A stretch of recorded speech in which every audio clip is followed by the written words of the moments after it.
तस्मै देवां तस्मै भगवते व्यासामिति तेजसे वपुर्ज्ञानमयं सौख्यं यन्मुख्यामुहमानसः अनया पूज्यः श्रीव्यासर्यन्तान् नमः। श्रीरसावताराय नमः। सप्तलोकेभ्यो नमः। सर्वोपचारार्थे गंधास्वाणि समर्पयामि।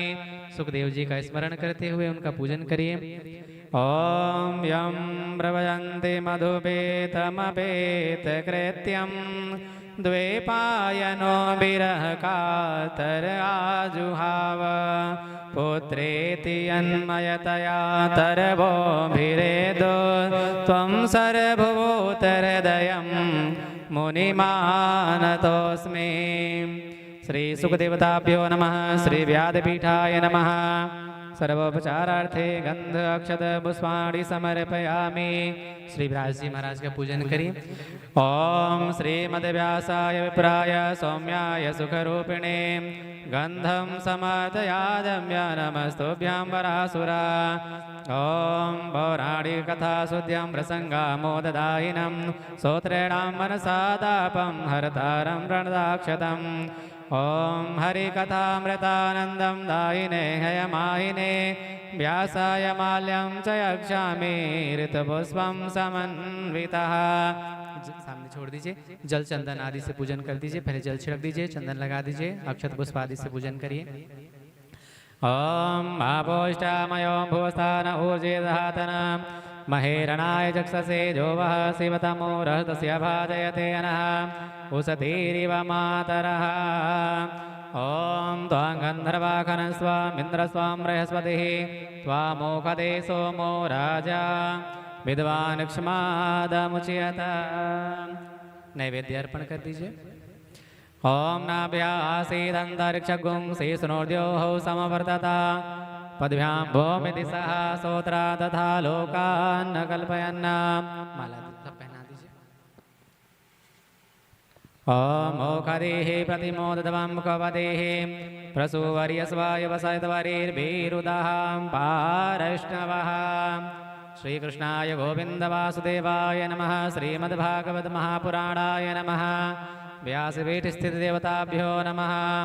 तुलसीपत्राणि शिवो भव प्रजाभ्यो मानकेव स्वमंगिरः माद्या वैशोचेर्मान्तरिक्षं मा वनस्पतीनां। कृष्णाय गोविंद वासुदेवाय नमः। श्रीमद्भागवत महापुराणाय नमः। ओम नाभ्यासीदन्तरिक्षगुं शेषनोर्द्योः समवर्तता पद्भ्यां भूमिति सह सोत्रा तथा लोकान् न कल्पयन्। श्री व्यासाय कृष्णाय गोविंद वासुदेवाय श्रीमन्नारायणाय नमः।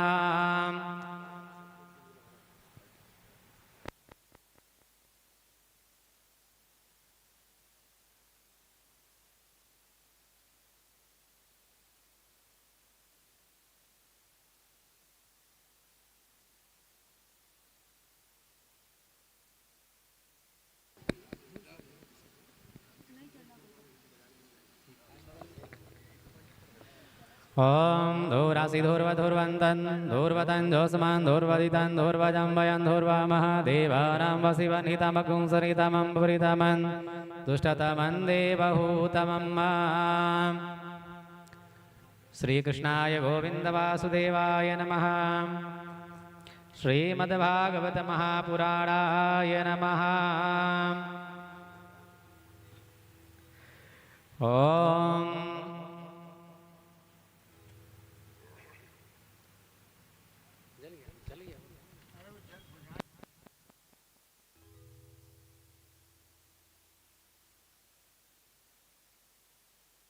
ओम श्रीकृष्णाय गोविंद वासुदेवाय नमः। श्रीमद्भागवत महापुराणाय नमः।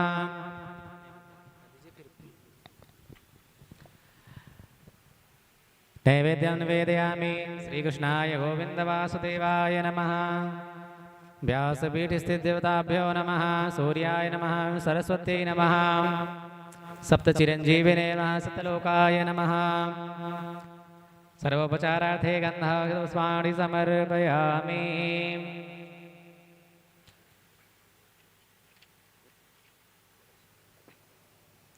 हाँ, चावल फूल लेकर के भगवान से प्रार्थना करें।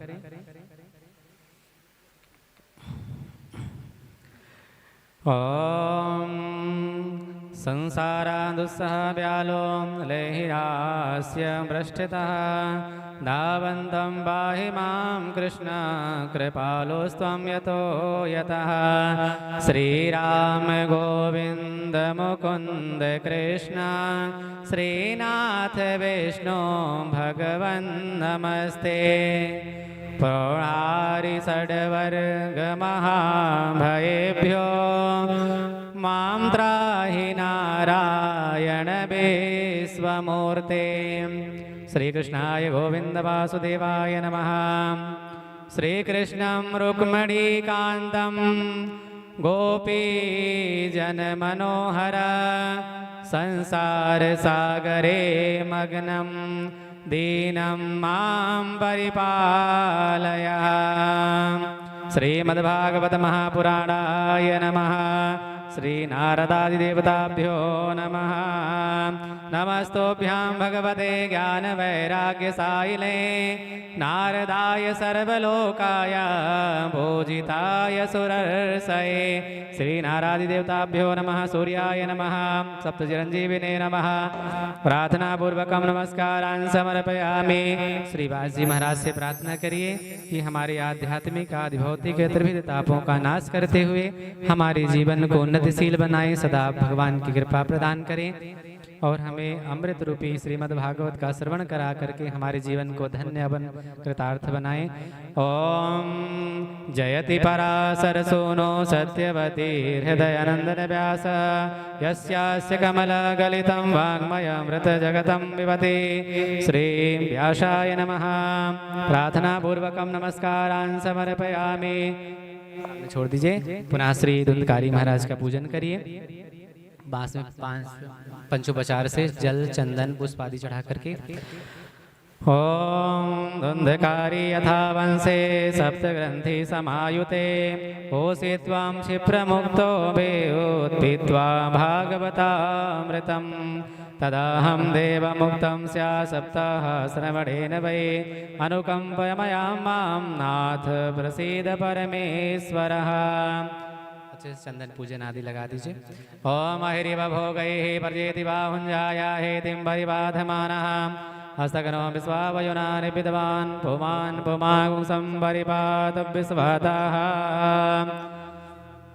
सर्वेभ्यो देवेभ्यो नमः। ओम सुकरूप प्रबोधज्ञ सर्वशास्त्रविशारदा एतत् कथा प्रकाशेन मद्ज्ञानं विनाशय। सागर सागरे मग्नं दीनं वां करुणानिधे कर्मग्राह गृहीतांगं मामुद्धर भवनार्णवात्। ओम श्रीमद्भागवताख्यायों प्रत्यक्षं कृष्ण एव हि स्वीकृतोऽसि मया नाथ भुक्त्वा तं भवसागरे मनोरथो भवदीनां सर्वदा सफलस्त्वया निर्विघ्नेनैव कर्तव्यो दासोऽहं तव केशवः। प्रार्थनापूर्वकं नमस्कारान् समर्पयामि। बोलिए श्री बांके बिहारी लाल की जय। श्रीमद्भागवत महापुराण की। श्री सुखदेव जी महाराज की जय। श्री व्यास जी महाराज की जय।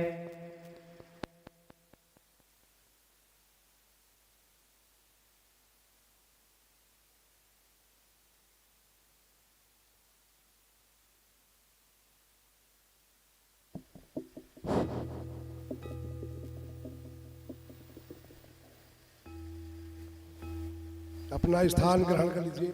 थोड़ा साउंड बढ़ाओ, बहुत कम है।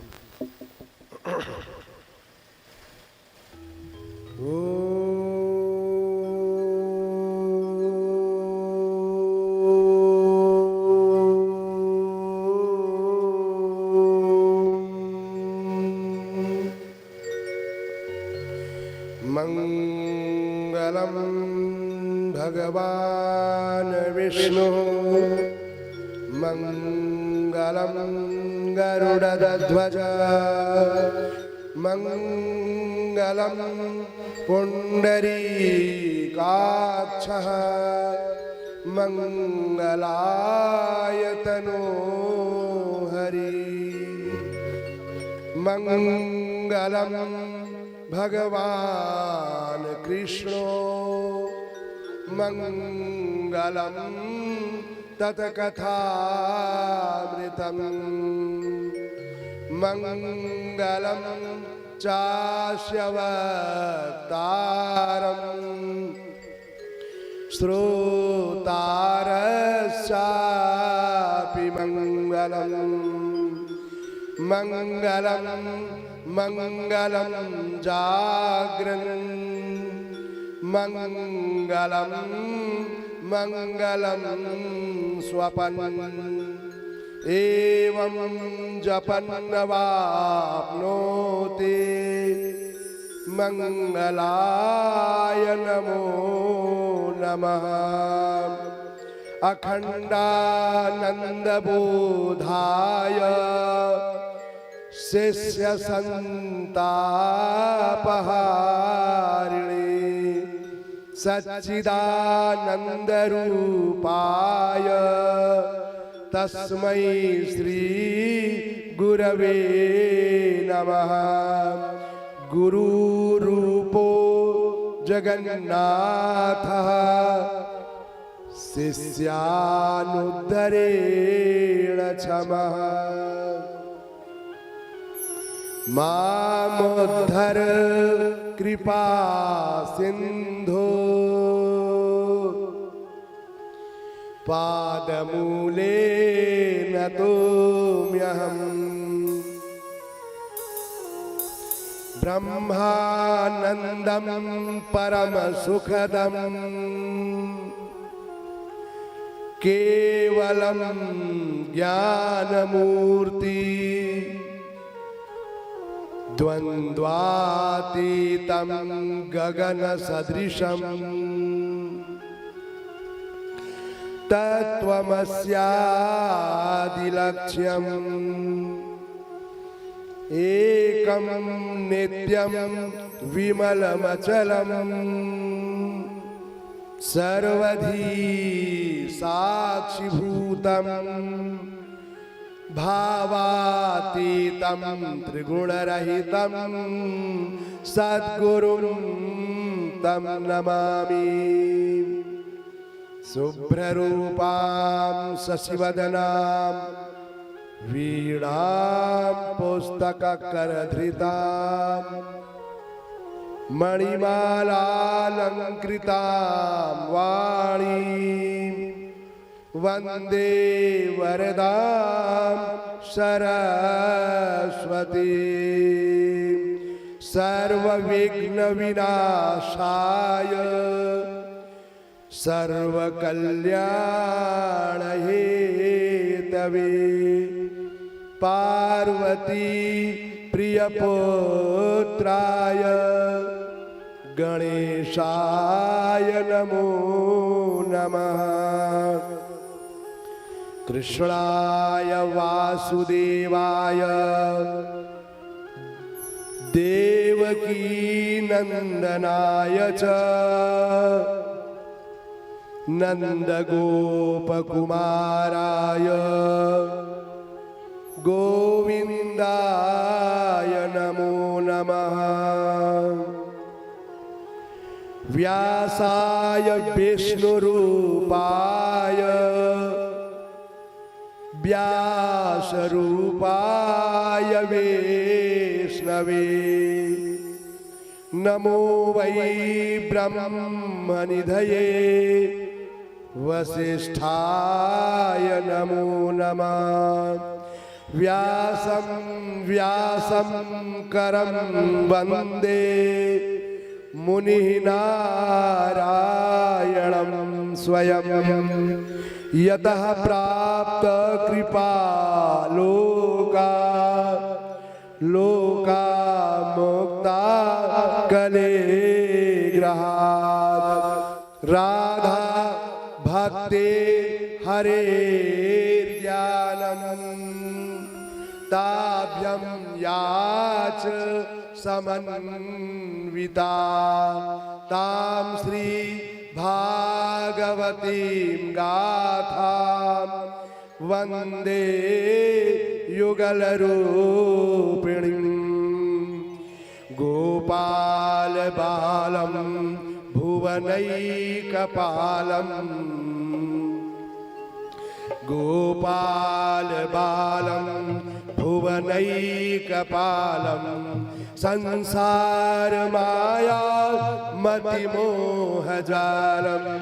गोपाल बालं भुवनैकपालं संसार माया मतिमोहजालं यशो विशालं शिशुपालकालं यशो विशालं शिशुपालकालं बालं मुकुन्दं मनसा स्मरामि बालं मुकुन्दं मनसा स्मरामि गौरांगं रसमयं नित्यं रसाचार्यरसोत्कमं श्रीरामहर्षणं देवारण्यं सद्गुरुं नमः गले रत्नं गीतं गगनतलरत्नं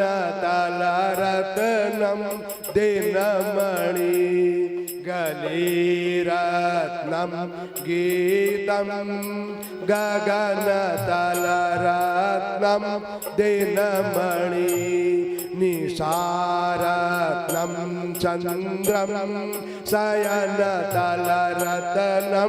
शशिमुखे नदीरत्नं गङ्गा नृपतिकुलरत्नं रघुकुलं सभारत्नं विद्या श्रवणतलरत्नं हरिकथा भक्ति भक्त भगवंत गुरु चतुर नाम वपुए इनके पद वंदन किए नासत विघ्नयने जय जय श्री राधारमण जय जय नवल किशोर जय जय श्री राधारमण जय जय नवल किशोर जय गोपी चित चोर प्रभु जय जय माखन चूर भक्ति भक्त भगवंत गुरु चतुर नाम वपुए इनके पद वंदन किए नासत विघ्नयने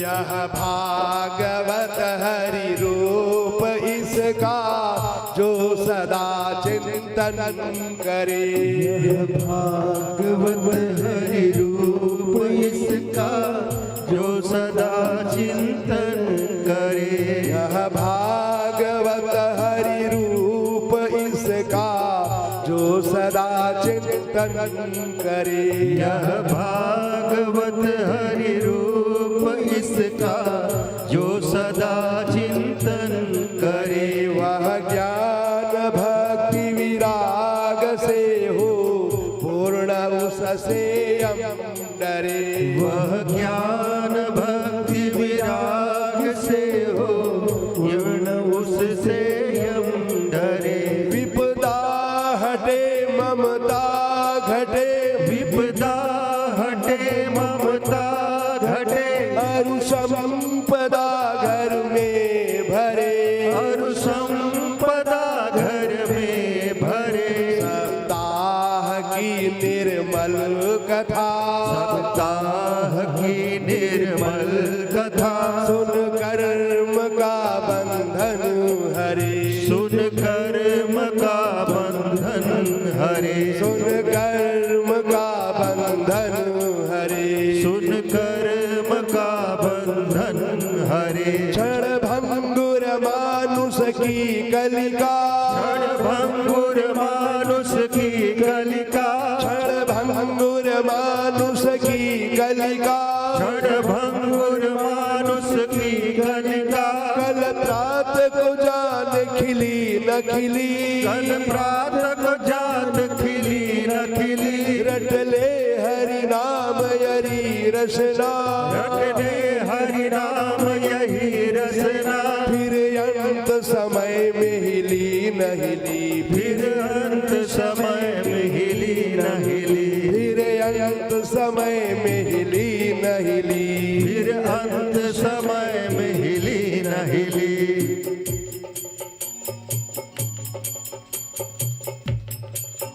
हे मातु जग जननी तुम ही दुर्गा तुम्हारा नाम है मात जग जननी तुम्ही दुर्गा तुम्हारा नाम है हे मातु जग जननी तुम ही दुर्गा तुम्हारा नाम है हे मातु जग जननी तुम्ही दुर्गा तुम्हारा नाम है अतएव चरणों में तुम्हारे बार बार प्रणाम है अतएव चरणों में तुम्हारे बार बार प्रणाम है काली कपाली भद्रकाली मंगला धात्री शिवा काली कपाली भद्रकाली मंगला धात्री शिवा चामुंडा मधुकैटभ विनाशिनी हो तुम्ही स्वाहा स्वधा चामुंड मधुकैटभ विनाशिनी हो तुम्ही स्वाहा स्वधा हे सर्वव्यापिनी भगवती घट घट तुम्हारा धाम है हे सर्वव्यापिनी भगवती घट घट तुम्हारा धाम है अतएव चरणों में तुम्हारे बार बार प्रणाम है अतएव चरणों में तुम्हारे बार बार प्रणाम है हे देवी महिषासुर संहारक भक्त रक्षक आप हो हे देवी महिषासुर संहारक भक्त रक्षक यस ज्ञान जय दे कर मुझे मेरे नशा दो शत्रु को यस ज्ञान कर मुझे मेरे नशा दो शत्रु को हो न जिसके पक्ष में उसके विधाता वाम है तुम हो न जिसके पक्ष में उसके विधाता वाम है अतएव चरणों में तुम्हारे बार बार प्रणाम है अतएव चरणों में तुम्हारे बार बार प्रणाम है कर चंड मुंड विनाश तुमने मार शुंभ निशुंभ को कर चंड मुंड विनाश तुमने मार शुंभ निशुंभ को जग को बचाया त्रास से सर्वत्र पूजित आप हो जग को बचाया त्रास से सर्वत्र पूजित आप हो गिरते हुओं को थाम लेना बस तुम्हारा काम है गिरते हुए को थाम लेना बस तुम्हारा काम है अतएव चरणों में तुम्हारे बार बार प्रणाम है अतएव चरणों में तुम्हारे बार बार प्रणाम है भव दुख नाशक चंडिके कल्याण करता जगत की भव दुख नाशक चंडिके कल्याण करता जगत भगत की। कर शत्रुओं का मद हरण रक्षा करो निज भक्त की। कर शत्रुओं का मद हरण रक्षा करो निज भक्त की। चलती तुम्हारी खड्ग रिपु सम्मुख सदा अविराम है। चलती तुम्हारी खड्ग रिपु सन्मुख सदा अविराम है। अतएव चरणों में तुम्हारे बार बार प्रणाम है। अतएव चरणों में तुम्हारे बार बार प्रणाम है। शिव इंद्र ब्रह्मादिक सुरों ने आपका पूजन किया। शिव इंद्र ब्रह्मादिक सुरों ने आपका पूजन किया। मनवांछित वरदान उनको आप हर्षित हो दिया। मनवांछित वरदान उनको आप हर्षित हो दिया। हम तो शरण में आपकी है देवी आठों याम है। हम तो शरण में आपकी है देवी आठों याम है। अतएव चरणों में तुम्हारे बार बार प्रणाम है। अतएव चरणों में तुम्हारे बार बार प्रणाम है। मातु जग जननी तुम्ही दुर्गा तुम्हारा नाम है। हे मातु जग जननी तुम्ही दुर्गा तुम्हारा नाम है। अतएव चरणों में तुम्हारे बार बार प्रणाम है। अतएव चरणों में तुम्हारे बार बार प्रणाम है। जय श्री राम।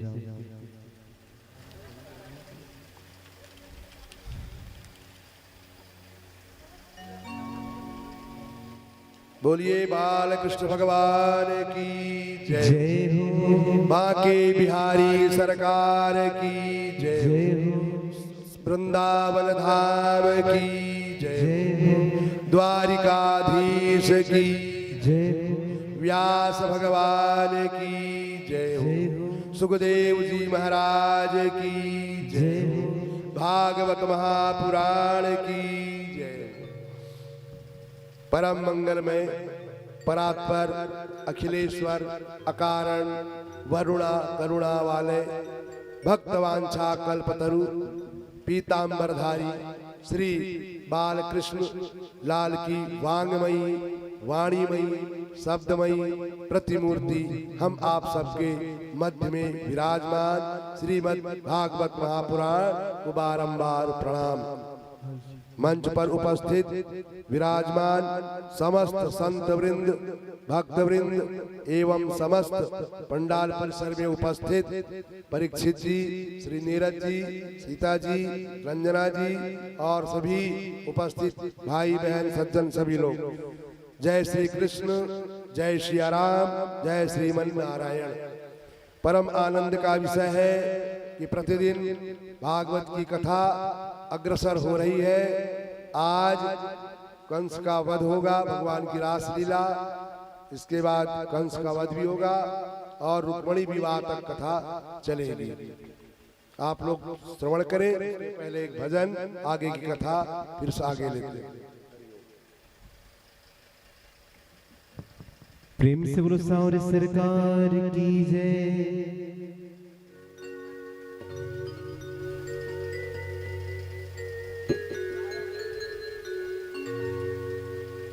ऐसा क्या काम किया हमने तेरा, जो मेरा हाथ तुमने थाम लिया।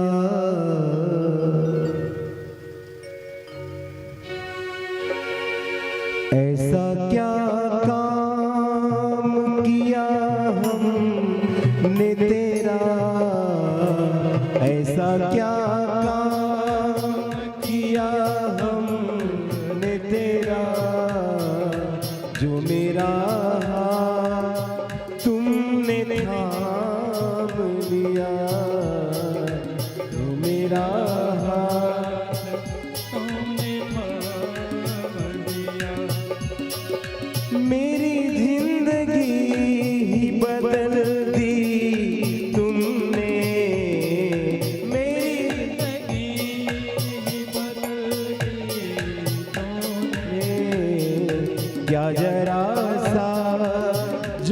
तेरा नाम लिया, क्या जरा सा जो तेरा नाम लिया।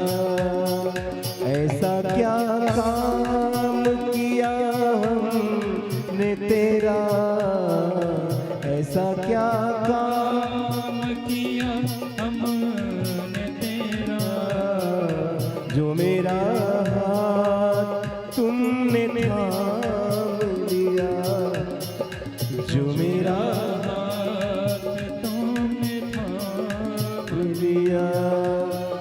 मेरी जिंदगी ही बदल दी तुमने, मेरी जिंदगी ही बदल दी तुमने, क्या जरा सा जो तेरा नाम लिया, क्या जरा सा जो तेरा नाम लिया। श्री राधे।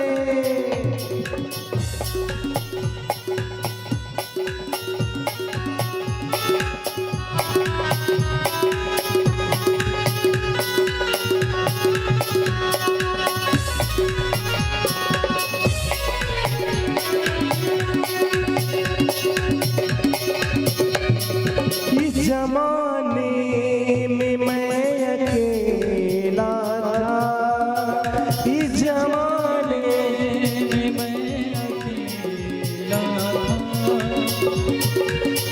तेरी माया के रंग में खेला था, खेला था। तेरी माया न सताए मुझको, तेरी माया न सताए मुझको, जिसको अपना तूने मान लिया, जिसको अपना तूने मान लिया।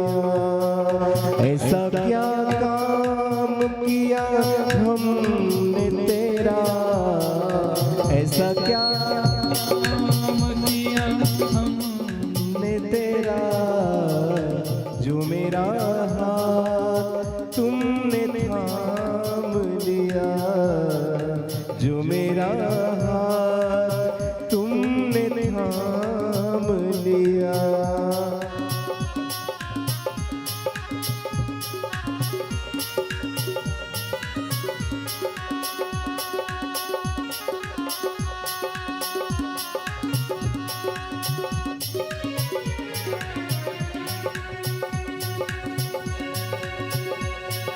दिन दुखियों का तू सहारा है, दिन दुखियों का तू सहारा है, डूबती नावों का किनारा है, डूबती नावों का तू किनारा है।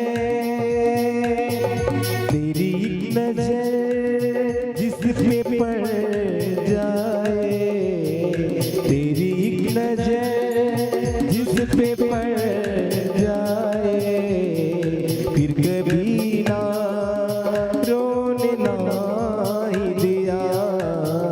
ऐसा क्या काम किया हमने तेरा, जो मेरा तुमने थाम लिया।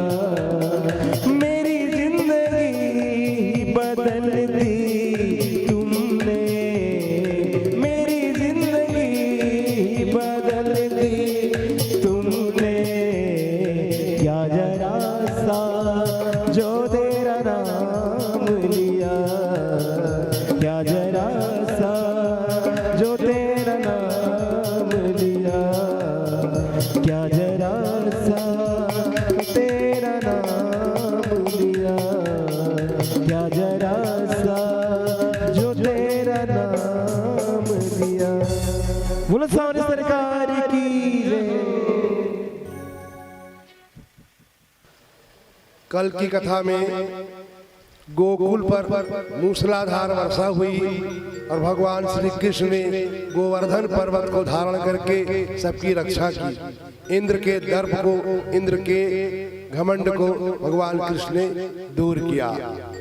प्रायश्चित के रूप में उनकी स्तुति करने के लिए अब भगवान कृष्ण वहां आ रहे हैं। सुखदेव जी बोले, हे राजन, कि गोवर्धने धृते शैल आसाराद्रक्षिते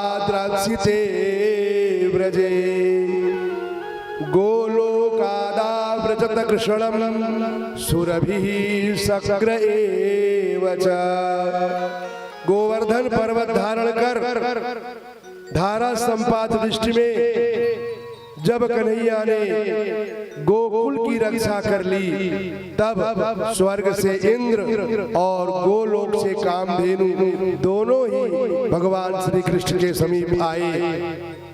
अपराधी होने से इंद्र भयभीत हो खड़े थे और कामधेनु गोकुल की रक्षा से प्रसन्न मुद्रा में खड़ी थी। इंद्र लजाते हुए एकांत में नंदलाला के समीप जाकर उनके चरणों पर गिर पड़े और हाथ जोड़कर स्तुति करने लगे, हे भगवान, आपका स्वरूप शुद्ध, सत्वमय और ज्ञान धन है। मायिक संसार से वह सर्वथा परे है। आपके उस रूप में काम, क्रोध, लोभ आदि की कल्पना भी नहीं की जा सकती।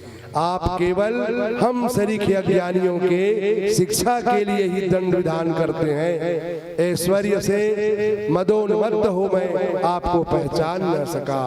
आप मेरा अपराध क्षमा करिए और ऐसी कृपा करें जिससे मेरी फिर कभी ऐसी दुर्बुद्धि भी न हो।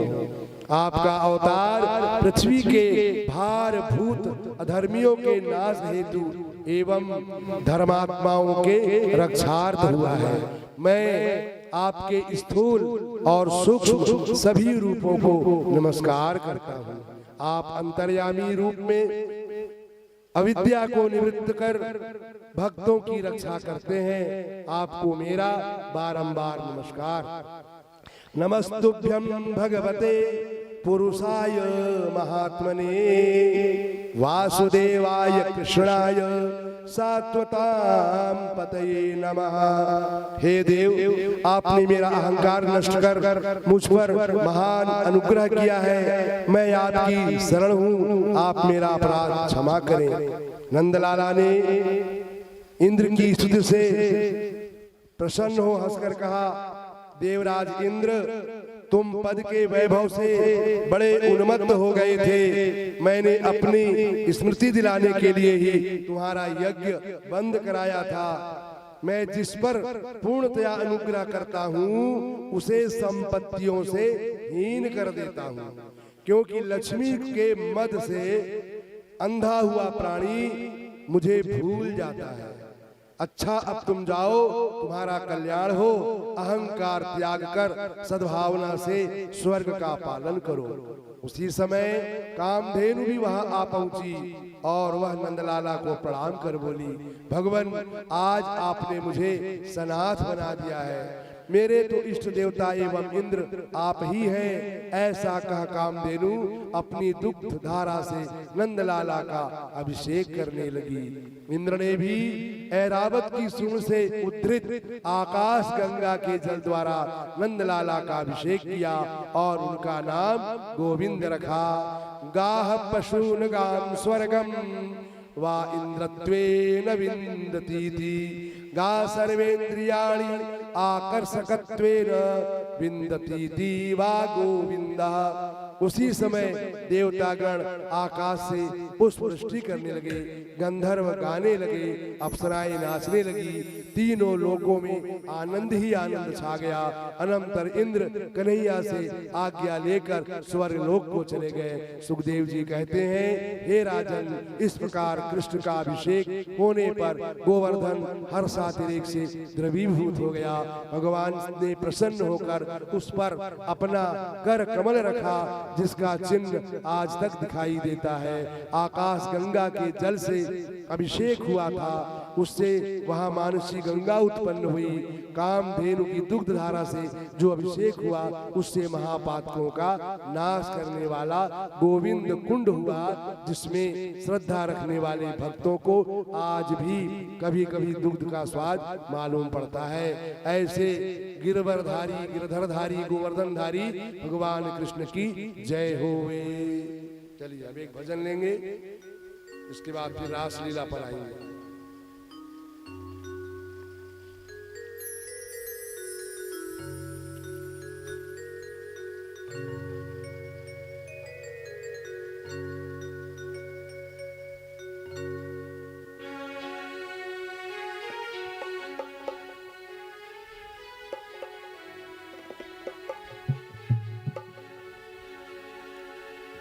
प्रेम से बोलो सौर सरकार की जय। सबके हृदय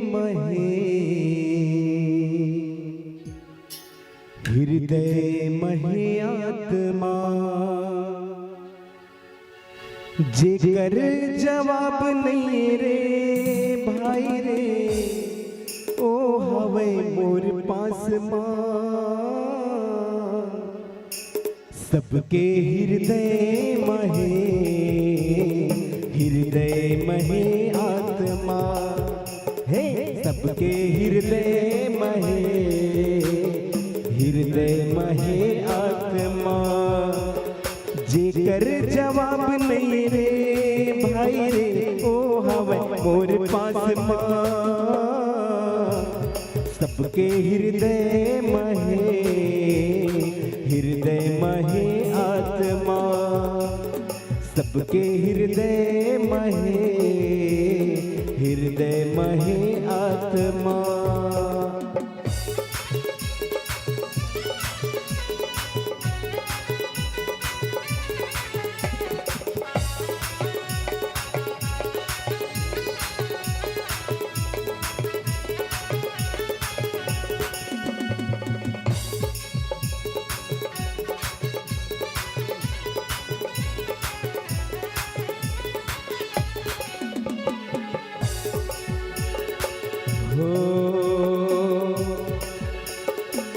कोई देखे दुरिहा है, कोई देखे तिर मारे भाई, कोई देखे तिर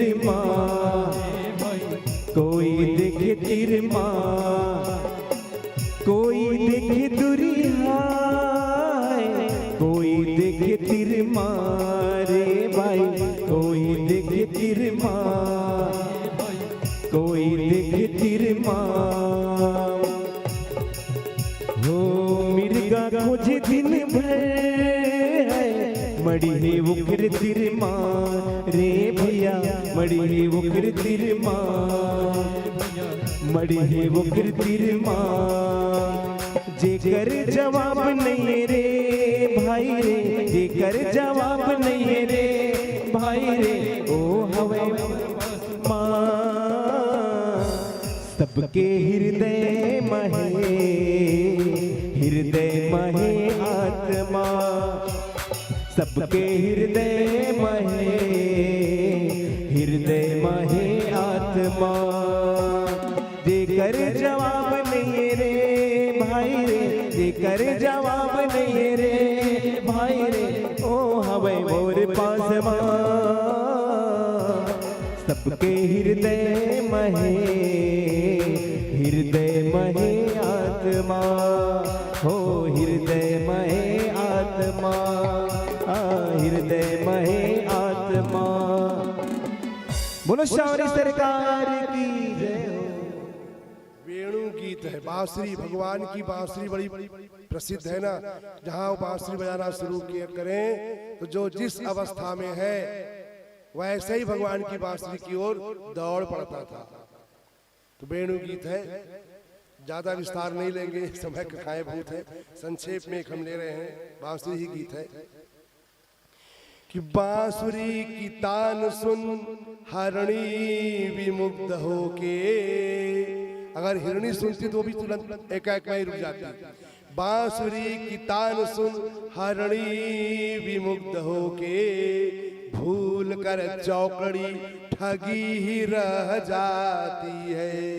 स्वर्ग वाली अप्सराएं वेणु गीत सुनती तो सुध बुध खोती है, पगी ही रह जाती है। विमलेश धेनुए तो कानों को उठाए हुए अस्वर सुधा पान में लगी ही रह जाती है। तो बांसुरी की ध्वनि से समाधि मुनियों की यदि एक बार जगी तो जगी ही रह जाती है। बांसुरी के स्वर में मिला के स्वर भृंग वृंद असुध बुध भूल के विभोर बन जाते हैं। स्वर पर ताल दे के नाचते हैं मुग्ध होके महाभाग्यवान मंजू मोर बन जाते हैं। विमलेश बंद होती गति यमुना की मंजू तो मुग्ध मन मंद के किशोर बन जाते हैं। चराचर विश्व मोह जाता स्वर माधुरी से तो गोप चंद्र मुख के चकोर बन जाते हैं। ऐसी बांसुरी बजाते कि सारे लोग मोहित होकर के उसी ओर भाग आते और इतना प्रेम फैल गया उन्होंने एक रासलीला रचाई है। रासलीला में इतने मगन हो गए सारी गोपियां वहां दौड़ाती थी। तो पहले एक गीत बंसी पर या ले लो, फिर हम अप्सरा की ओर चलेंगे और रासलीला का आनंद आपको भी संक्षेप में देंगे। भगवान विष्णु भी इनकी बांसुरी को सुन करके शंकर जी भी सारे देवता आ जाते हैं।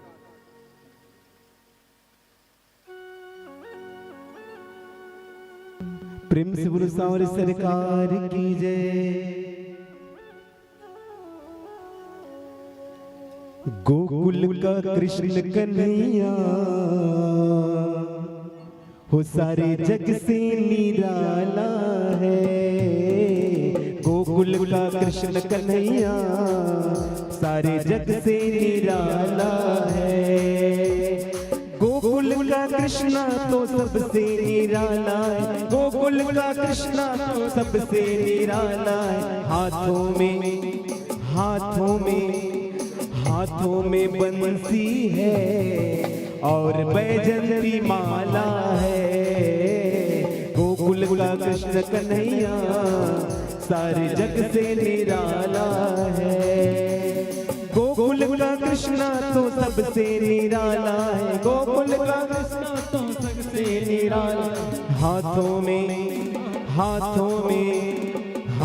में बंसी है और बैजंती माला है।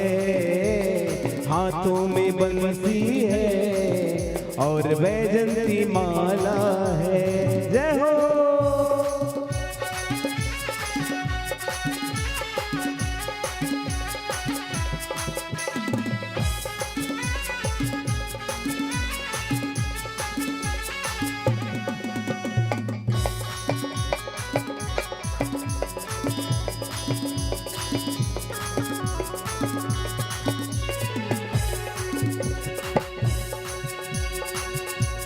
भोले भाले मुखड़े की बात ये निराली है। भोले भाले मुखड़े की बात ये निराली है। हाथों में मुरली है और बैजंती माला है। गोकुल का कृष्ण कन्हैया सारे जग से निराला है। गोकुल का कृष्णा तो सबसे निराला है। गोकुल का कृष्णा तो सबसे निराला। हाथों में बंसी है और वैजंती माला है। हाथों में बंसी है और वैजंती माला है। श्री राधे।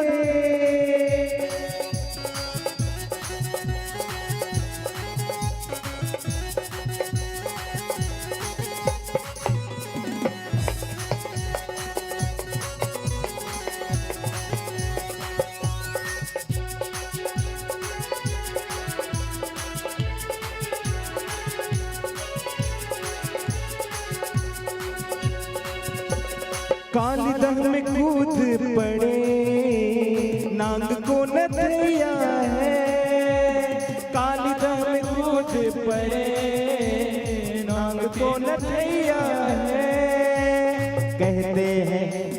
कहते हैं काला काला कहते हैं काला काला कहते हैं उस दिन से, और अरे सांवरे को काला है गोकुल का कृष्ण कन्हैया सारे जग से निराला है।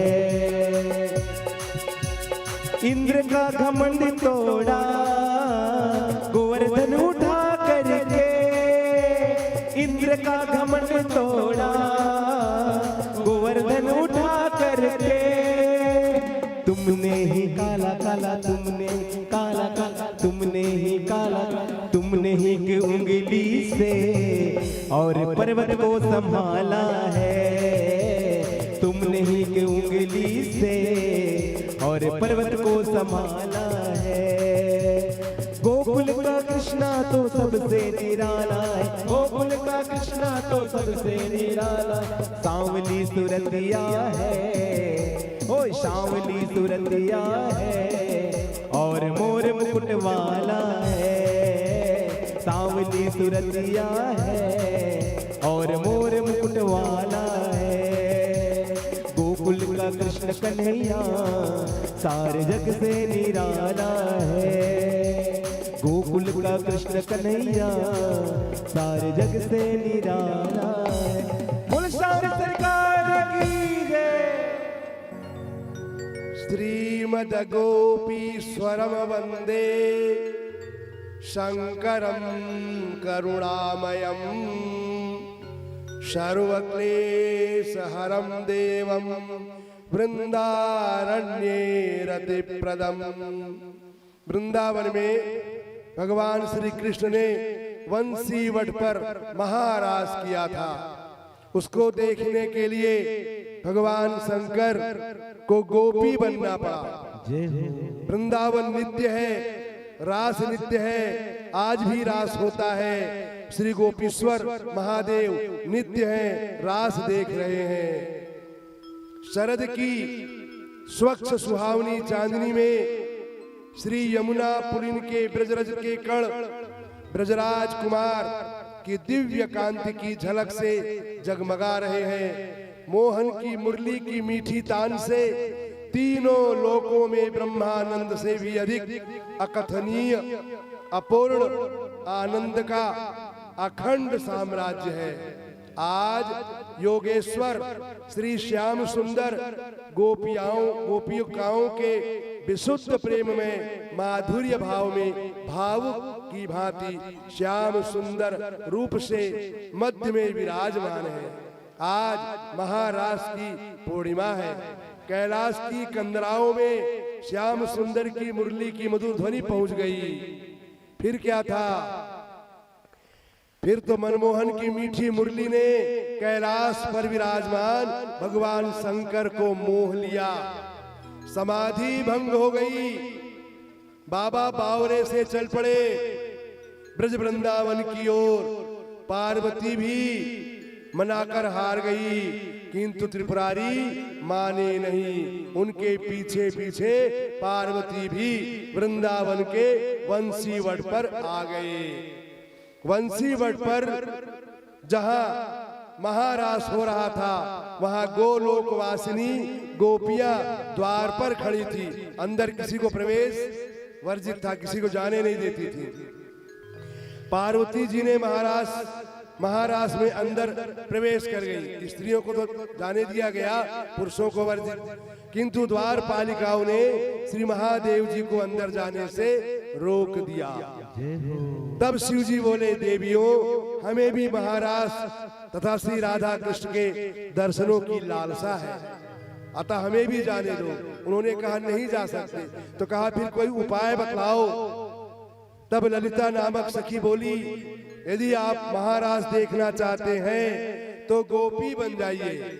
अगर गोपी बन जाएंगे, स्त्री बन जाएंगे तो आप भी जा सकते हैं। तब फिर क्या था? भगवान श्री शिव अर्धनारीश्वर से पूरे नारी रूप बन गए।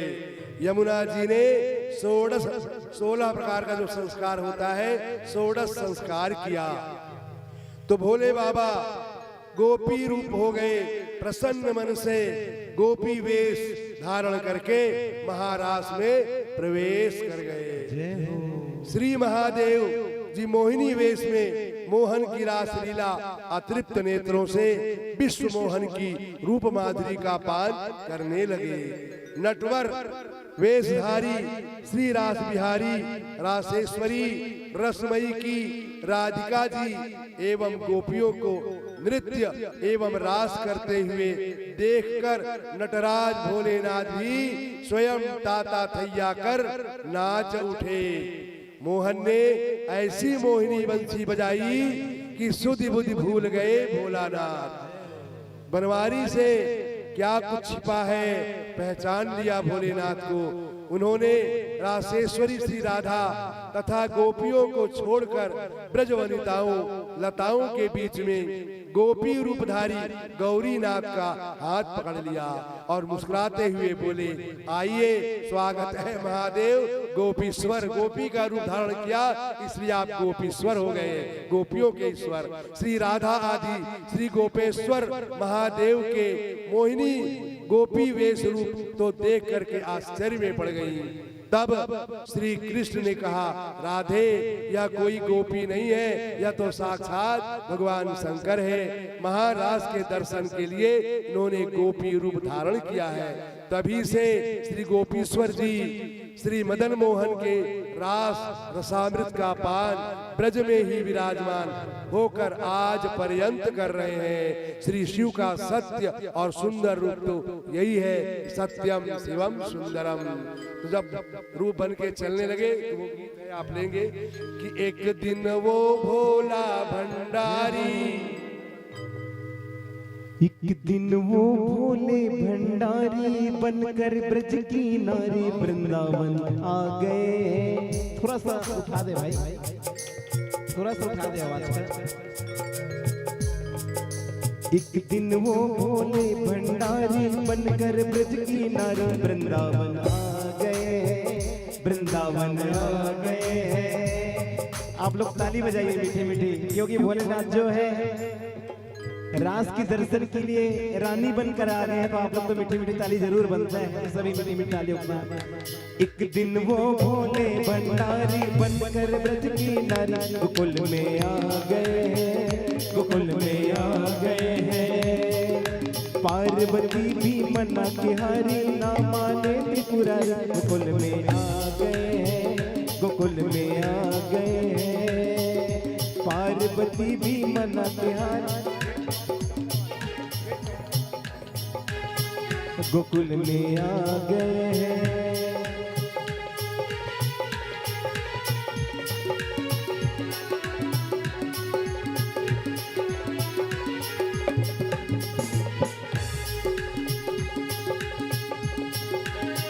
ओ मेरे भोले स्वामी कैसे ले जाऊं अपने संग में, अपने संग में।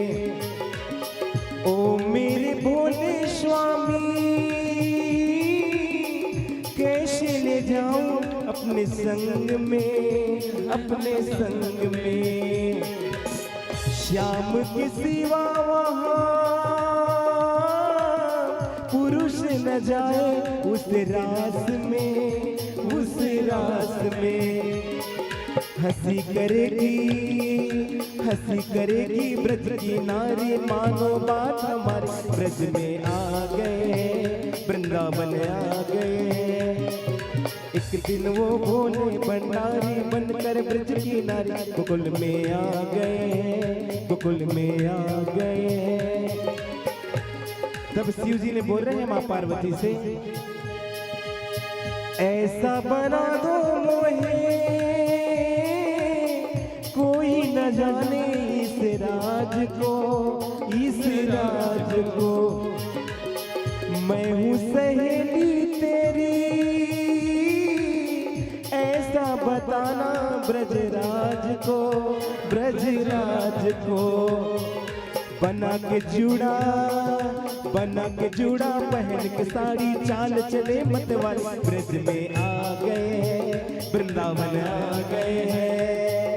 एक दिन वो बोले भंडारी बनकर ब्रज की नारी वृंदावन आ गए हैं वृंदावन आ गए हैं। तब हंस के सती ने बोल रही है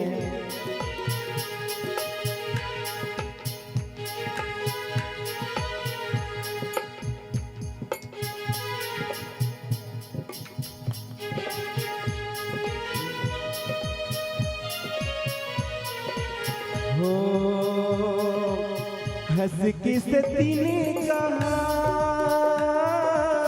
बलिहार जाऊं इस रूप में। हंस के सती ने कहा बलिहार जाऊं इस रूप में। एक दिन तुम्हारे लिए आए मुरारी इस रूप में।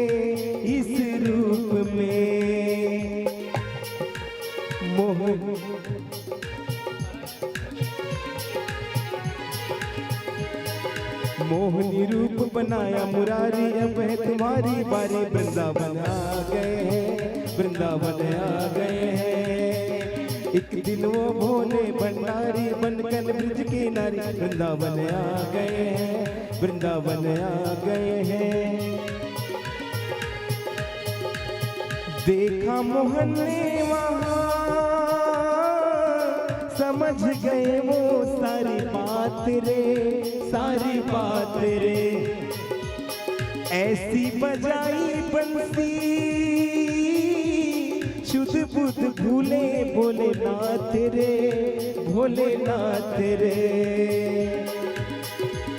सिर से खिसक गई साड़ी जब साड़ी मुस्काए रे। हो एक दिन वो भोले भंडारी बनकर ब्रज की नारी वृंदावन आ गए हैं वृंदावन आ गए हैं। पार्वती भी मना की हारी ना माने त्रिपुरारी वृंदावन आ गए हैं वृंदावन आ गए हैं। एक दिन वो भोले भंडारी बनकर ब्रज की नारी वृंदावन आ गए हैं वृंदावन आ गए।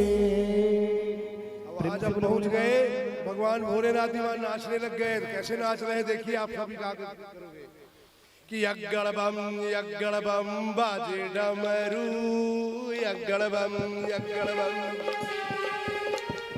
नाचे सदा शिव जगत गुरु नाचे सदा शिव जगत गुरु। यज्ञड़ बम बाजे डमरू अकड़ बम बाजे डमरू नाचे सदा शिव जगत गुरु। नाचे महादेव जगत गुरु। नाचे ब्रह्मा नाचे विष्णु नाचे महादेव। नाचे ब्रह्मा नाचे विष्णु नाचे महादेव। खप्पर लेके काली नाचे हर हर महादेव। खप्पर धर के काली नाचे हर हर महादेव। यज्ञड़ बम बाजे डमरू अकड़ बम बाजे डमरू नाचे सदा शिव जगत गुरु। नाचे सदा शिव जगत गुरु। नाचे ब्रह्मा नाचे विष्णु नाचे महादेव। नाचे ब्रह्मा नाचे विष्णु नाचे महादेव। वीणा लेके नारद नाचे हर हर महादेव। हर हर महादेव। यज्ञड़ बम बाजे डमरू अकड़ बम बाजे डमरू नाचे सदा शिव जगत गुरु।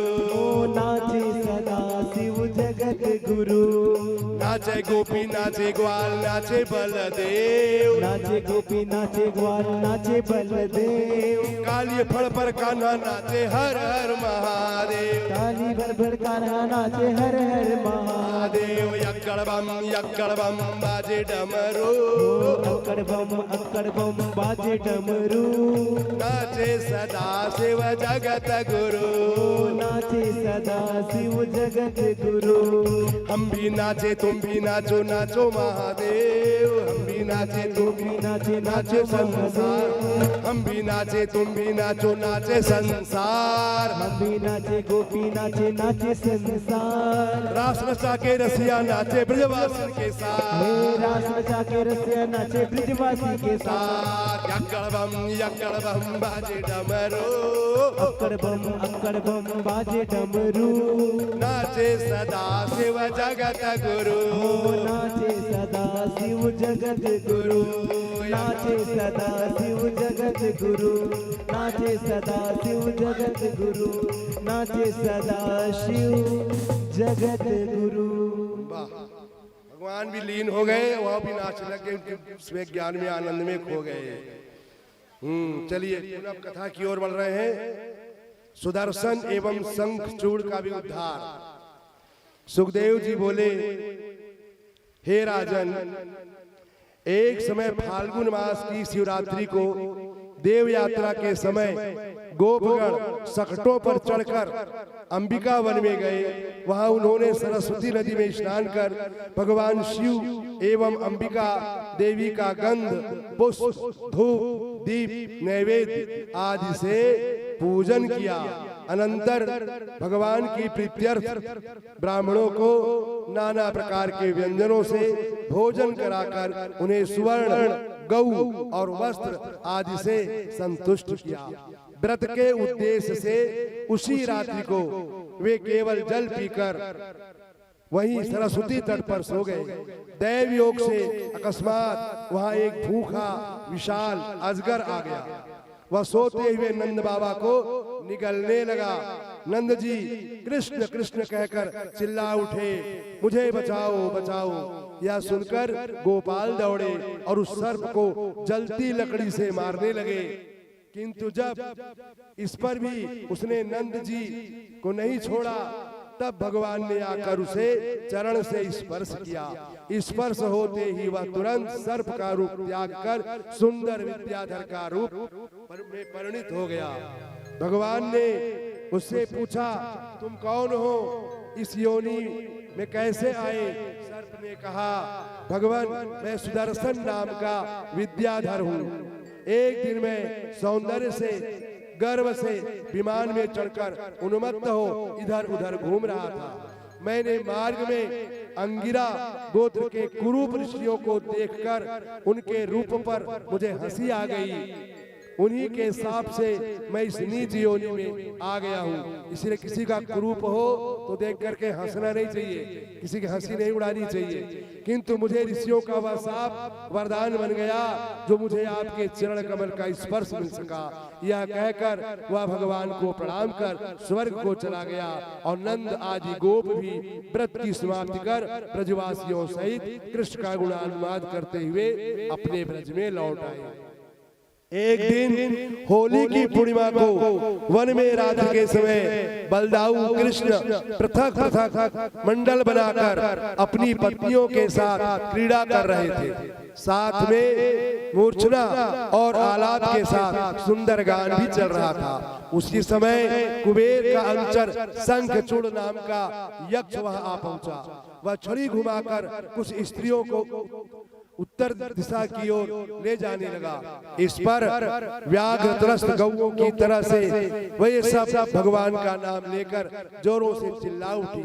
अपनी पत्नियों का कोलाहल सुनकर दोनों भाई डरो मत इतना कह शाल का विशाल वृक्ष उखाड़कर बड़े वेग से उसके पीछे दौड़े। क्रोशं तं कृष्ण रामेति विलोक्य स्वपरिग्रहं यथागातस्तुताग्रस्ता भ्रातारा बंधावता। वह भी अपने प्राण बचा स्त्रियों को छोड़कर दूसरी ओर भाग चला। श्री कृष्ण ने स्त्रियों की रक्षा में बलराम जी को नियुक्त कर स्वयं उसका पीछा किया और उसके सिर पर मुष्टिका प्रहार किया, जिससे उसकी खोपड़ी चकनाचूर हो गई। भगवान ने उसके सिर से मणि निकालकर अपने भाई को दे दी। चूड़ा मणि के निकालते ही उसका प्राण निकल गया और वह धराशायी हो गया। यह शंखचूड़ गोलोकवासी भगवान का सखा श्री दामा नामक गोप था। एक समय भगवान लीलार्थ अपनी पत्नी विरजा के यहाँ चले गए। यह सुनकर श्री राधा को मान का संचार हुआ। भगवान उन्हें मनाने श्री दामा के साथ उनके निकुंज में गए। भगवान के वचनों से राधा का कोप कुछ शांत हो ही रहा था कि श्री दामा ने कुछ ऐसे वचन बोल दिए जिससे वे पुनः कुपित हो उठी और बोली, दुर्बुद्धे दुर्बुद्धे, तू गोलोक से चला जा और राक्षस हो जा। इसी हिसाब से श्री दामा अलकापुरी में सुधन के घर उत्पन्न हो कुबेर का अनुचर बना। इस प्रकार शंखचूड़ का और सुदर्शन का उद्धार करके फिर आगे बढ़ते हैं।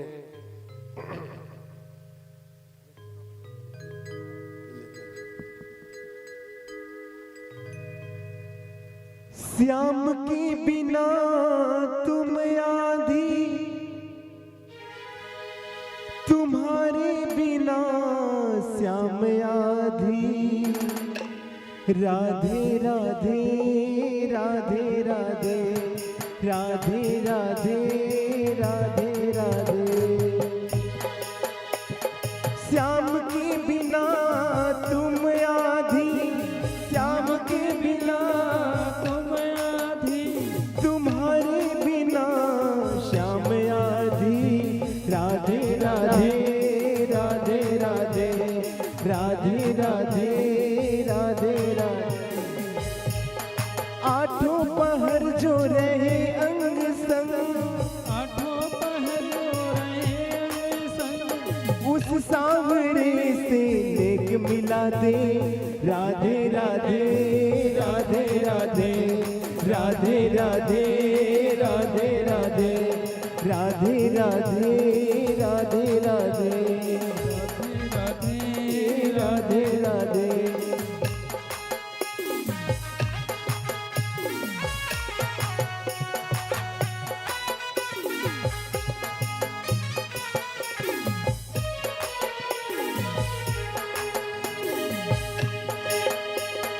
सांवरा मेरा सांवरा, सांवरा मेरा सांवरा, हो सांवरा मेरा सांवरा, सांवरा हो मेरा सांवरा। छीन के ले गया दिल जिगर, लूट के ले गया दिल जिगर। वो सांवरा जादूगर, सांवरा जादूगर, सांवरा जादूगर। सांवरा मेरा सांवरा, सांवरा मेरा सांवरा, सांवरा मेरा सांवरा, सांवरा हो मेरा सांवरा। छीन के ले गया दिल जिगर, लूट के ले गया दिल जिगर। वो सांवरा जादूगर, सांवरा जादूगर, सांवरा जादूगर।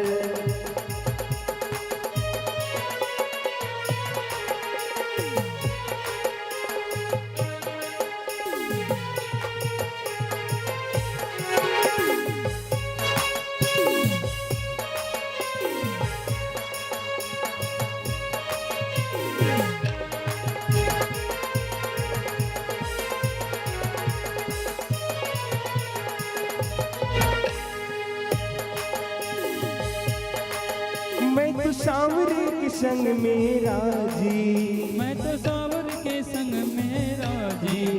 बांध घुंघरू भी पग में नाची, बांध घुंघरू की पग में नाची। कैसे निठुर भयो यशोदा के लाला, कैसे निष्ठुर भयो यशोदा को लाला। बात मेरे हृदय के नेक मना दे। राधे राधे राधे राधे राधे राधे राधे राधे। आठों पहर जो रहे अंग संग, आठों पहर जो रहे अंग संग, उस सांवरे से नेक मिला दे। राधे राधे राधे राधे राधे राधे राधे राधे।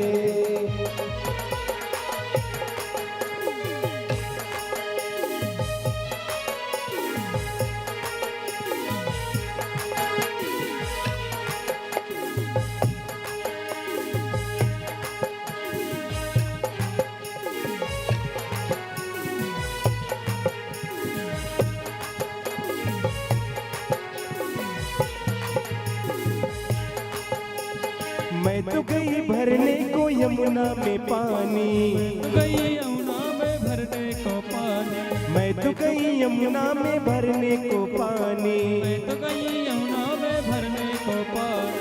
देख छवि नटखट की हुई रे दीवानी, छवि नटखट की हुई रे दीवानी। उसने मारी है, उसने मारी है, उसने मारी है तिरछी नजर। वो शामेरा जादूगर, शामेरा जादूगर, शामेरा मेरा शामेरा, सावरा मेरा सावरा, हो सावरा मेरा सावरा, सावरा मेरा सावरा। लूट के ले गया दिल जिगर, लूट के ले गया दिल जिगर। शामेरा जादूगर, शामेरा जादूगर, सावरा जादूगर, छीन जादूगर, छीन के ले गया दिल जिगर, लूट के ले गया दिल जिगर। वो शामेरा जादूगर, शामेरा जादूगर, शामेरा जादूगर। प्रेम से बोलो सावरे सरकार की जय। सुखदेव जी बोले, हे राजन, अथ तर्यागतो गोष्ठम वरिष्ठो वृषभासुरः महिम महाककुत्काय कंपयन् खुरवीक्षताम्। एक दिन अरिष्ट नामक असुर सांड का विशाल रूप धारण कर ब्रज में आ गया। उसका शरीर एवं डिल्ला भी बड़ा विशाल था। वह रंभाता हुआ भीषण शब्द करता पृथ्वी को खोदने लगा। पूंछ उठाकर अपने पहने पहने सींगों से पृथ्वी के उन्नत स्थलों को ढहाता जाता था। उसके रंभाने के भयंकर शब्द से स्त्रियों के अकाल में ही गर्भ गिर जाते थे। मेघ भी पर्वत की शंका से उसके विशाल डिल्ले पर आकर बैठ जाते। ऐसा भयानक वह असुर थोड़ा थोड़ा मलमूत्र एवं गोबर करता हुआ इधर ब्रज में आकर घूमने लगा। उसके पहने पहने सींग देखकर गोप और गोपिकाएं घबरा गई। पशु तो गोकुल छोड़कर भाग खड़े हुए और सभी गोकुलवासी त्राही त्राही करते कन्हैया को पुकारने लगे। कन्हैया भयभीत गोकुल को आश्वासन देकर तुरंत उसके सामने जा डटे और उन्होंने उस सांड को ललकारा। वह टेढ़ी नजर से नंदलाला को ताकर बड़ी तेजी से उनकी ओर झपटा। कन्हैया ने झट उसके दोनों सींग पकड़े और उसे 18 पैर पीछे ले जाकर ढकेल दिया। वह धड़ाम से पृथ्वी पर गिर पड़ा और उसका सारा शरीर पसीने से लथपथ हो गया। पुनः क्रोध में भरकर वह भगवान की ओर झपटा। तमापतंतम संगृह्य श्रृंगयोपदा समाक्रम्य निपात्य भूतले निष्पीड्यवामास यथार्धम्बरम कृत्वा विषाणेन जघान स्वपतत्। भगवान ने पुनः उसके सींग पकड़कर पृथ्वी पर दे पटका और एक पैर से दबाकर जैसे कपड़े को निचोड़ते हैं उस तरह से उसको निचोड़ डाला। अनंतर उसका एक सींग उखाड़कर उसी से ऐसा प्रहार किया कि वह तुरंत ही पृथ्वी पर लोटपोट हो गया। उसके मुख से खून का फव्वारा फूटने लगा। नेत्र बाहर निकल पड़े। वह प्राण त्याग कर सीधे भगवान के धाम को चला गया। देवतागण पुष्प वृष्टि करते भगवान की स्तुति करने लगे। अरिष्ट के मारे जाने पर एक दिन नारद जी कंस के यहाँ जा पहुंचे। उन्होंने कहा, महाराज, इस वासुदेव ने तो तुम्हें बड़ा ही धोखा दिया। यह अपने पुत्र बलराम और श्री कृष्ण को नंद जी के पास रखकर यशोदा की कन्या यहाँ ले आया। उन्हीं पुत्रों ने तुम्हारे गणों को मारा। यह सुनते ही कंस हाथ में तलवार लेकर वासुदेव को मारने दौड़ा। नारद जी ने उसे सलाह दी, ऐसा ना करो, अन्यथा यह सुनते ही वे दोनों भाग जाएंगे और तुम्हारे हाथ में दोनों बालक नहीं आएंगे। पर कंस ने वसुदेव को पत्नी सहित लोहे की जंजीरों में बांध दिया। अनंतर बलराम और कृष्ण को मथुरा बुलाने की योजना बनाने लगी। नारद जी के चले जाने पर कंस ने हयाकृति केसी घोड़े का रूप धारण करने वाले राक्षस को बुलाकर कहा, तुम गोकुल में जाकर बलराम और कृष्ण को मार डालो। बाद में उसने कुबलया पीड़ हाथी के महावत तथा मुष्टिक, चाणूर, शल, तोशल आदि मल्लों को बुलाकर कहा, अरे वीरों, हमारे परम शत्रु बलराम और कृष्ण गोकुल में छिपे रहते हैं। हम उन्हें यहाँ यज्ञ दर्शन के बहाने बुलाएंगे। उनके आने पर तुम कुश्ती में उन्हें पछाड़ कर मार डालना। अखाड़ा खुदवाने का प्रबंध करो, उसके चारों ओर बैठने की व्यवस्था करो और जिस पर बैठकर जनता अच्छी तरह से उनके युद्ध को देख सके। उसके चतुर्दशी को धनुष यज्ञ का आयोजन होगा। तुम उस दिन रंगभूमि के द्वार पर कुबलया पीड़ नाम के हाथी को खड़ा करना और घुसते समय ही इन दोनों को उसी हाथी से रौंदवा देना। मल्लों को यह आदेश देकर कंस ने अक्रूर को बुलवाया और उनका हाथ पकड़ बड़े प्रेम से कहा कि तुमसे अन्य हमारा हित चिंतक यहाँ कोई नहीं है, अतः आज तुम हमारी मैत्री निभाओ। वसुदेव के पुत्र बलराम और कृष्ण को यहाँ बुलाओ। देवताओं ने उन्हीं के हाथ से मेरी मृत्यु सूचित की है।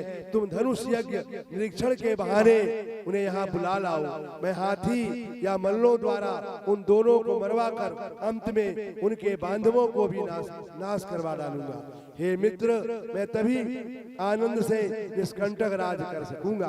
अक्रूर ने कहा, हे राजन, संकल्प तो तुम्हारा बहुत अच्छा है, संभव है इससे तुम्हारी मृत्यु टल जाए, किंतु कार्य का सिद्ध होना या न होना यह सदैव दैव के अधीन है, भाग्य के अधीन है। फिर भी मैं भी आपकी आज्ञा का पालन करता हूँ। हे राजन, इस प्रकार कंस अक्रूर का आदेश देकर अपने राजभवन में चले गए और अक्रूर भी अपने भवन को चले गए। सुखदेव जी बोले, हे राजन, इधर कंस द्वारा प्रेषित केसी नाम का दैत्य घोड़े का रूप धारण करके बड़े वेग से गोकुल जा पहुंचा। उसने अपने हिनहिनाहट से सबको भयभीत कर दिया। वह कंस के हित में कटिबद्ध हो युद्ध के लिए कृष्ण को खोज ही रहा था। भगवान ने आगे बढ़कर उसे अवज्ञा पूर्वक ललकारा। यह देख उसने भयावनी हिनहिनाहट के साथ भगवान की ओर दौड़कर उन्हें मारने के लिए दुलत्ती चलाई। घोड़े और गधे दुलत्ती ही चलाते हैं। भगवान ने वार बचाकर उसके पीछे के दोनों पैर कसकर पकड़ लिए और बड़े वेग से घुमाकर उसे 400 हाथ की दूरी पर फेंक दिया। वह मूर्छित हो धड़ाम से पृथ्वी पर गिर पड़ा। जब उसे होश आया तब वह फिर मुंह फाड़कर बड़े वेग से भगवान की ओर झपटा। भगवान ने मुस्कुराते हुए अपनी वाम भुजा ही उसके मुख में घुसेड़ दी, जैसे कोई चूहा के मारने के लिए सर्प को बिल में घुसेड़ देता है। इससे वह और भी क्रोध में भर गया और कटकटाकर उसे दांतों से चबाने लगा, किंतु इस क्रिया से उसके सारे दांत ही टूटकर पृथ्वी पर गिर पड़े। भगवान की भुजा उसके शरीर के भीतर धीरे धीरे बढ़ने लगी, जैसे उपेक्षा करने से शरीर में रोग बढ़ जाता है। अंत में उसकी प्राणवायु रुक गई और वह घबराकर हाथ पैर पटकने लगा। उसका सारा शरीर पसीने से तरबतर हो गया, नेत्र उलट गए, लीद भी निकल पड़ी। वह प्राण शून्य हो धराशायी हो गया। भगवान ने फटी लकड़ी के समान उसके शरीर से अपनी भुजा निकाल ली। इस प्रकार भगवान ने बिना यत्न के ही इतना विशाल दैत्य मार डाला। यह देख देवताओं को बड़ा आश्चर्य हुआ। वे प्रसन्नता पूर्वक भगवान पर फूलों की वर्षा करने लगे। इस प्रकार व्योमासुर राक्षस भी मारा गया। एक दिन भगवान ने गोवर्धन पर्वत पर भी गौ चराते हुए गोपों के साथ नीलायन क्रीड़ा आरंभ कर दी। इससे कुछ गोप चोर बन गए और कुछ रक्षक बन गए, कुछ भेड़ बन गए। भेड़ बने गोपों को चोर उठाकर ले जाते और रक्षक उनकी रखवाली करते। मैं दानव मायावी पुत्र व्योमासुर गोप रूप में चोर बन करके वहां आ गया। उसने भेड़ बने बहुत से ग्वाल बालों को चुराकर पर्वत की गुफा में बंद कर दिया। केवल 4 या 5 ग्वाल बाल शेष रह गए। भगवान ने उसका यह चरित्र देख गोपों को ले जाते हुए ही उसे पकड़ा। पकड़ते ही वह तुरंत अपना पर्वताकार विशाल रूप धारण कर प्रकट हो गया। उसने अपने भगवान से छुड़ाने की पूरी चेष्टा की, किंतु वह उससे सफल न हो सका।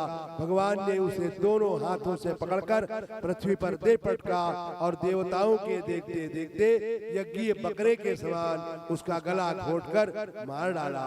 इस पर प्रसन्न हो देवगण आकाश से फूलों की वर्षा करने लगे। अनंतर भगवान ने शिला हटाकर गुफा में बंद ग्वाल बालों को निकाला और प्रसन्नता पूर्वक उनके साथ गोकुल धाम में प्रवेश किया। ऐसे बाल कृष्ण भगवान अनेक प्रकार की लीलाएं कर रहे थे और असुरों का धीरे धीरे वध भी कर रहे थे। अब मुख्य तो था असुर कंस, जिसको उनको मारना था, इसलिए उनकी ओर अब बढ़ने लगे हैं। अक्रूर का गोकुल गमन तथा उनका राजोचित सत्कार हुआ। अक्रूर जी कौन है? अक्रूर जी उनका जन्म जो है यदुवंश में हुआ। ये कुटुंब के नाते वसुदेव के भाई लगते थे। इनके पिता का नाम स्वफल्क था। ये कंस के दरबारी थे और उन्हीं दरबारी को उन्होंने उनको बुलाने के लिए भेजा, क्योंकि वसुदेव के रिश्तेदार थे। उनका कहना मान करके जरूर ले आएंगे, दूसरे को भेजूंगा तो कृष्ण नहीं आएंगे। सुखदेव जी बोले, हे राजन, कंस की आज्ञा से अक्रूर जी ने मथुरा में रात्रि बिताकर प्रातः काल रथारूढ़ हो रथ पर बैठकर नंद जी के गोकुल में प्रस्थान किया। मार्ग में इनके हृदय में प्रेम लक्षण पंक्ति का संचार हुआ। वे मन में विचारने लगे, मैंने पूर्व जन्म में ऐसा कौन सा पुण्य तपस्या अथवा सत्पात्र दान दिया है जो मैं आज केशव भगवान का दर्शन करूंगा। ममाद्या मंगलम नष्टम फलवांश्चैव मे भवा यनमस्ये भगवतो योगिर ध्येयाग्री पंकजम। आज मेरे सब पाप नष्ट हो गए, मेरा जन्म सफल हो गया, जो मैं आज योगियों के ध्यान करने योग्य भगवान के श्री चरणों में प्रणाम करूंगा। योगी जन भी जिनका केवल ध्यान ही करते रहते हैं, जल्दी दर्शन उन्हें भी नहीं हो पाता। कंस ने यह कार्य सौंप कर मुझे बड़ा उपकार किया मुझ पर। जिन चरणों के नखमंडल की दिव्य ज्योति से अम्बरीश आदि राजा संसार सागर को पार कर गए, जो ब्रह्मा आदि देवता तथा लक्ष्मी से पूजित होते हैं, दयालुतावश जो अपने सखाओं के साथ गौओं के पीछे पीछे चलते रहे, गोपियों ने जिन्हें अपने छाती से लगाकर अपना मानसिक संताप दूर किया था, उन्हीं चरणों का आज मुझे दर्शन होगा। ऐसी कल्पना करते हुए गोकुल की ओर अक्रूर जी बढ़ रहे हैं। आज प्रातः काल से ही मुझे बड़े शुभ शकुन दिख रहे हैं। मृग भी मेरे दक्षिण भाग से निकल जा रहा है। अपन बोलते रास्ता काटना, बोलते बिल्ली रास्ता काट दी, उसका अपशकुन हो जाना है। उसका नियम है, अगर दाहिने हमारी ओर जा रहे हैं कोई भी पशु पक्षी तो वो शुभ माना गया है, और बाईं ओर जाएंगे तो अशुभ माना जाता है। आज मुझे अवश्य ही भगवान के मुखश्री की झांकी का दर्शन होगा। सुंदर कपोल। इस प्रकार अक्रूर जी मार्ग में नाना प्रकार के मनोरथ करते भगवान के ध्यान में ऐसे निमग्न हो गए कि उन्हें मार्ग का कुछ भी ज्ञान न रहा। रथ के घोड़े स्वच्छता से दिन भर इधर उधर ही दौड़ते फिरते रहे। दैव इच्छा से वह किसी तरह शाम को गोकुल पहुंच सके। वहां भूमि में भगवान के चरण चिन्हों को देखकर भावावेश में तुरंत रथ से उतर पड़े। सोचने लगे, अरे यह भगवान की दुर्लभ चरण रज है, कहाँ मिलती है। यह कहकर वे उसी में लौटने लगे। उनके सारे शरीर में रोमांच आ गया, नेत्रों में अश्रुधारा बहने लगी। किसी तरह उठकर वे ज्यों ही आगे बढ़े थे कि गोदोहन के स्थान में उन्होंने बलराम एवं श्री कृष्ण को देखा। उन दोनों भाइयों का अद्भुत सौंदर्य देखकर अक्रूर जी चकित हो उनके चरणों में गिर पड़े। प्रेम विभोर दशा में चरणों में लिपट गए। अक्रूर जी उठाने पर भी उठते न थे। अश्रुओं की लगातार झड़ी से उनका संपूर्ण शरीर आर्द्र हो गया था। हर्षातिरेक से उनके कुछ भी कहा नहीं जाता था। भगवान ने बड़े प्रेम से उठाकर उन्हें हृदय से लगा लिया और घर ले जाकर नाना प्रकार से उनका सत्कार किया। भोजन आदि से निवृत्त होने पर मुख शुद्ध उन्हें तांबूल आदि एवं लवंग आदि पुनः अच्छी तरह से तृप्त किया गया। अनंतर नंद जी ने कहा, अक्रूर जी, उस दुष्ट कंस कह रहे थे, आप लोगों की कुशल मैं क्या कहूँ, जिसमें स्वयं अपने भांजों तक को नहीं छोड़ा, उन्हें भी मार डाला। इससे अधिक क्रूर और कौन होगा? कहिए, यह आने में आपको कष्ट तो नहीं हुआ? हम आपकी क्या सेवा करें? इस प्रकार नंद जी प्रेम में मधुर प्रश्नावली सुनकर अक्रूर जी का सारा मार्ग समदूर हो गया और अपने जीवन को वो धन्य मानने लगे। एक जीवन कैसे धन्य होता है कि हमारा जीवन व्यर्थ ना जाए, ऐसा करें। हमारा जीवन भी सार्थक हो जाए, ऐसी प्रार्थना करें कि हे नाथ अब तो ऐसी दया हो। आप लोग भी बोलिए,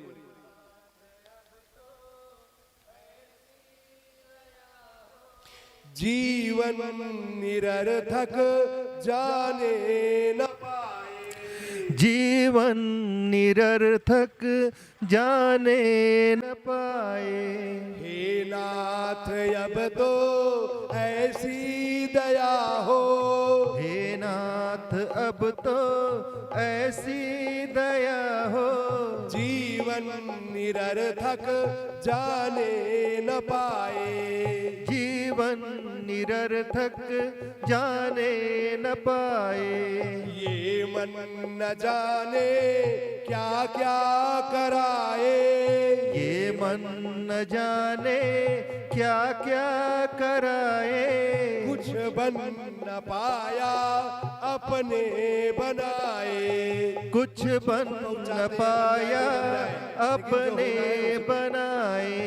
हे नाथ अब तो ऐसी दया हो, हे नाथ अब तो ऐसी दया हो, जीवन निरर्थक जाने न पाए, जीवन निरर्थक जाने न पाए। संसार में ही आसक्त रहकर, संसार में ही आसक्त रहकर, दिन रात अपने मतलब की कहकर, दिन रात अपने मतलब की कहकर, सुख के लिए लाखों दुख सहकर, सुख के लिए लाखों दुख सहकर, ये दिन अभी तक यूं ही बिताए,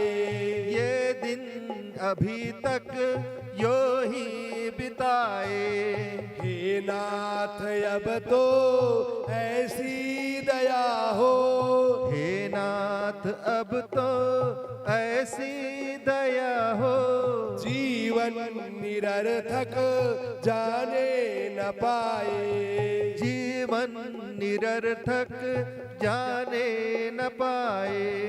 ऐसा जगा दो फिर सो न जाऊं, ऐसा जगा दो फिर सो न जाऊं, अपने को निष्काम प्रेमी बनाऊं, अपने को निष्काम प्रेमी बनाऊं। मैं आपको चाहूं और पाऊं, मैं आपको चाहूं और पाऊं, संसार का भय रह कुछ न जाए, संसार का भय रह कुछ न जाए। हे नाथ अब तो ऐसी दया हो, हे नाथ नाथ अब तो ऐसी दया हो, जीवन निरर्थक जाने न पाए, जीवन निरर्थक जाने न पाए। वह योग्यता दो सत्कर्म कर लूं, वह योग्यता दो सत्कर्म कर लूं, अपने हृदय में सद्भाव भर लूं, अपने हृदय में सद्भाव भर लूं। नर्तन है साधन भव सिंधु तर लूं, नर्तन है साधन भव सिंधु तर लूं। ऐसा समय फिर आए न आए, ऐसा समय फिर आए न आए। हे नाथ अब तो ऐसी दया हो, हे नाथ अब तो ऐसी दया हो, जीवन निरर्थक जाने न पाए, जीवन निरर्थक जाने न पाए। हे नाथ मुझे निरभिमानी बना दो, हे नाथ मुझे निर्भिमानी बना दो, दारिद्र्य हर लो दानी बना दो, दारिद्र्य हर लो दानी बना लो, आनंदमय विज्ञानी बना दो, आनंदमय विज्ञानी बना दो। मैं हूँ तुम्हारी आशा लगाए, मैं हूँ तुम्हारी आशा लगाए। हे नाथ अब तो ऐसी दया हो, हे नाथ अब तो ऐसी दया हो, जीवन निरर्थक जाने न पाए, जीवन निरर्थक जाने न पाए। ये मन न जाने क्या क्या कराए, ये मन न जाने क्या क्या कराए, कुछ बन न पाया अपने बनाए, कुछ बन न पाया अपने बनाए।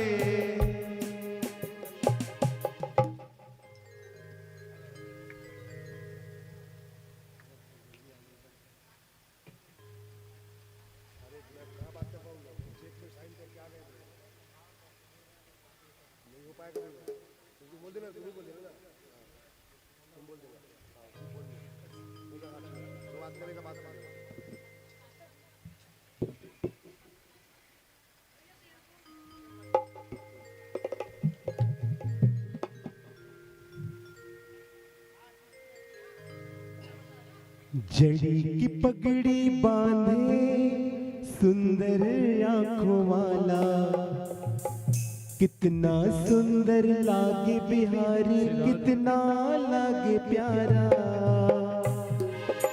जड़ी की पगड़ी बांधे सुंदर आंखों वाला, जड़ी की पगड़ी बांधे सुंदर आंखों वाला, कितना सुंदर लागे बिहारी, कितना लागे प्यारा, कितना सुंदर लागे बिहारी, कितना लागे प्यारा।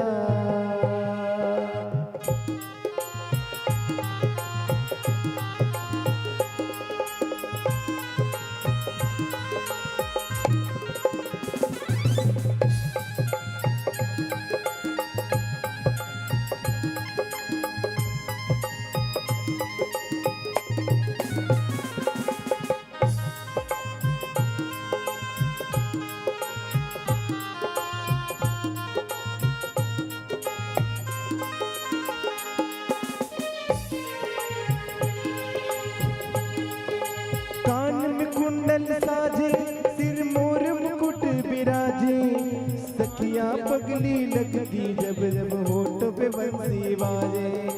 कान में कुंडल साजे, सिर मोर मुकुट बिराजे, कान में कुंडल साजे, सिर मोर मुकुट बिराजे, सखियां पगली होती जब जब होठों में बंसी बाजे। सखिया पगली होती जब जब होठ पे बंसी वाले। है चंदा ये सांवरा तारे है ग्वाल वाला, है चंदा ये सांवरा तारे है ग्वाल वाला। कितना सुंदर लागे बिहारी, कितना लागे प्यारा, कितना सुंदर लागे बिहारी, कितना लागे प्यारा। जड़ी की पगड़ी बांधे सुंदर आंखों वाला, जड़ी की पगड़ी बांधे सुंदर आंखों वाला। कितना सुंदर लागे बिहारी, कितना लागे प्यारा, कितना सुंदर लागे बिहारी, कितना लागे प्यारा।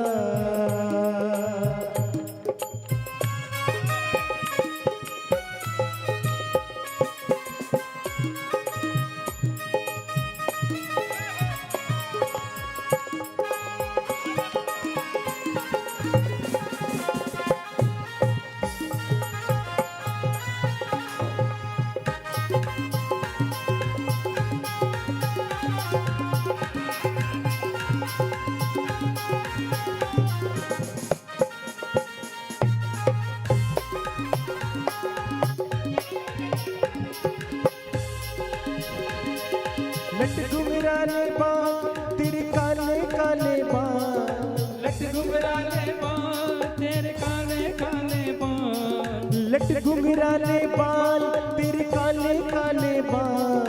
लट घुंघराले बाल तेरे काले काले बाल। सुंदर श्याम सलोना तेरी टेढ़ी मेरी चाल, सुंदर श्याम सलोना तेरी टेढ़ी मेरी चाल। हवा में सर सर करता मेरा पीतांबर वाला, हवा में सर करता तेरा पीतांबर मतवाला, हवा में सर सर करता तेरा पीतांबर मतवाला। कितना सुंदर लागे बिहारी, कितना लागे प्यारा, कितना सुंदर लागे बिहारी, कितना लागे प्यारा। जड़ी की पगड़ी बांधे सुंदर आंखों वाला, जड़ी की पगड़ी बांधे सुंदर आंखों वाला। कितना सुंदर लागे बिहारी, कितना लागे प्यारा, कितना सुंदर लागे बिहारी, कितना लागे प्यारा। कितना सुंदर लागे बिहारी, कितना लागे प्यारा, कितना सुंदर लागे बिहारी, कितना लागे प्यारा। बोल सावर सरकार की जय। अब सुखदेव जी बोले, हे राजन, सुखोपविष्टा परयं के राम कृष्णो रुमानितः लेभे मनोरथान सर्वान पथियान सचकारः। अक्रूर जी को सुखपूर्वक पलंग पर बैठाकर बलराम और श्री कृष्ण ने नाना प्रकार से उनका आदर सत्कार किया। मार्ग में इन्होंने जो जो मनोरथ किए थे वे सभी क्रमशः उन्हें प्राप्त हुए। यद्यपि भगवान के प्रसन्न होने पर संसार की कोई वस्तु दुर्लभ नहीं रहती, फिर तो भगवत भक्त किसी वस्तु की इच्छा नहीं करते। सायंकाल भोजन आदि से निवृत्त होकर भगवान ने अक्रूर से कहा, हे तात, आपका आगमन बड़ा ही सुंदर हुआ है। कहिए हमारे संबंधी बंधु बांधव कुशल से तो हैं। हमारे मामा कंस तो कुल में रोग रूप में बढ़ते ही जा रहे हैं। उनके रहते आप लोगों की कुशल क्या कहें, क्या पूछें। हमारे कारण माता पिता का बंधन हुआ, उन्हें नाना प्रकार का कष्ट दिया गया, उनके पुत्रों का मरण हुआ। कहाँ तक दुख गाथाएं कहाँ कही जाए। आज आपके दर्शनों से हमें बड़ी शांति मिली। अच्छा बताइए, आपके आने का कारण क्या है?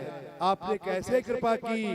हे राजन, भगवान के इस प्रकार पूछने अक्रूर जी ने आदि से अंत तक कंस का सारा संदेश कह सुनाया जिसके लिए उन्हें भेजा गया था। साथ ही कंस की यदुवंशियों से दृढ़ वैरता तथा उसने वसुदेव को मारने की जो कुचेष्टा की थी उसे भी बता दिया। भगवान ने कंस का संदेश सुनकर नंद बाबा से निवेदन किया।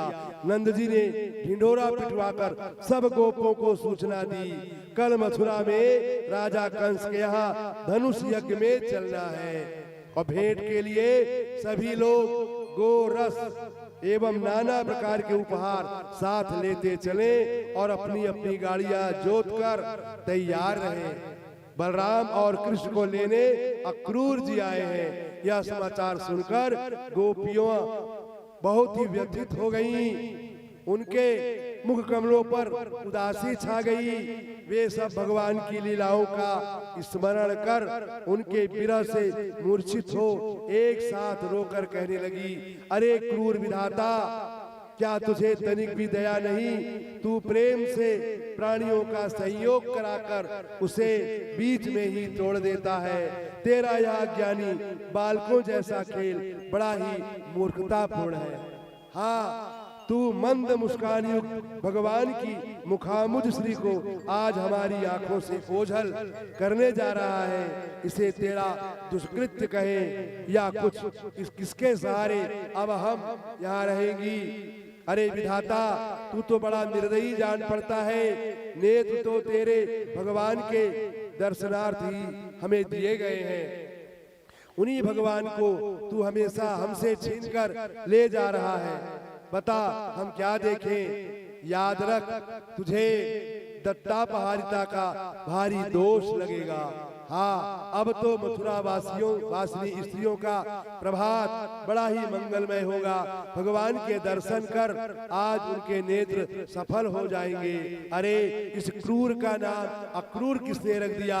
जो हमको नाम तो है अक्रूर और काम कर रहे हैं क्रूर का, कि हमसे हमारे कृष्ण को बिछो करा रहे हैं, यहाँ से ले जा रहे हैं। जो हमें सांत्वना न देकर हमसे प्राण धन को दूर ले जाना चाहते हैं। अरे, जिसके लिए हमने सब कुछ निछावर कर दिया, उसकी भी बुद्धि ना जाने कैसे कठोर हो गई। वह भी हमसे बिना पूछे ही रथ पर जा रहा है। ये मूर्ख गोपगण भी कितने जल्दीबाजी कर रहे हैं। क्या करें? किसी की मौत भी नहीं आती। कोई मृत्यु हो जाएगी, कम से कम 10 दिन 13 दिन बुलाते तक के कोई कहीं आएगा जाएगा नहीं। इससे किसी की मृत्यु आ जाए ताकि ये रुक जाए, इनका काम रुक जाए। आज हमारा दैव ही प्रतिकूल हो रहा है। अच्छा, अब हम स्वयं जाकर के उन्हें रोकेंगी। कुल के वृद्ध बांधव हमारा क्या करेंगे? कारण उनके बिना हमारा जीवन अब न रह सकेगा। हे राजन, इस प्रकार कृष्ण में आसक्ति विरह से पीड़ित गोपियां लज्जा त्याग करके हे गोविंद, हे दामोदर, हे माधव, हे दीनबंधो इत्यादि भगवान के नाम ले लेकर ऊंचे स्वर से रोने लगी। उनके रोते ही अक्रूर ने संध्या वंदन आदि से निवृत्त हो सूर्योदय के समय रथ हाँक दिया। उस समय जब गोपियां जो है विलाप करने लगी, कैसे विलाप कर रही हैं कि मम जीवन वाटिका खिले पावन, पे प्रेम प्रसून को तोड़ नहा, वरवंशिका के स्वरों की सुधा दे, विष व्याकुलता का निचोड़ नहा, विमले सथा छाह कभी हमको, अब तो अपना मुख मोड़ना। घनश्याम अरे मझधार में ही मम जीवन नाव को छोड़ना। क्या कह रही है वियोग में कि जाने नहीं देंगी मथुरा में घनश्याम तुम्हें, कि जाने नहीं देंगी मथुरा में घनश्याम तुम्हें, रथ नेत्र नीर के पयोधि में डुबाएंगी। हम अपने आंसुओं से के नीर में आपको डुबा देंगी। कितना भी पाठ तुम धैर्य का पढ़ाते रहो, किंतु निज चित्त में न शांति हम लाएंगी। तुम कहते हो हम आएंगे अवश्य, किंतु हम कहती हैं नहीं, श्याम अब पाएंगी। विमलेश देखेंगी अक्रूर कितना है क्रूर, रथ के ही आगे हम सब लेट जाएंगी। कौन त्रयताप से सुतप्त विश्व प्राणियों को वंशिका की स्वर सुधा बिंदुए पिलाएगा। कौन मुनि मानस चुराना छोड़ ब्रज बीच, चुपके से दधि नवनीत को चुराएगा। कौन चुराएगा दही, कौन चुराएगा माखन। कौन नित्य लीलाएं ललित दिखाएगा, कौन ग्वाल बाल वृंद बीच इठलाएगा। विमलेश कलित कलिंद जाके नीर तीर, गोपियों के संग कौन रास को रचाएगा। कभी देखा तुम्हें नव माधुरी को, निधीशी ब्रज में तुम आ रहे हो।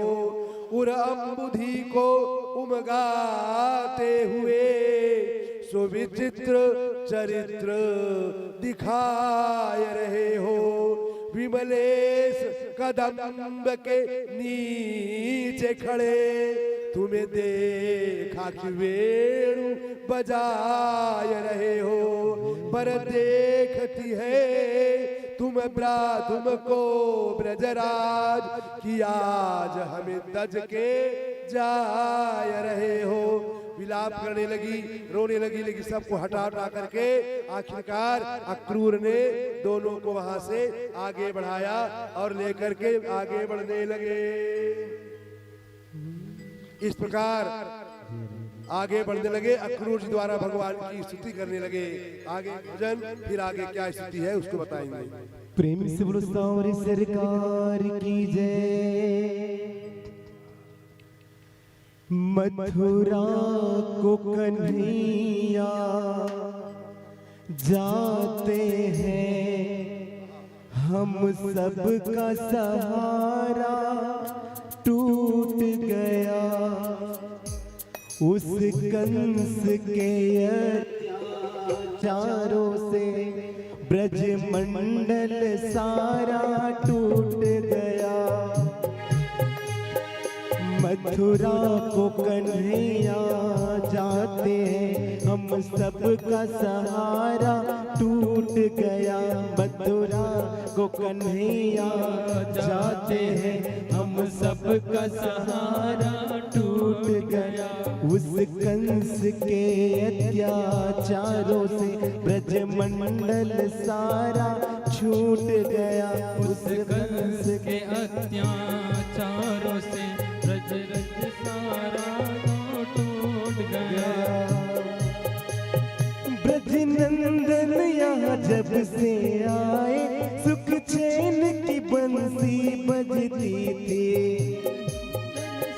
ब्रज नंदन यहाँ जब आए, सुख चैन की बंसी बजती थी।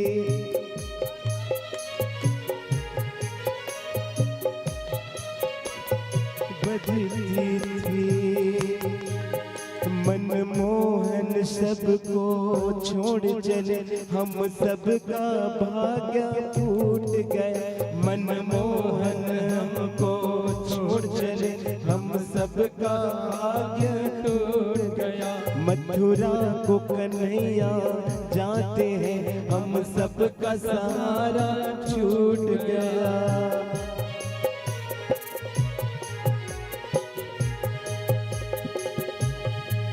नटनागर कुंज बिहारी ने ब्रज की विपदाएं टारी है। नटनागर कुंज बिहारी ने ब्रज की विपदाएं टारी है। वह काली नाग नथैया पे घनश्याम हमारा छूट गया।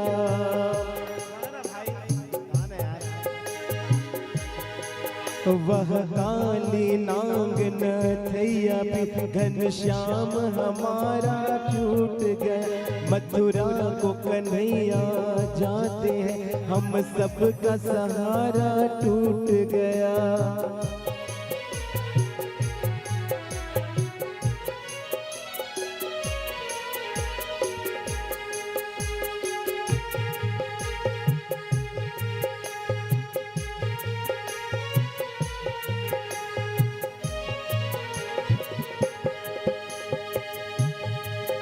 बंसी की सुरीली तानों से बंसीधर मोहित करते थे। बंसी की सुरीली तानों से बंसीधर मोहित करते थे। बंसी की सुरीली तानों से बंसीधर मोहित करते थे।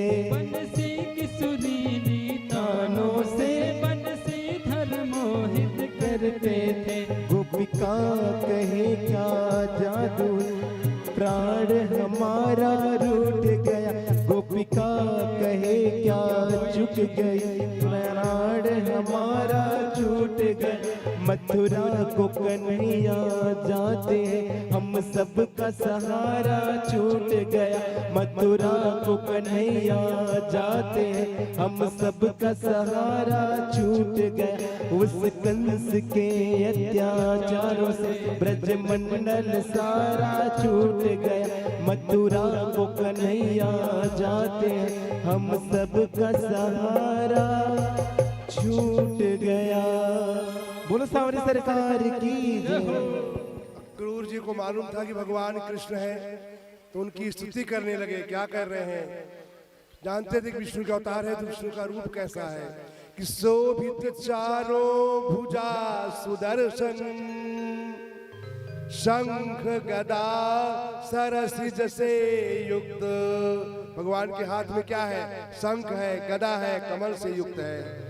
तो शोभित चारों भुजा सुदर्शन और शंख गदा सरसिज से युक्त, और रुचिर किरीट सुभग पीतांबर, कमल नयन शोभा संयुक्त। और चिन्ह विप्रपद, उनके छाती में भृगु जी ने लात मारी थी ना, तो चिन्ह विप्रपद का वक्षस पर, और कौस्तुभ मणि गल मंजुलहार, कौस्तुभ मणि पहनते हैं। परम सुखद श्री विष्णु चरण वंदन करता हूँ बारंबार, वंदन करता हूँ बारंबार। उनको प्रणाम किया और अब वहां नगर में प्रवेश हो गया, मथुरा में पहुंच गए। सुखदेव जी बोले, हे राजन, अक्रूर जी की स्तुति करते करते जब भगवान ने अपना रूप अंतर्हित कर लिया, तब वे उसे न देख विस्मित हो जल से बाहर निकले और संध्या वंदन आदि कर रथ पर आकर के बैठ गए। भगवान ने अक्रूर जी से कहा, हे तात, आज आपने जल से कोई अद्भुत वस्तु देखी है, ऐसा हमें लक्षित हो रहा है। अक्रूर ने रथ आगे बढ़ाया और अपराह्न में मथुरा पहुंच गए। मार्ग में विशाल जनसमाज दोनों भाइयों को देखकर उन पर लगी हुई दृष्टि को हटा न सका। नंद आदि गोप पहले से ही मथुरा के भुवन में पहुंचकर उनकी प्रतीक्षा कर रहे थे।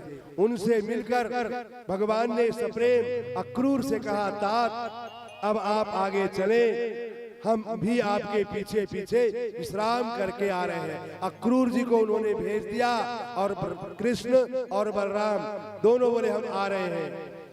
अक्रूर जी ने दोनों भाइयों के साथ ही अपने चलने की प्रार्थना की और कहा, आप भक्त वत्सल हैं, हमारा त्याग न करें। भगवान ने कहा, तात, क्षमा करें, हम यदुवंशियों के द्रोही कंस को मार कर ही भाई के साथ आपके घर अवश्य आएंगे और अपने सब बंधुओं को सुखी करेंगे। आप चिंता न करें। हे राजन, भगवान के इस प्रकार कहने पर अक्रूर कुछ दुखित से हो मथुरापुरी में की ओर चल पड़े। वहां कंस का दोनों भाइयों के आगमन का समाचार देकर पुनः अपने घर चले गए। अनंतर भगवान दिन के अंतिम प्रहर में अपने भाई तथा गोपगणों के साथ मथुरा देखने के लिए निकल पड़े। जिस समय दोनों भाई राजमार्ग से मथुरा में प्रवेश हुए, उन्हें देखने के लिए स्त्रियां दौड़कर अपनी अटारियों पर चढ़ गई। घर के सारे काम काज छोड़कर जो जिस अवस्था में थी वैसे ही दर्शन करने के लिए जा पहुंची। भगवान का दिव्य सौंदर्य देखकर उनका मन भगवान की ओर आकृष्ट हो गया।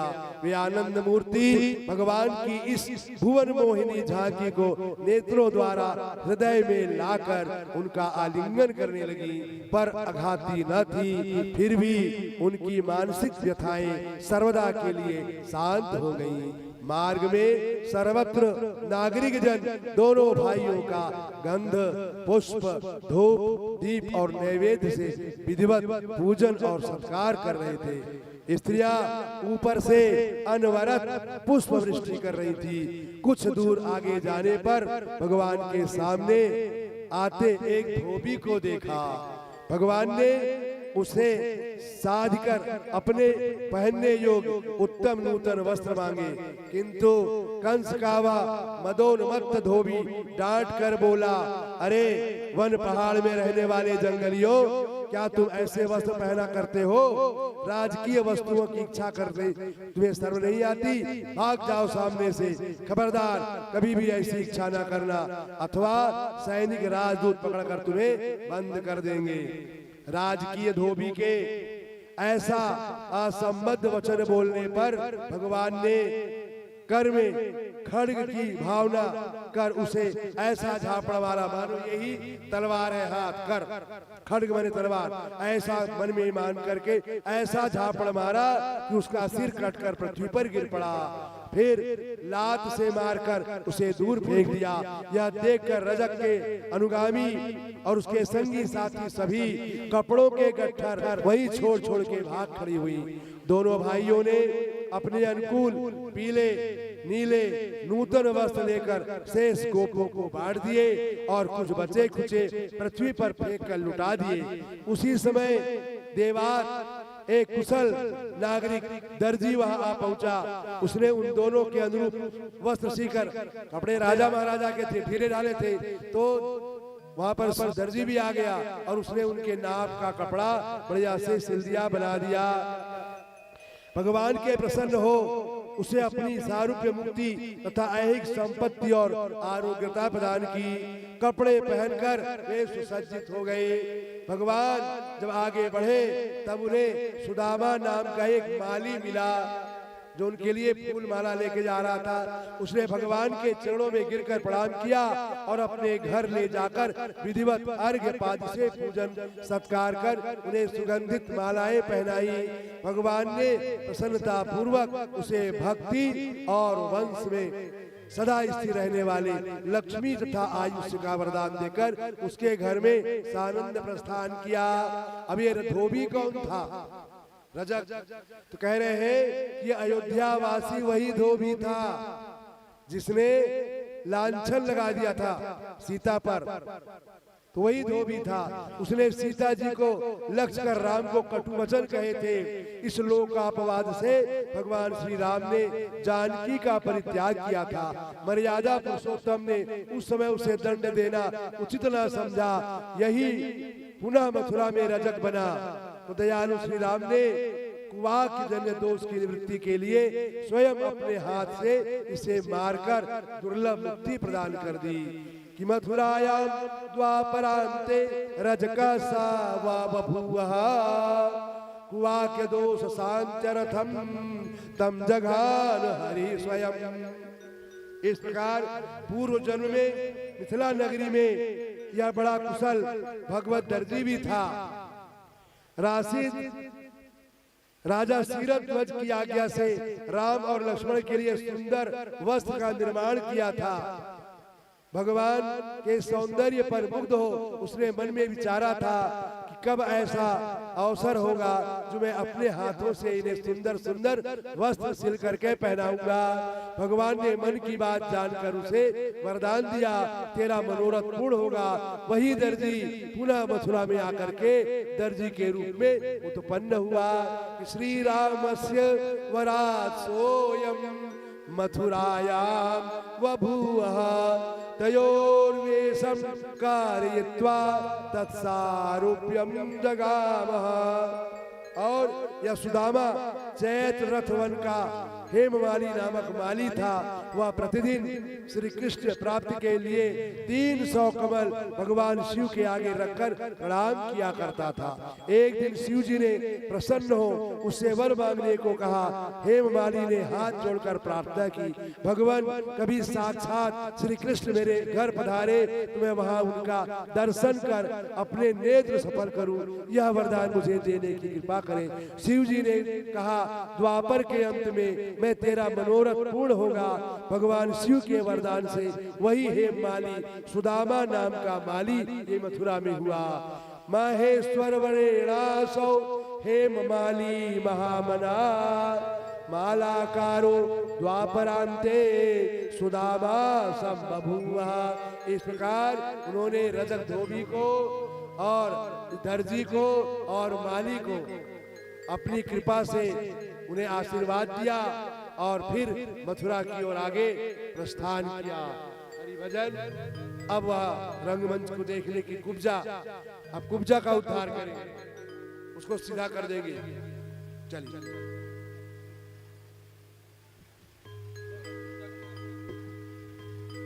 प्रेम से बोलो सावरे सरकार की जय हो। राधे का नाम अनमोल बोलो राधे राधे। राधे का नाम अनमोल बोलो राधे राधे। राधे का नाम अनमोल बोलो राधे राधे। श्यामा का नाम अनमोल बोलो राधे राधे। राधे का नाम सभी बोलेंगे बोलो राधे राधे। ब्रह्मा भी बोले राधे, विष्णु भी बोले राधे। ब्रह्मा भी बोले राधे, विष्णु भी बोले राधे। ब्रह्मा भी बोले राधे, विष्णु भी बोले राधे। ब्रह्मा भी बोले राधे, विष्णु भी बोले। ओए शंकर के डमरू से आवाज आए राधे राधे। शंकर के डमरू से आवाज आई राधे राधे। राधे का नाम अनमोल बोलो राधे राधे। राधे का नाम अनमोल बोलो राधे राधे। श्री राधे।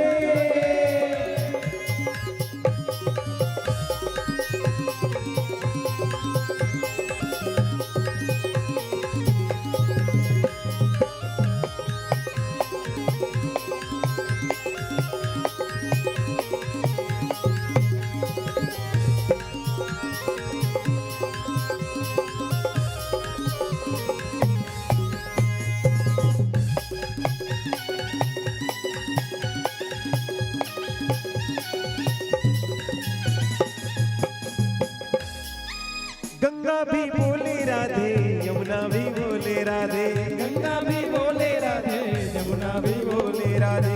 गंगा भी बोले राधे, यमुना भी बोले राधे। गंगा भी बोले राधे, यमुना भी बोले राधे। सरयू की धार से आवाज आवे राधे राधे। सरयू की धार से आवाज आई राधे राधे। राधे का नाम अनमोल बोलो राधे राधे। राधे का नाम अनमोल बोलो राधे राधे। जय हो।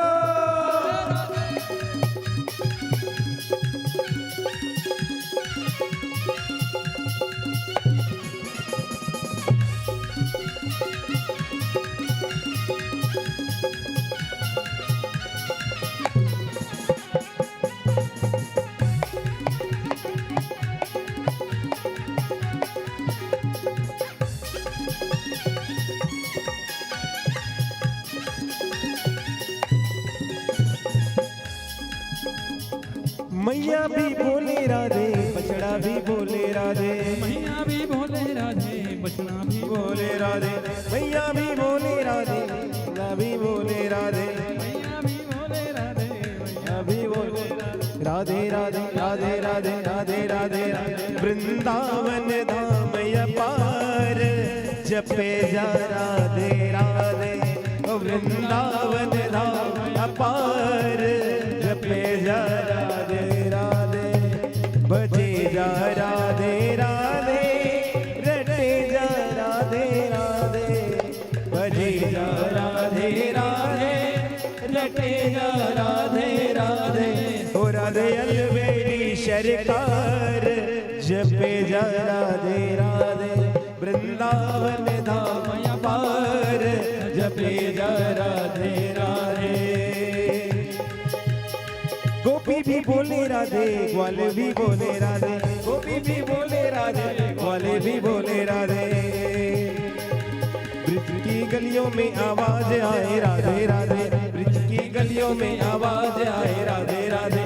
राधे का नाम अनमोल बोलो राधे राधे, राधे का नाम अनमोल बोलो राधे राधे, राधे का नाम अनमोल बोलो राधे राधे, राधे का नाम अनमोल बोलो राधे राधे, राधे राधे।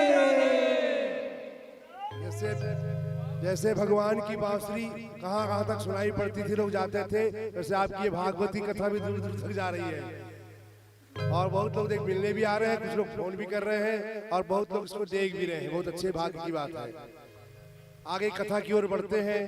सुखदेव जी बोले, हे राजन कि अय ब्रजन राजपथे न माधव श्रियम गृहीतांग विलेप भाजनम कि विलोक्य कुब्जाम युवतिम वराननाम पाप्रच्छयान्तिम प्रहसन रसप्रदः।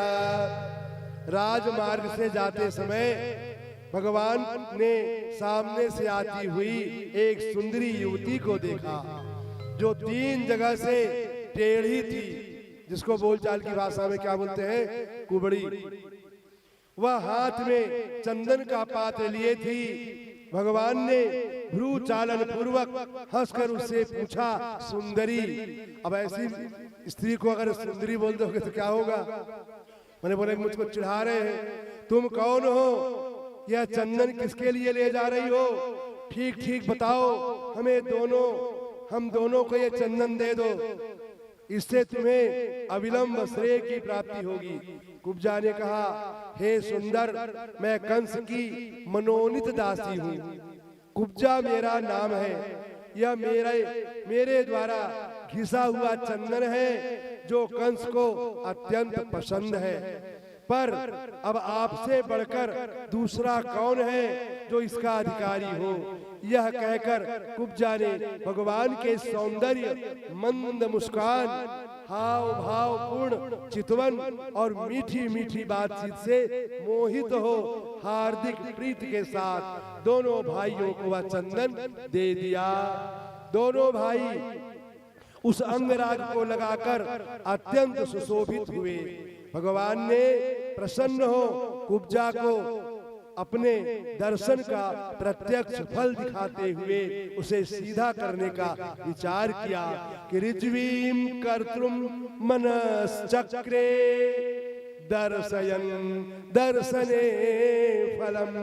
उन्होंने अपने दोनों पैरों से कुब्जा के दोनों पैर दबा दिए और 2 अंगुलियां उसकी ठोड़ी से पकड़ लिए, ठोड़ी में लगा करके धीरे से एक झटका दिया, जिससे उसका शरीर तत्काल सीधा हो गया।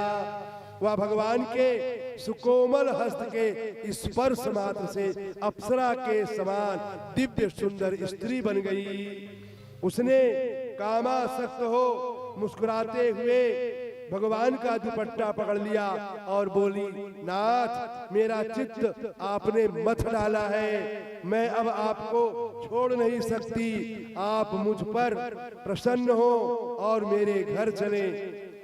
भगवान ने कहा, प्रिय घबराओ नहीं, मैं कंस को मारकर तुम्हारे घर अवश्य आऊंगा, तुम चिंता ना करो। जितना कहकर मीठी मीठी बातों से समझा बुझाकर भगवान ने प्रेम पूर्वक उसे विदा किया। यह कुब्जा भगवान की स्वरूप भूत साक्षात भू शक्ति सत्यभामा का अंश अर्थात साकार पृथ्वी ही थी, जो दुष्ट राजाओं के त्रिवर्गा पालन भार से 3 जगह से टेढ़ी हो गई थी। भगवान ने कौतुक से ही उसे सीधा कर दिया, या सूचित किया कि अब तेरा भार शीघ्र उतर जाएगा। कुब्जा भगवान की नित्य सिद्ध पत्नी थी, इसी से यह विनोद लीला हुई।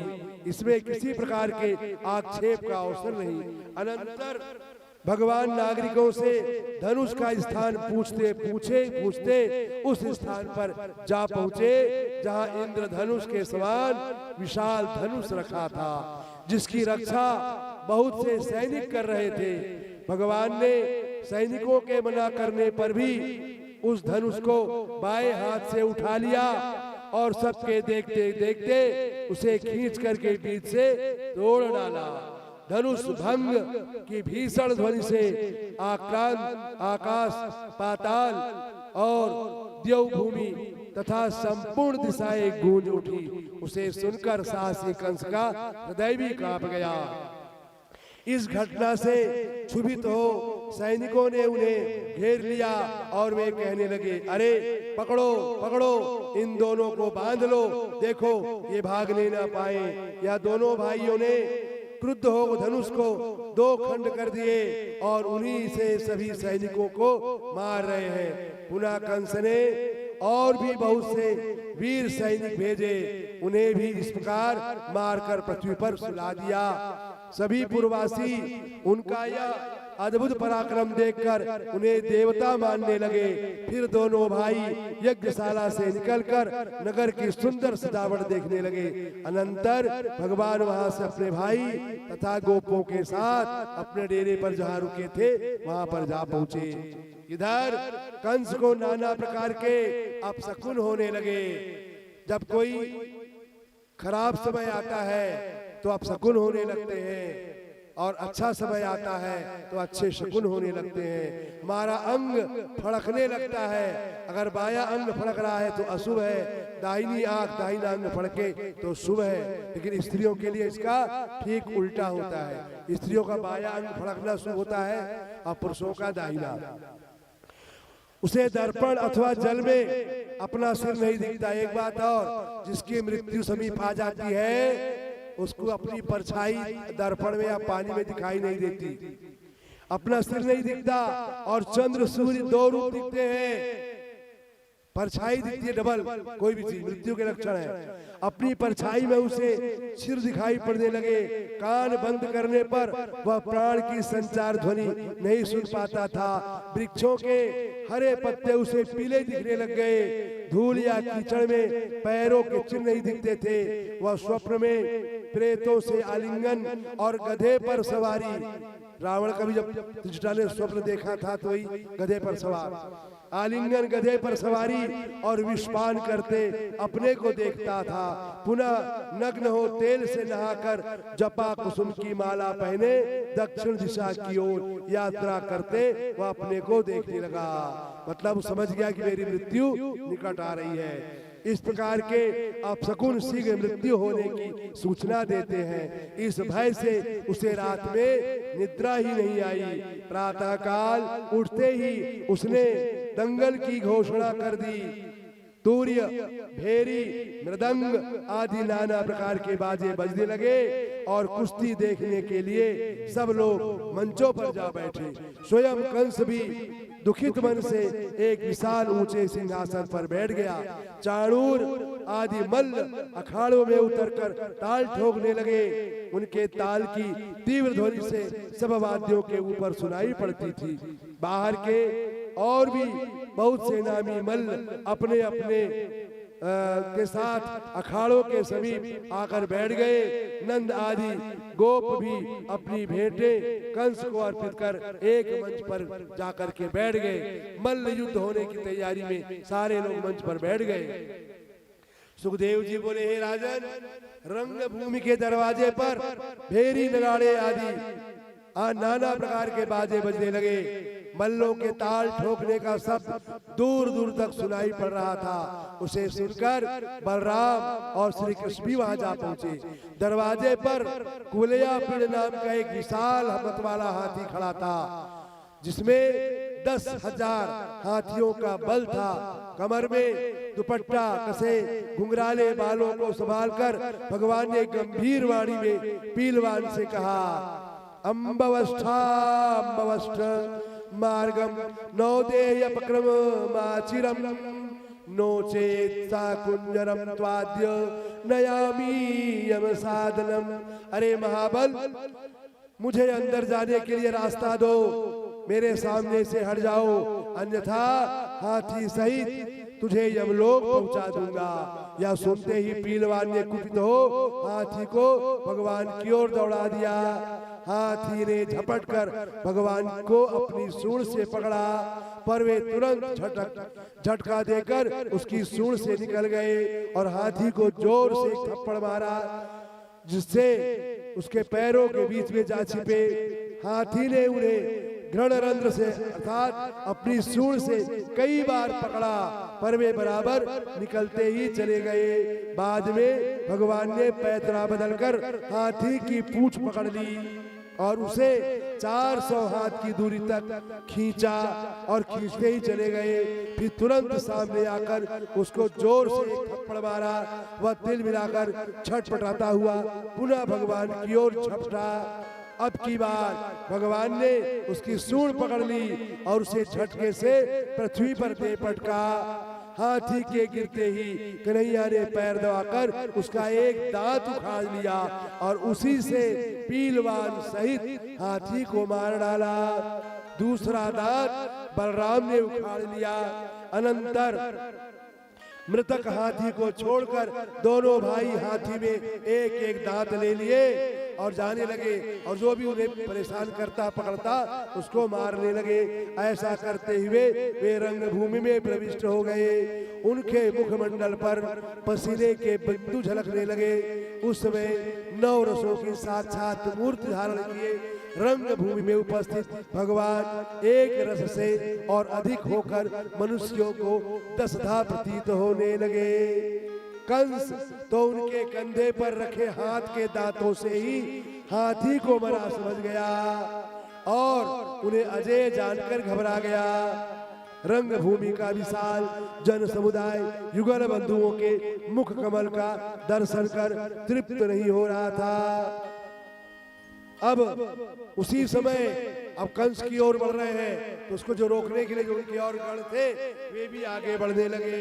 उसी समय चाणूर नामक मल्ल ने कृष्ण और बलराम को संबोधन कर ललकारा, अरे आप दोनों तो कुश्ती लड़ने में बड़े कुशल पहलवान हैं। राजा ने यही सब देखने के लिए तो आपको बुलाया है। हम सब राजा की प्रजा हैं, इसलिए हमें राजा का प्रिय कार्य करना चाहिए। भगवान ने कहा, अरे मल्ल ठीक है, किंतु हम बालक हैं, बालकों के साथ लड़ेंगे जिससे सभासदों को किसी प्रकार का दोष ना लगे। चाणूर ने कहा, नहीं, हम बालक नहीं हैं, हाँ बड़े बलवान हैं। आपने 10,000 हाथियों का बल रखने वाले कुवलयावीर नाम के हाथी को मार डाला, इसलिए आप मेरे साथ और बलराम मुष्टिक के साथ कुश्ती लड़ने के लिए दंगल में उतर जाए।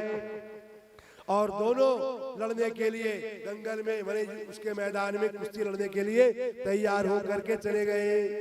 सुखदेव जी बोले, हे राजा, भगवान तो पहले से ही निश्चय कर चुके थे, तदनुसार वे स्वयं चाणूर से एवं बलराम मुष्टिक से अखाड़े में भिड़ गए। वे हाथ से हाथ और पैरों से पैर बांधकर एक दूसरे को चापने लगे, खींचने लगे, ढकेलने लगे, उठा पटक करने लगे।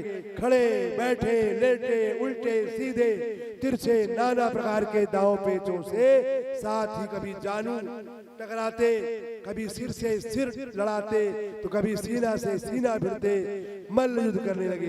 दोनों ओर से विविध पैतरों का भी प्रदर्शन हो रहा। स्त्रियां या बलाबल का युद्ध देखकर आपस में कहने लगी, अरे इन सभासदों को घोर पाप लगेगा जो कि बेजोड़ की कुश्ती करा रहे हैं। कहा वज्र का ये पर्वताकार मल्ल और कहा किशोरावस्था के मृदुगाद छोटे से बालक, देखो तो सही कृष्ण के मुखकमल पर श्रम से पसीना आ गया है। मुष्टिक के प्रति सामर्थ्य राम का भी मुख बल प्रयोग से लाल हो उठा।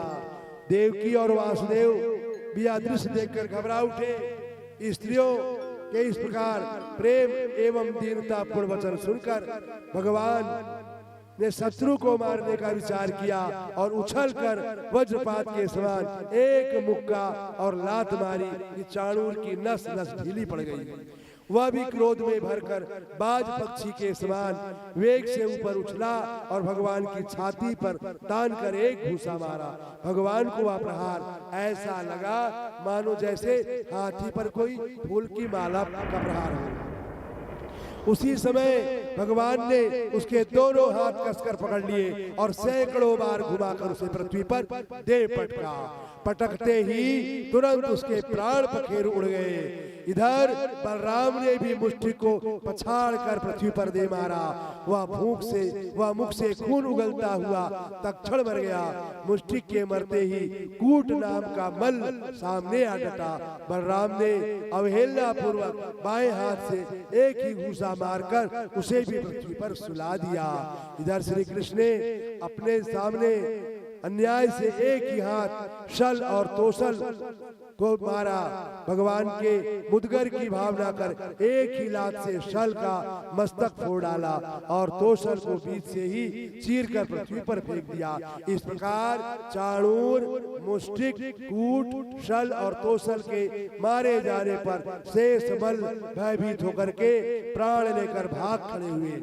भगवान के इस अद्भुत पराक्रम को देखकर कंस को छोड़ सभी देखने वाले मुक्त कंठ से उनकी प्रशंसा करने लगे। मल्लों के भाग जाने पर कंस ने क्षुब्ध हो बड़े क्रोध से डांटते हुए कहा, बंद करो गाजा बाजा। वसुदेव के इन दोनों लड़कों ने नगर से बाहर दो दुर्मति नंद का सारा धन छीन कर इसे बांध लो। मिथ्यावादी वसुदेव को शीघ्र ही मार डालो। यह सुनते ही भगवान रोष में भर गए। कंस के विशाल ऊंचे मंच पर कूदकर चढ़ गए। अब कंस को मारने के लिए पहुंचे। कंस घबराकर तुरंत ढाल तलवार हाथ में लेकर खड़ा हो गया। इधर उधर अपने बचाव के लिए पैतरे मारने लगा, किंतु गरुड़ जैसे सर्प को दबोचे उसी प्रकार भगवान ने लपक कर कंस के केस पकड़ लिए और उसे नीचे रंग भूमि में गिराकर स्वयं संपूर्ण ब्रह्मांड को बोझ लेकर उसके ऊपर कूद पड़े। इस क्रिया से कंस की नस नस पिस गई और वह सदा के लिए सो गया। इस प्रकार कंस का भी वध हो गया। भगवान ने कंस की चोटी पकड़कर कुछ देर तक पृथ्वी पर उसे खूब घसीटा, जिससे सब लोग समझ ले कि कंस मर चुका है, मूर्छित नहीं है। दूसरी बात, दुर्लभ ब्रज की इस पापी के शरीर में लग जाए जिसका कल्याण होगा। कंस के मारे जाने पर राजकीय सैनिकों का चारों ओर से हाहाकार मच गया। कंस चलते फिरते खाते पीते हर समय डर के मारे श्री कृष्णा उनका चिंतन किया करता था। इसलिए वह भी अंत समय में भगवान के दुर्लभ स्वरूप को प्राप्त हुआ। उसके अनुज कंक आदि 8 भाई थे। वे सब अपने भाई का बदला लेने बड़े वेग से दौड़े, किंतु बलराम ने लौह दंड से उन्हें मार मार कर पृथ्वी पर सुला दिया। इस पर हर्ष से आकाश में दुंदुभी बजने लगी। देवतागण फूलों की वर्षा करने लगे, अप्सराएं नाचने लगी। कंस आदि वीरों की स्त्रियां सिर धुनकर करुण विलाप करने लगी। भगवान ने उन सबको आश्वासन दे करके उनके मृत पतियों को विधिवत दाह संस्कार कराया। अनंतर माता पिता का बंधन मुक्त करके उनके हाथ प्रणाम किया। देवकी वासुदेव ईश्वर साक्षात स्वयं ही हाथ जोड़कर खड़े हो गए और शंकित हो अपने बच्चों का आलिंगन तक न कर सके। बोलिए कंस को कहा मारने वाले भगवान कंस की, भगवान कृष्ण की जय हो।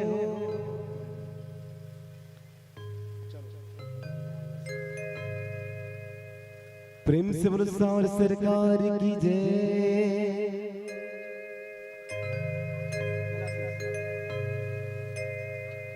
कट जाएगा पाप तेरा, प्रभु का भजन कर लेना, ध्यान कभी कम नहीं करना, प्रभु का भजन कर लेना, ध्यान कभी कम नहीं करना, प्रभु का भजन कर लेना।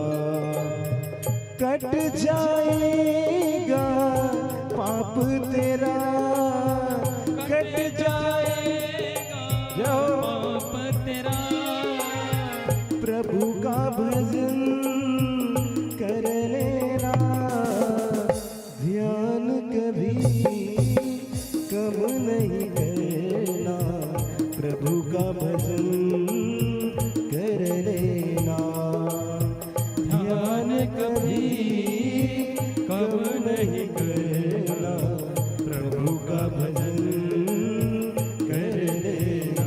श्री राधे।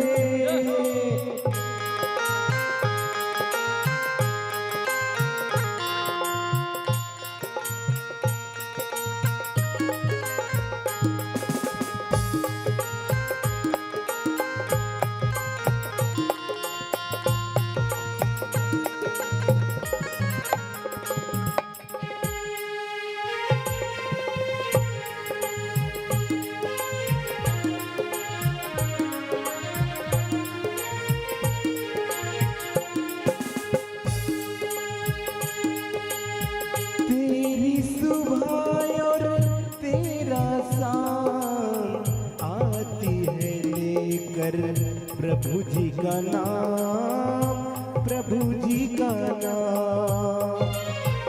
तेरी सुबह और तेरा शाम आती है लेकर प्रभु जी का नाम, प्रभु जी का नाम। झुक जाएगा जन्म बसेरा, झुक जाएगा जन्म बसेरा, प्रभु का कीर्तन कर लेना, ध्यान कभी कम नहीं करना, प्रभु का भजन कर लेना, ध्यान कभी कम नहीं करना, प्रभु का भजन कर लेना।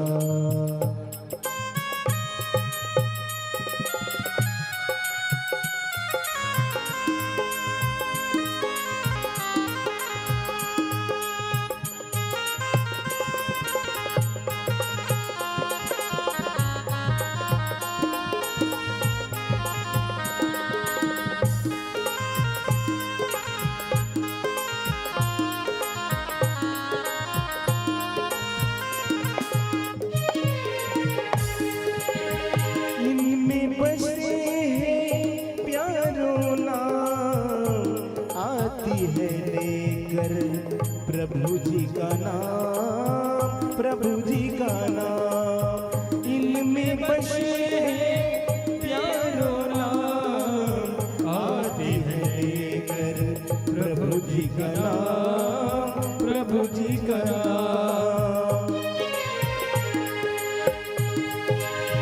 कट जाएगा पाप तेरा, कट जाएगा पाप तेरा, प्रभु से लगन कर लेना, ध्यान कभी कम नहीं करना, प्रभु का भजन कर लेना, ध्यान कभी कम नहीं करना, प्रभु का भजन कर लेना, प्रभु का भजन कर लेना, प्रभु का भजन कर लेना। बोलो सावरी सरकार की जय हो। कंस का वध हो गया, उनकी बेड़ी कट गई, सबको मुक्त कर दिया। अब उनका विद्या अध्ययन का समय आया, क्योंकि बिना पढ़े लिखे काम बनने वाला नहीं, चाहे भगवान हो, चाहे हम हो, चाहे कोई भी हो। इसलिए विद्या की महिमा अपार है, पढ़ना चाहिए। तो भगवान भी पढ़ने के लिए जा रहे हैं कि क्षणशः कणशश्चैव विद्यामर्थम च चिंतये। एक एक क्षण का उपयोग करके अच्छे से अच्छी विद्या पढ़नी चाहिए और एक एक कण जोड़ जोड़ करके धन का संचय करना चाहिए। क्षण त्यागे कुतो विद्या। अगर क्षण का समय का दुरुपयोग कर दोगे तो विद्या नहीं मिलेगी, और कण का दुरुपयोग करोगे, लुटाते रहोगे, पैसा बचाओगे नहीं, तो धन का उपयोग नहीं होगा। इसलिए दोनों को उपयोग करना चाहिए कि ऐसी विद्या ऐसी चीज है, बाकी तो सब बंटवारा हो जाता है, भाई मांग लेगा, चोरी कर लेगा, लेकिन ये ऐसा धन है जिसको कोई नहीं चुरा सकता। विद्या धनम सर्वधन प्रदानम। इसलिए सुखदेव जी बोले, हे राजन, माता पिता को अभी हमारे ईश्वरत्व का ज्ञान होना उचित नहीं, क्योंकि इससे हमारी नाट्य लीला ही बंद हो जाएगी अगर बता देंगे। ऐसा विचार कर भगवान ने पुत्र स्नेह रूपी माया का प्रसार किया और वह उनके चरणों में गिरकर उन्हें प्रसन्न करते हुए कहने लगे, हे पिता, हे मैया, हम दोनों से आप लोगों को किसी अवस्था का सुख नहीं मिला। पुत्र का धर्म ही है कि अपने माता पिता को खुश करे, ऐसा आचरण करे जिससे उनको माता पिता को प्रसन्नता मिले, ऐसा कोई कार्य न करे कि उनको दुख मिले। हम बड़े हतभाग्य हैं जो आपके पास रह भी नहीं सके। पुत्र पूरी 100 वर्ष की आयु पाकर भी माता पिता के ऋण से मुक्त नहीं हो सकता। कर्जे से मुक्त कब होता है आदमी? आपसे हमने 100 रुपए मान लो उधार लिया और 100 रुपए हमने चुका दिया, हिसाब बराबर हुआ। लेकिन माता पिता ने जो आपको जन्म दिया है, तो आप बच्चे को कैसे जन्म दोगे उनको, पिता माता को?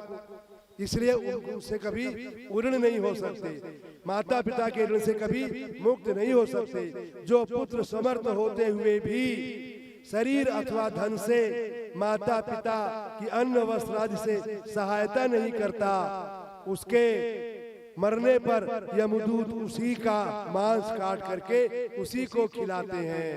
मातरम पितरम वृद्धम भार्याम साध्वीम सुतम शिशुम गुरुम विप्रम प्रपन्नम च कल्पो विप्रच्छव संवृता।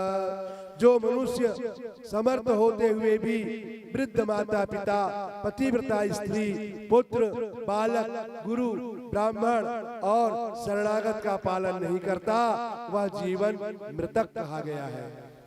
आपकी सेवा के बिना हमारे इतने दिन व्यर्थ बीत गए। कंस के भय से हम आपके पास आ भी ना सके, क्योंकि हम परतंत्र थे। आप हमारा अपराध क्षमा करें। इतना कहकर कृष्ण और बलराम दोनों उनके चरणों पर गिर पड़े।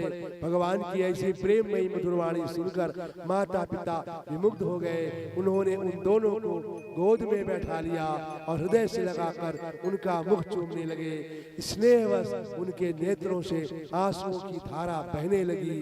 कंठ गदगद हो गया, वे कुछ बोल भी न सके। इस प्रकार माता पिता को आश्वासन देकर श्री कृष्ण ने अपने नाना उग्रसेन को राजगद्दी पर बैठा दिया और कहा, आप प्रजा का पालन करें।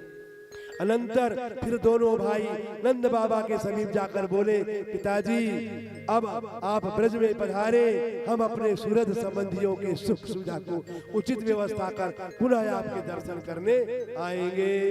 इतना कहकर भगवान ने ब्रजवासियों सहित नंद जी का नाना प्रकार से वस्त्र और अलंकारों से उचित सत्कार किया। फिर नंद जी अश्रुपूर्ण नेत्रों से दोनों पुत्रों का प्रेम से आलिंगन कर ब्रज को लौट गए। अनंतर वसुदेव ने गर्गाचार्य आदि ब्राह्मणों द्वारा पुत्रों का विधिवत उपनयन संस्कार कराया और जन्म के समय जो 10,000 गऊओं का संकल्प किया था उनका दान किया था और भी नाना प्रकार के दान देकर के ब्राह्मणों को संतुष्ट किया। अनंतर गुरुकुल में निवास पूर्वक विद्या अध्ययन की इच्छा से भगवान अवंतीपुर में उज्जैन में उन्होंने कश्यप गोत्र के सांदीपनी को अपना गुरु बनाया और उनके पास गए। यहाँ शुद्ध भाव से गुरु की सेवा करके उनकी कृपा से उन्होंने मात्र 64 दिन में विद्या की 64 कलाएं सीख ली। यद्यपि दोनों भाई समस्त विद्याओं के प्रवर्तक थे, फिर भी आचार्यवान पुरुषों को वेद इस श्रुति विहित लोक मर्यादा की रक्षा के लिए उन्होंने एक गुरु के एक बार उच्चारण करने मात्र से सारे वेदों को और सारी विद्याओं को तुरंत कंठस्थ कर लिया और ग्रहण कर लिया। अनंतर उन्होंने गुरु दक्षिणा के लिए प्रार्थना की। तब गुरु जी ने इनकी अद्भुत विलक्षण प्रतिभा को देख करके उनकी पत्नी ने निवेदन किया आपको, क्योंकि उनके पुत्रों को एक शंखचूड़ ने मार दिया था समुद्र में, तो बोले मैं पुत्र बिछो से व्याकुल हूँ और तुमको देख करके मेरा प्रेम उमड़ पड़ा है। अगर मेरे पुत्रों को ला सकते हो, तेरे पुत्र को ले आओ, वो मैं अपने पुत्रों को देखना चाहती हूँ। तब प्रभास क्षेत्र के समुद्र में शंखासुर के निगलने से इनका बालक डूब करके मर गया था। सो भगवान ने तथास्तु कहा और उसे स्वीकार किया और गुरु पुत्र को लाने के निमित्त प्रभास क्षेत्र के प्रस्थान किया। वहां पहुंचने पर समुद्र ने भगवान का अभिप्राय जान अर्घ्यपाद से उनका पूजन किया और कहा भगवान मैंने गुरु पुत्र का हरण नहीं किया है। समुद्र ने कहा मैंने नहीं हरण किया है, मेरे जल के अंदर शंखाकार मत्स्य का रूप धारण करके पंचजन नाम का एक असुर रहता है। संभव है उसी ने बालक को निगल लिया हो। यह सुनकर भगवान ने तुरंत जल में प्रवेश किया, उस दैत्य को मारा, किंतु उसके उदर में बालक नहीं मिला, केवल 5 जन्य शंख ही मिला। उसे लेकर भगवान लौट आए और वो 5 जन्य शंख को स्वयं रख लिया। बाद में भगवान अपने भाई के साथ यमराज की संयमनीपुरी यम गए। बोले कि देखे कहाँ चला गया बालक, आखिर वहां गया होगा यमराज के यहाँ। यमपुरी में गए, वहां जाकर उन्होंने शंख बजाया। शंख ध्वनि एवं भगवान के दर्शन से नारकीय जीवों की यातना बंद हो गई और उन्हें अनुपम सुख की अनुभूति होने लगी। उस समय यमदूतों के शस्त्र कुंठित हो गए, यातना प्रद यंत्र विदीर्ण हो गए, 80 पत्र वन के पत्ते टूट टूट कर गिर गए। रौरव अरौरव, भैरव अभैरव तथा कुंभी पाक का खौलता हुआ तेल शीतल हो गया। कई योजन की वैतरणी नदी 1 हाथ की हो गई। इस प्रकार भगवान के दर्शन से सभी पापी जीव नरक यातना से मुक्त हो विमानों पर चढ़कर विश्व लोक को चले गए। सारा नरक खाली हो गया। यह देख यमराज भयभीत हो भगवान की शरण में आए और अर्घ्यपाद से उनका विधिवत पूजन कर अमूल्य रत्नों की भेंट दी और बोले हे लीलावतार, हे भगवान क्या आज्ञा है। भगवान ने कहा महाराज हमने कर्मानुसार बंधन को प्राप्त जो गुरु पुत्र तुम्हारे यहाँ लाया गया है, यद्यपि यहाँ से ले जाने का नियम नहीं है। यमलोक कोई अगर चला जाएगा तो वहां से कौन ला सकता है। सिर्फ सावित्री थी जो अपने पातिव्रत धर्म के कारण अपने पति को वापस ले आई। गुरु पुत्र को लाकर भगवान को अर्पण किया। भगवान उसी रूप रंग अवस्था वाले पुत्र को लेकर यहाँ आए और रत्नों सहित गुरु को अर्पण कर पुनः उनसे प्रार्थना की महाराज और भी जो कुछ इच्छा हो निसंकोच आज्ञा करें। इस पर गुरुजी बड़े प्रसन्न हुए और उन्होंने आशीर्वाद देकर कहा बेटा तुमने पुत्र देकर हमारी गुरु दक्षिणा भली भांति चुका दी है। मेरे मरे हुए प्राणी को यमलोक से कोई भी आज तक लौटा करके ना ला सका, तुमने असंभव को भी संभव कर दिया है। मैं तुम दोनों पर बहुत प्रसन्न हूँ। संसार में तुम्हारी कीर्ति का विस्तार हो और सब शास्त्र तुम्हारे वश में हो जावे और तुम उपस्थित रहे। रात दिन के इसी प्रहर में, इस लोक में, परलोक में कभी उनकी विस्मृति ना हो। बेटा अब तुम सानंद घर जाओ, तुम्हारी यात्रा सफल हो। इस प्रकार दोनों भाई गुरु की आज्ञा से रथ पर सवार हो अपने घर लौट आए। जैसे किसी को खोया हुआ धन मिल जाए, उसी तरह बहुत दिनों बाद बलराम श्री कृष्ण देकर प्रजा हर्ष से फूली नहीं समाई, वो लौट करके ब्रज में आ गई। बोलिए कृष्ण भगवान बलराम की जय। जय हो सांवरे को दिल में बसा कर तो देखो, दुनिया से मन को हटा कर तो देखो। सांवरे को दिल में बसा कर तो देखो, सांवरे को दिल में बसा कर तो देखो, दुनिया से मन को हटा कर तो देखो, दुनिया से मन को हटा कर तो देखो। बड़ा ही दयालु है बाके बिहारी, बड़ा ही दयालु है बाके बिहारी। एक बार वृंदावन आकर तो देखो, एक बार वृंदावन आकर तो देखो। बाके बिहारी भक्तों के दिलदार सदा लुटाते हैं कृपा के भंडार, बाके बिहारी भक्तों के दिलदार सदा लुटाते हैं कृपा के भंडार, बाके बिहारी भक्तों के दिलदार सदा लुटाते हैं कृपा के भंडार। सांवरे को दिल में बसा कर तो देखो, सांवरे को दिल में बसा कर तो देखो, दुनिया से मन को हटा कर तो देखो, दुनिया से मन को हटा कर तो। श्री राधे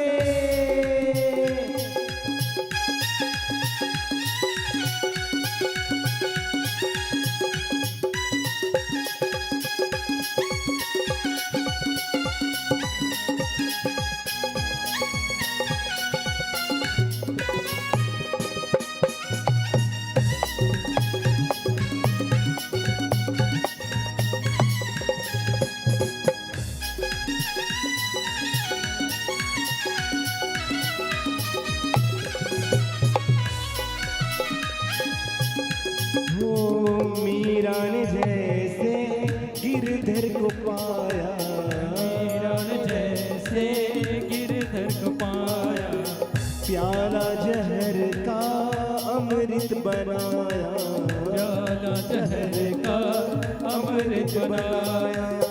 मीरा ने जैसे गिरधर को पाया, मीरा ने जैसे गिरधर को पाया, तुम अपनी हस्ती मिटा कर तो देखो, तुम अपनी हस्ती मिटा कर तो देखो।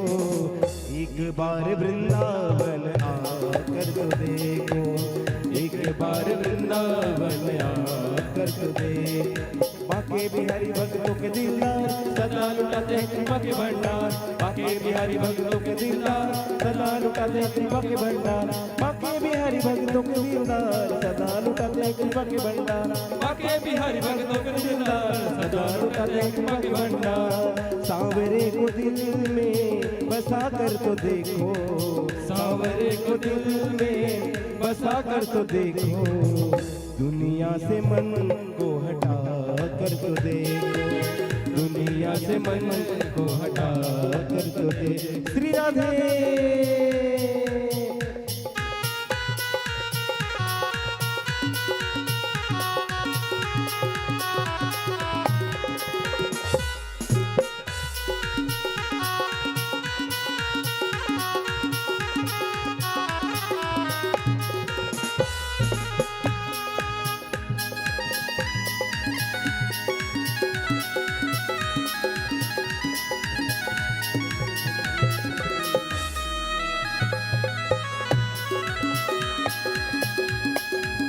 तेरी पल में झोली वो भर देगी, झोली ओ भर दे दर्द जिंदगी के वो हर लेगी, दुख दर्द जिंदगी के वो हर लेगी, तेरी पल में झोली ओ भर देगी, तेरी पल में झोली ओ भर लेगी। चौखट पे दामन फैला कर तो देखो, चौखट पे दामन फैला कर तो देखो, दुनिया से मन को हटा कर तो देखो, दुनिया से मन को हटा कर तो देखो, दुनिया से मन को हटा कर तो देखो, दुनिया से मन को हटा कर तो देखो, एक बार वृंदावन आकर तो देखो। बोलो सांवरे सरकार की जय। अब उद्धव जी कृष्ण का संदेशा लेके जा रहे हैं और पत्र लिखे हैं, चिट्ठी लेकर के। तो गोपियां किसको किसको देना, कितने पत्र लिखे हैं देखिए। सुखदेव जी बोले, हे राजन, एक समय भगवान श्री कृष्ण एकांत में अपने प्रिय सखा उद्धव को पास बुलाकर हाथ जोड़कर प्रेम भरी वाणी में बोले। क्या बोले? गच्छ शीघ्रं व्रजम हे सखे सुंदरम। हे ब्रज सखे सुनो, गच्छ शीघ्रं व्रजम हे सखे सुंदरम, श्रीलता कुंज पुंजादिभिर्मंडितम, शैल कृष्णा प्रभा चारु वृंदावनम, गोप गोपीर्गणैर गोकुलम संकुलम। अब किसको किसको पत्र देना?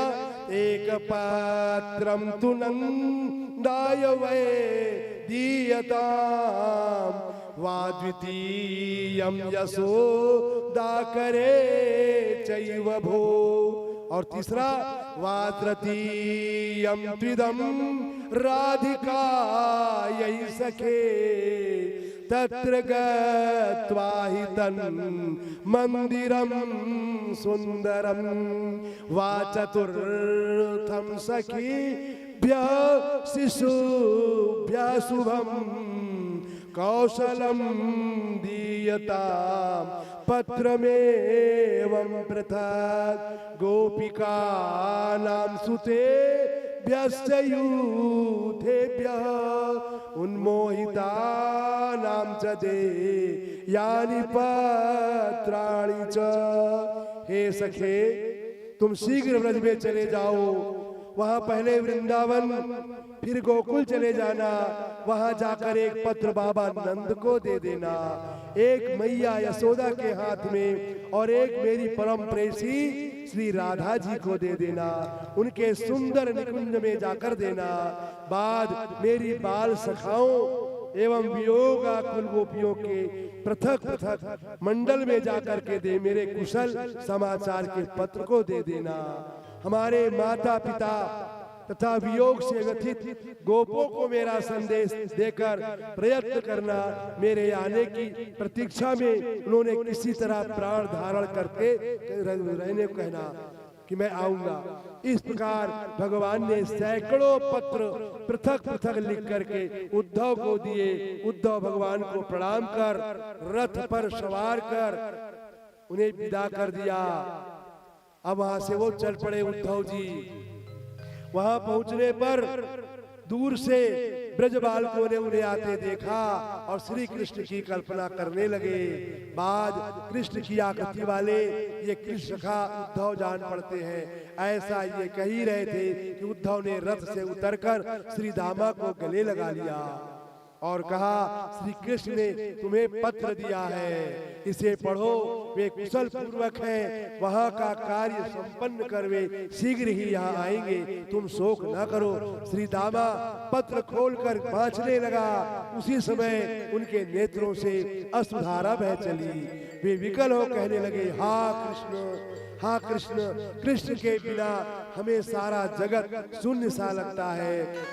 क्षणो युगत्वं च घटी महामते, प्रयाति मन्वन्तरतां ब्रजोकसाम्, यामश्च कल्पं च दिनं विना हरि वियोग दुःखैर्विपरार्धतां गतम्। हम लोगों के लिए क्षण युग के समान, घड़ी मनवंतर के समान, प्रहर कल्प के समान और दिन वियोग जन्य दुखों से ब्रह्मा की आयु विपरार्ध के बराबर हो गया है। क्या करें, उनकी आशा में प्राण ही नहीं निकलते। इस प्रकार व्याकुल गोपों को देखकर उद्धव ने कहा, आप लोग घबराए नहीं, मैं शपथ पूर्वक प्रतिज्ञा करता हूँ कि शीघ्र ही भगवान को यहाँ लेकर आऊंगा। यह कह गोपों सहित उद्धव नंदग्राम में गए और वहाँ सायंकाल हो चुका था। गौएं घास चरकर ब्रज से लौट रही थी। गोपियां द्वारा भगवान के मंगलमय चरित्रों का गान चल रहा था। नंद जी उद्धव को देखकर बड़े प्रसन्न हुए। उन्होंने आलिंगन कर उनका अर्घ्यपाद से भगवान की तरह विधिवत पूजन किया और दिव्य भोजन कराकर उन्हें एक सुंदर सैया पर बैठा दिया। फिर पैर दबाते समय पूछा, हे महाभाग, हमारे मित्र वसुदेव जी पुत्रों सहित कुशल पूर्वक तो हैं? केसी आदि दैत्य तथा भाइयों सहित कंस मारा गया, यह तो बड़ा अच्छा हुआ, क्योंकि वह धर्मशील यदुवंशियों में सदा द्वेष करता था। पर यह तो बताएं कि कभी हम लोगों की भी स्मरण किया करता है या नहीं? क्या कभी एक बार भी हमें देखने वह आएंगे? उन्होंने वायु से, वर्षा से, दावानल से तथा बड़े बड़े दैत्यों से हमारे गोकुल की रक्षा की है। उनका वियोग हमसे सहा नहीं जाता। यदि एक बार भी उनका मुखकमल देखने को मिल जाता तो हृदय को बड़ी शांति मिलती। इस प्रकार नंद और यशोदा दोनों ही भगवान के मंगलमय चरित्रों का स्मरण कर रोने लगे। भावावेश में उनका कंठ रोते रोते अवरुद्ध हो गया। उद्धव उन दोनों का भगवान में ऐसा गाढ़ प्रेम देख प्रसन्न हो बोले, आप दोनों धन्य हैं, बड़े ही भाग्यवान हैं जो आपको भगवान नारायण में ऐसी दृढ़ निष्ठा है। वे दोनों भैया तो प्रकृति पुरुष रूप में निखिल जगत के कारण है, नियंता है, ज्ञानदाता है। उनका महत्व मैं क्या वर्णन करूं।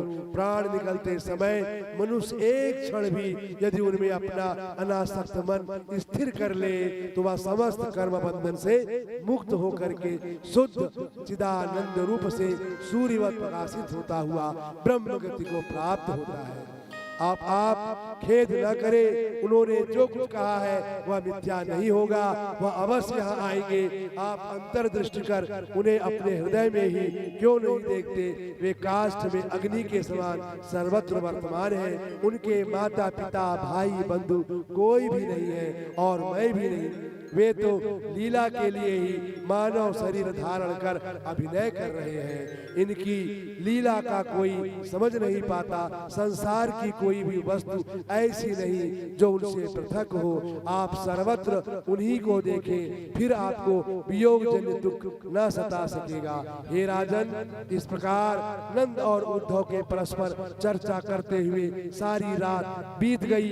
गोपियां प्रातः काल उठकर दीपक जला देहली का पूजन कर भगवान के गुणगान करती दधि मंथन करने लगी।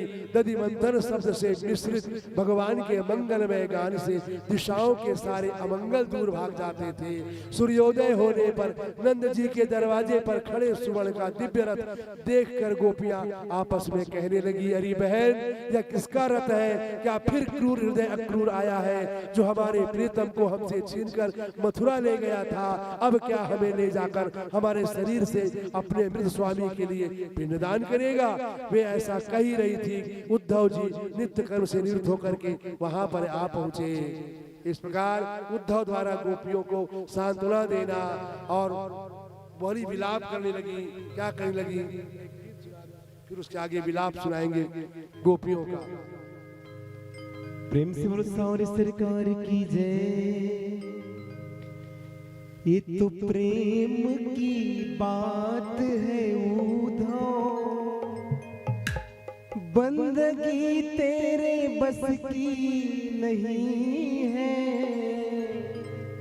यह शरद के होते हैं सौदे, आस की इतनी सस्ती नहीं है। ये तो प्रेम की बात है उद्धव, ये तो प्रेम की बात है उद्धव।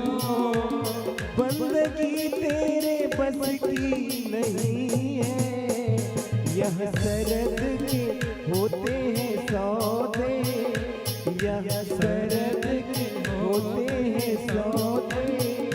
आस की इतनी सस्ती नहीं है, ये तो प्रेम की बात है उद्धव।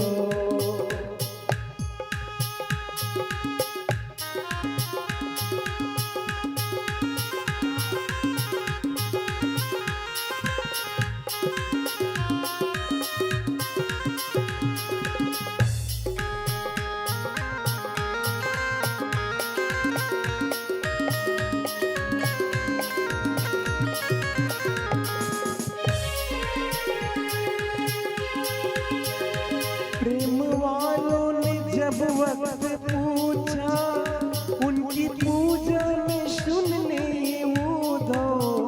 प्रेम वालों ने जब वक्त पूछा, उनकी पूजा में सुन ले ये उद्धव। यह दम दम में होती है पूजा, यह दम दम में होती है पूजा। सर झुकाने की फुर्सत नहीं है, ये तो प्रेम की बात है उद्धव।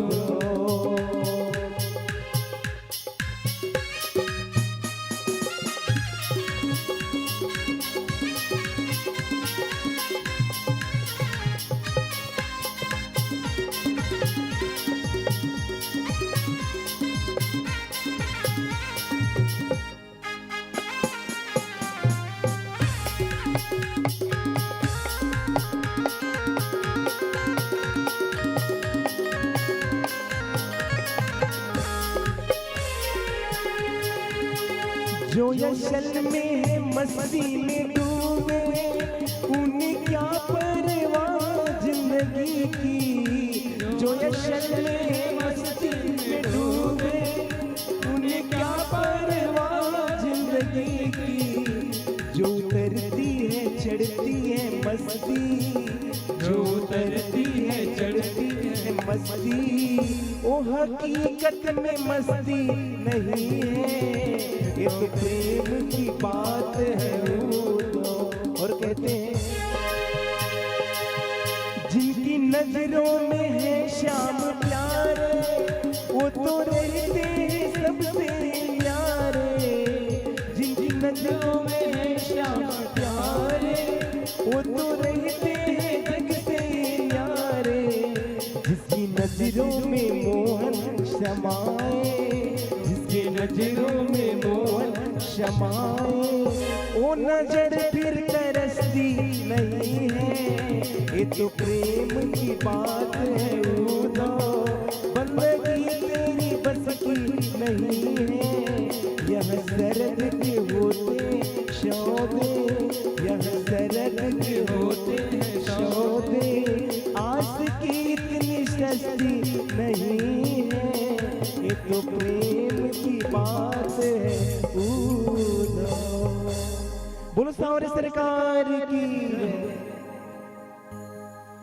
उद्धव द्वारा गोपियों को सांत्वना जब वो बोली कि हम तो नहीं रहेंगी, नहीं जी पाएंगी उनके बिना, बहुत उन्होंने धैर्य दिया और पूरा योग ज्ञान उनको दिया, पूरा योग की शिक्षा दे दी कि आत्मा अजर है, अमर है, योग के द्वारा शरीर खींचो आखिर करो।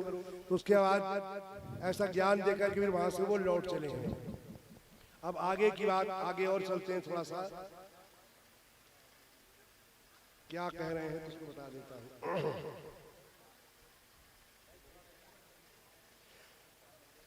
इस प्रकार संदेश देकर के चले। अब इधर कृष्ण का जरासंध के भीषण युद्ध और किले के रूप में द्वारकापुरी का निर्माण। सुखदेव जी बोले, हे राजन, अस्ति प्राप्ति सकंसस्य महिष्यो भरतर सभा मृते भरति दुखार्थे ईयतु स्मा पितुर्गृहान। अस्थि और प्राप्ति नामक कंस की दो पटरानियां थी। वे स्वामी कंस के निधन होने पर दुखित हो अपने पिता जरासंध के राजभवन में चली गई। वहां जाकर उन्होंने अपने वैधव्य का सारा कारण बताया। उस अभिप्राय समाचार को सुनकर जरासंध शोक एवं क्रोध से आग बबूला हो उठा।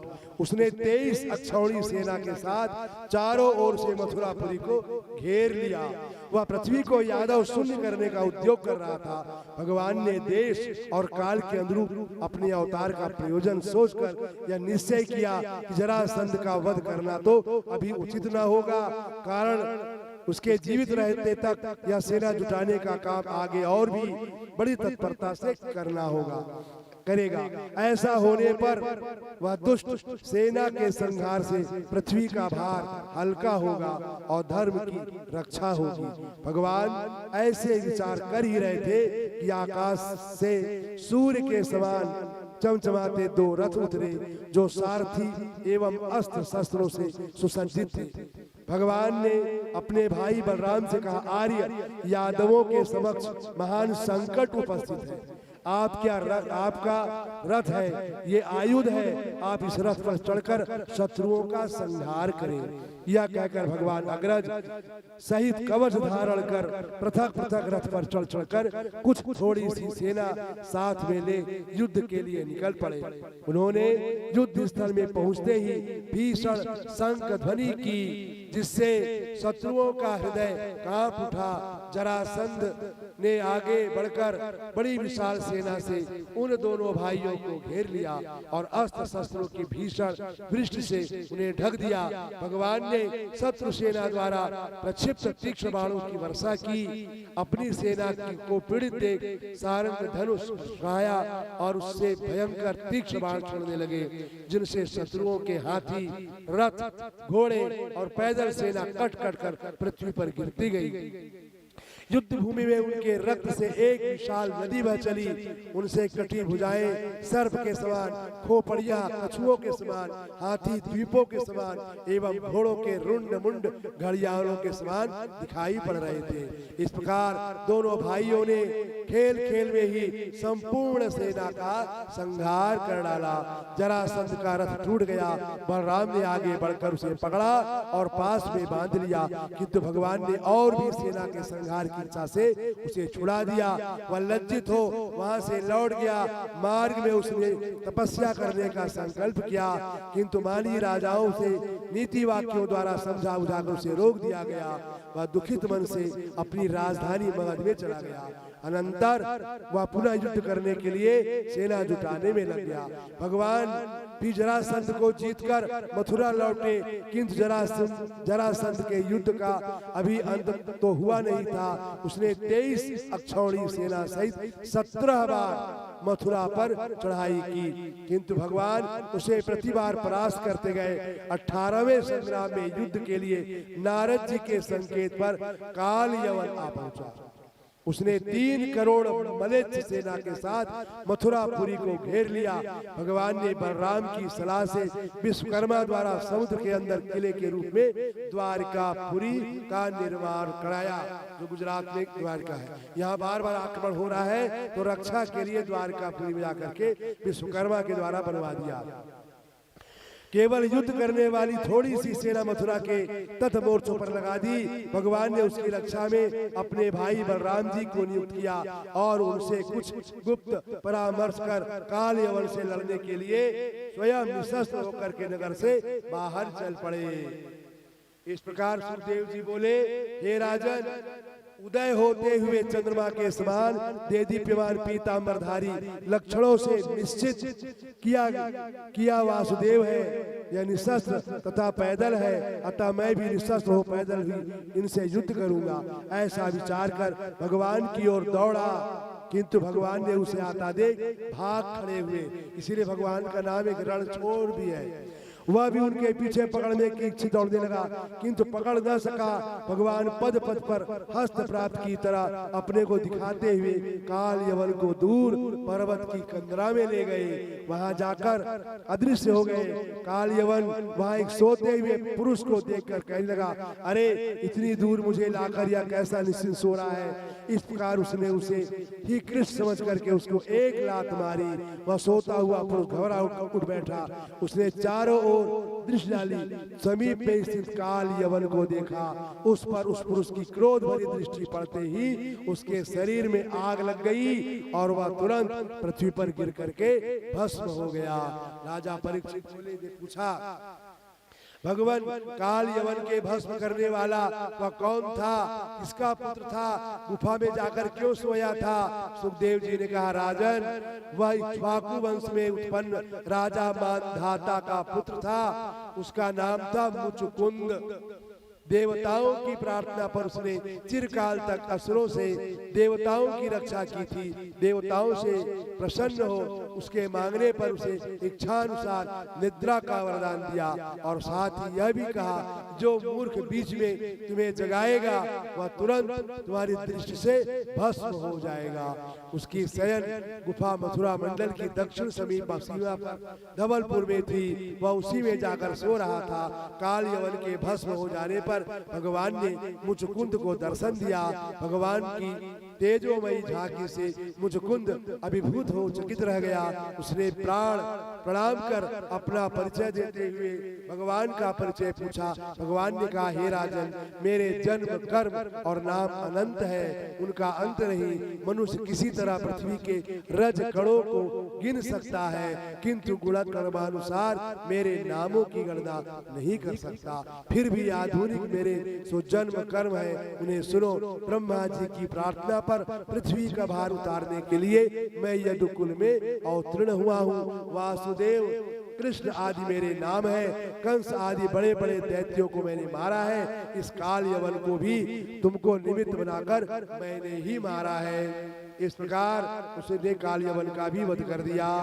भगवान की लीलार्थ युद्ध से पलायन और रुक्मिणी के संदेश का अनुमोदन। अब विवाह रुक्मिणी विवाह की ओर हम लोग धीरे धीरे बढ़ रहे हैं। अब एक भजन हो जाए फिर आगे पूछते हैं।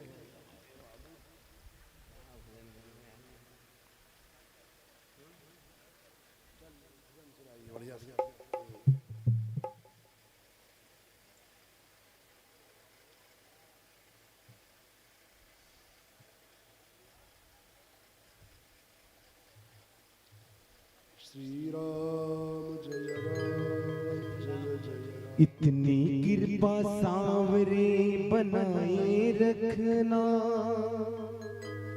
मरते दम तक सेवा में लगाए रखना। इतनी कृपा सांवरे बनाए रखना, इतनी कृपा सांवरे बनाए रखना। मरते दम तक सेवा में लगाए रखना, इतनी तक सेवा में लगाए रखना। इतनी कृपा तू मेरा मैं तेरा बाबा, तू राजी मैं राजी।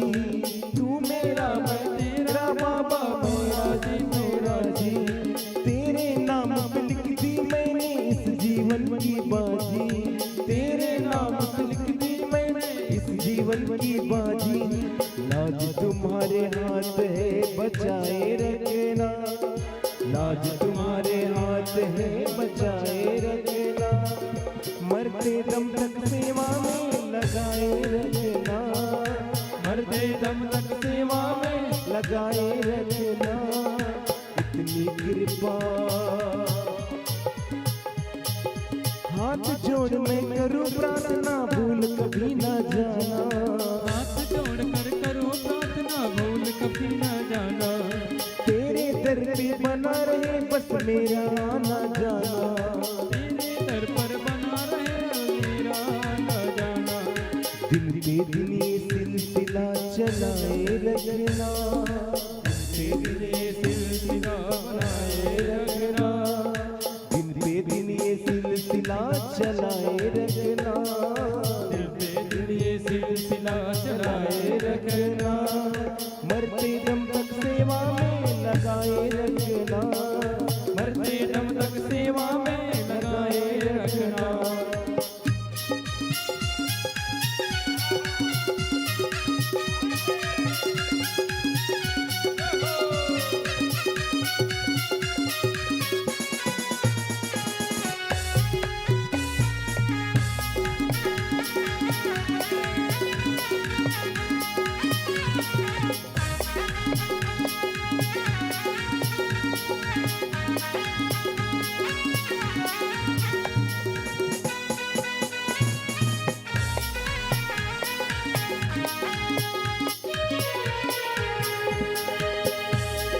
तेरे प्रेमियों में मन और कहीं न लगता, तेरी प्रेमियों में मन कहीं और लगता।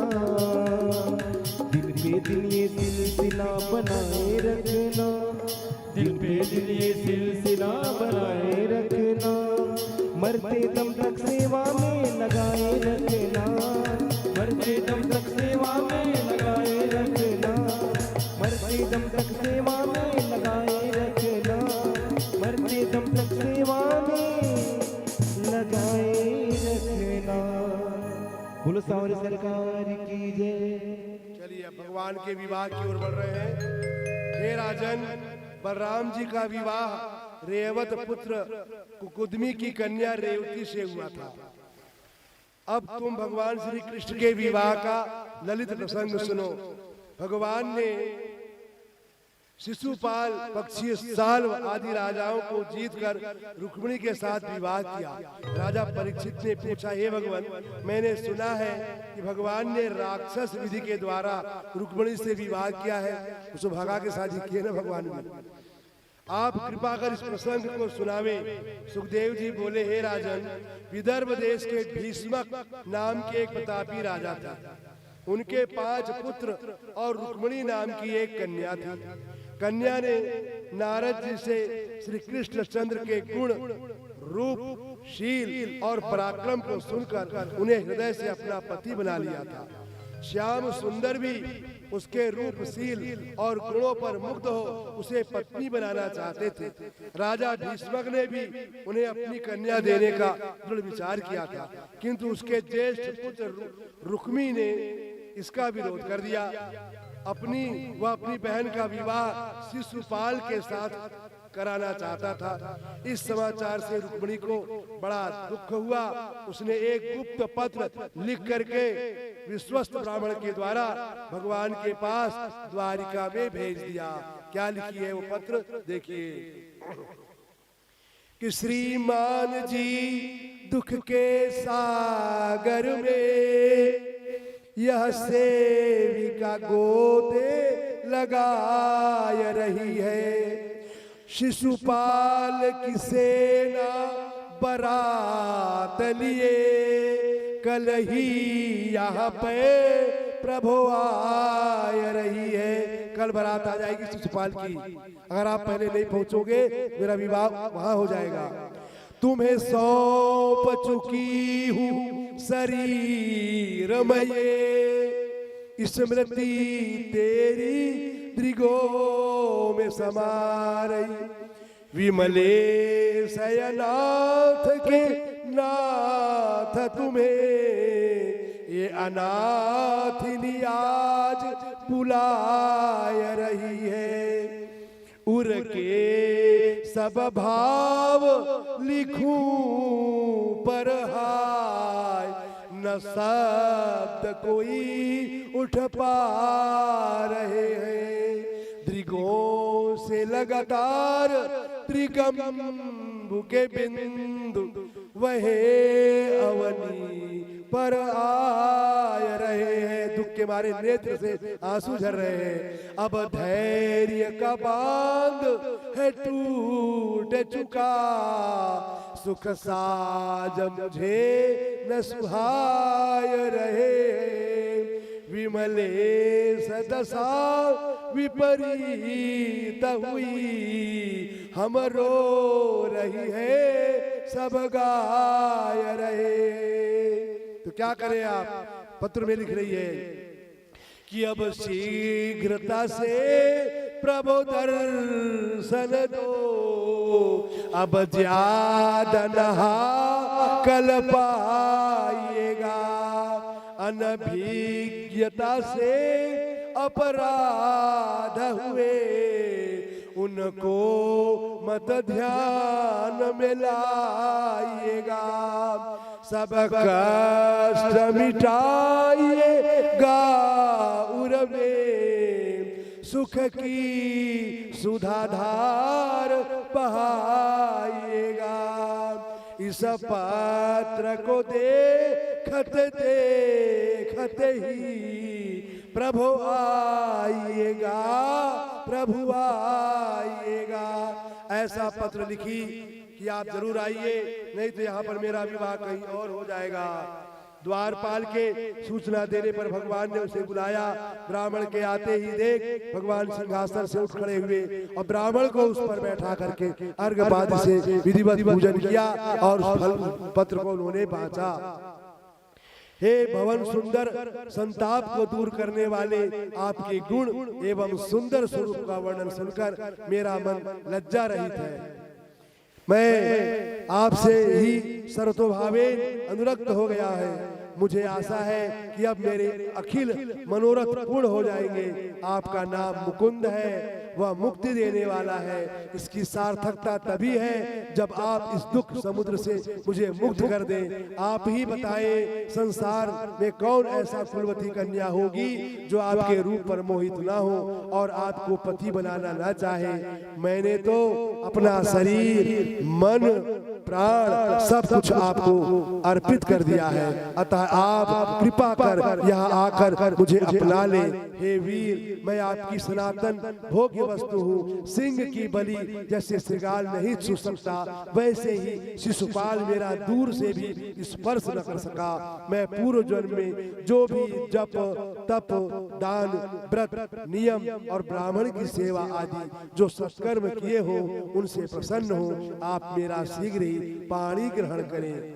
हे अजित, कल प्रातः काल मेरा विवाह होगा, इससे पहले ही आप यहाँ आकर युद्ध द्वारा शिशुपाल को सेना ध्वस्त कर मेरा हरण कर ले। आप यदि यह सोचे कि अंतःपुर से मैं तुम्हारा हरण कैसे करूंगा, तो मैं इसका उपाय बताती हूँ। विवाह के पूर्व कन्या नियमानुसार गिरजा पूजन के लिए जाती है, तो मैं भी गिरजा पूजन करने के लिए मंदिर में जाऊंगी। आप वहीं से मेरा हरण कर लेना। स्मरण रहे, यदि मुझे आपकी कृपा न मिली तो मैं निराधार व्रत द्वारा अपना शरीर सुखा करके प्राण त्याग कर दूंगी। इस प्रकार जन्म जन्मांतरों में कभी भी आपका प्रसाद सुलभ हो सकेगा। हे मेरे अभिन्न प्रियतम, एक बात और, उसका भी विशेष कर ध्यान रखना। इस गुप्त समाचार का किसी को भी किंचन मात्र भी आभास न मिले। आपको मेरी शपथ है, मुझे यह समाचार देने में बड़ी लज्जा हो रही है, फिर भी इस ऐच्छिक विवाह में धर्मशास्त्र के कोई दोष नहीं आता। कारण यदि पिता या भाई कन्या का संबंध अयोग्य पति से करना चाहे तो कन्या स्वतंत्र रूप से योग्य पति का वरण कर सकती है, उसे दोष नहीं लगता। ऐसा धर्मशास्त्र का वचन है। अयोग्यम दात मुत्तक्ते पित्रादौ कन्यका स्वयं योग्यम पति प्रवृत्ता न चा सा दोष भागिनी। हे विप्रदेव, भगवान या रुक्मिणी का गुप्त संदेश इस विषय में आपका जो भी कर्तव्य है उसे विलंब करने की कृपा करें। अब कृष्ण के द्वारा रुक्मिणी का हरण। सुखदेव जी बोले, हे राजन, रुक्मिणी का वह गुप्त संदेश सुनकर भगवान ने विप्रदेव का हाथ अपने हाथ से पकड़कर हंसते हुए कहा, विप्रदेव, जैसे रुक्मिणी का चित्त मुझ में लगा है वैसे मेरा भी चित्त उसी में संलग्न है। मुझे पता लगा है कि रुक्मिणी ने द्वेषवश ही मेरा विवाह का विरोध किया है। मुझे इसी चिंता में रात भर निद्रा नहीं आई। मैंने निश्चय कर लिया है कि दुष्ट राजाओं का दमन कर रुक्मिणी का अवश्य हरण करूंगा। हे राजन, यह कहकर भगवान ने शुभ मुहूर्त के अनुसार परसों के दिन रात्रि में विवाह का नक्षत्र है ऐसा ब्राह्मण के द्वारा जानकर सारथी को तुरंत रथ जोतने का आदेश दे दिया। सारथी ने तत्काल रथ जोतकर भगवान के सामने उपस्थित कर दिया। भगवान ने सायंकाल रुक्मिणी का संदेश सुना था। उसी समय ब्राह्मण देवता के साथ रथ पर आरूढ़ हो कुंडिनपुर के लिए प्रस्थान कर गए। प्रातः काल वे कुंडिनपुर पहुंच गए। इधर राजा भीष्मक पुत्र के आग्रह से शिशुपाल को कन्या देने के लिए विवाह के पूर्व कृत्य आरंभ कर दिया। नगर के राजमार्ग, गली, चौराहे सभी सुंदर ढंग से सजाए गए। ध्वजा, पताका, बंधनवार, बेला बूटे, रंग बिरंगी झंडियां सर्वत्र लगाई गई। सड़कों पर सर्वत्र इत्र और केवड़े के जल का छिड़काव किया गया। नर नारी सुंदर वस्त्र आभूषण पहने सुसज्जित अपने अपने कार्य में संलग्न थे। सुगंधित पुष्प एवं सुगंधित इत्र से संपूर्ण नगर सुवासित हो रहा था। नगर की अभूतपूर्व सुषमा देख सबका मन उसकी ओर खिंच जाता था। राजा ने वैदिक ब्राह्मणों को नाना प्रकार के फलाहारी मिष्ठान के द्वारा तृप्त करके स्वस्थ वाचन पूर्वक विवाह के मांगलिक कार्य आरंभ किए। अब इधर चेदी देश के राजा दमघोष अपने पुत्र शिशुपाल को लेकर सूरवीरों की सेना का साथ कुंडिनपुर आए। उधर बारात लेके उधर शिशुपाल आ गए। भीष्मक ने वर योगी एक नवीन जनवासे में इन्हें सेना से ठहरा दिया। बलराम जी भी शत्रु पक्षी राजाओं का विशेष उद्योग सुनकर कला से शंकित हो अपने भाई के स्नेहवश स्वयं विशाल चतुर्मुखी सेना लेकर कुंडिनपुर जा पहुंचे। रुक्मिणी बड़ी उत्साह से भगवान श्री कृष्ण के आगमन की प्रतीक्षा कर रही थी। विलंब होता देख उसके मन में नाना प्रकार के संकल्प विकल्प उठने लगे, किंतु उसी समय उनके शुभ सूचक शकुन के रूप में वाम उरु एवं वाम भुजा फड़कने लगी, वाम नेत्र फड़कने लगे। थोड़ी ही देर में वह भेजा हुआ ब्राह्मण भी अंतःपुर की ओर आता दिखाई दिया। रुक्मिणी बड़ी त्वरा से मिलने के लिए आगे बढ़ी। विप्रदेव ने भगवान का आगमन एवं रुक्मिणी हरण का निश्चय पूर्ण समस्त वृत्तांत का सुनाया। रुक्मिणी सुनकर बड़ी प्रसन्न हुई। उन्होंने ब्राह्मण को प्रणाम के ब्याज से प्रत्यक्ष कुछ न देते हुए भी परोक्ष से सब कुछ दे डाला। आदर पूर्वक उसे विदा किया। भीष्मक ने जब यह समाचार सुना कि कन्या का विवाहोत्सव देखने बलराम और कृष्ण भी आ रहे हैं तो वह बड़ा प्रसन्न हुआ। उसने एक अत्यंत अभिनव सुंदर सजे हुए जनवासे में सेना सहित उनके ठहरने का उत्तम प्रबंध किया और सबका यथा योग्य राजोचित आदर सत्कार कर संतुष्ट किया। भगवान का अनुपम सौंदर्य देख सब नगरवासी अपने अपने इष्ट देव से मनाने लग गए। यदि हमारा कुछ भी जन्म जन्मांतरी सुकृत हो तो उससे प्रसन्न हो भगवान हम पर यही अनुग्रह करे कि रुक्मिणी का पाणी ग्रहण कर ले।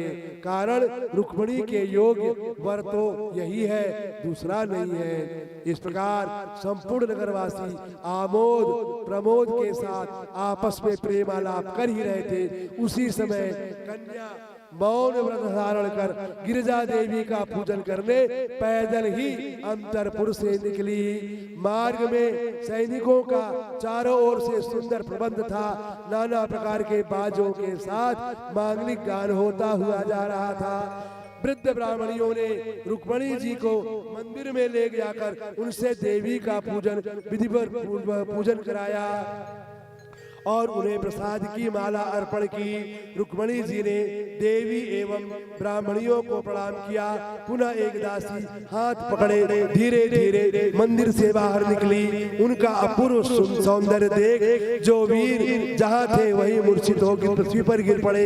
कन्या ने अपनी बिखरी हुई अलकें बाएं हाथ से अंगुलियों से ऊपर उठाकर लज्जापूर्ण चितवन से जब सभागत राजाओं को निहारा, उसी समय सामने आते हुए भगवान श्री कृष्ण को देखा। राजकुमारी भगवान को देखकर बड़ी प्रसन्न हुई। वह ऊपरी मन से विलंब करती अपने रथ पर चढ़ने की चेष्टा कर रही थी कि तुरंत भगवान ने राजाओं के देखते देखते रुक्मिणी को गोद में उठाकर अपने रथ पर चढ़ा लिया।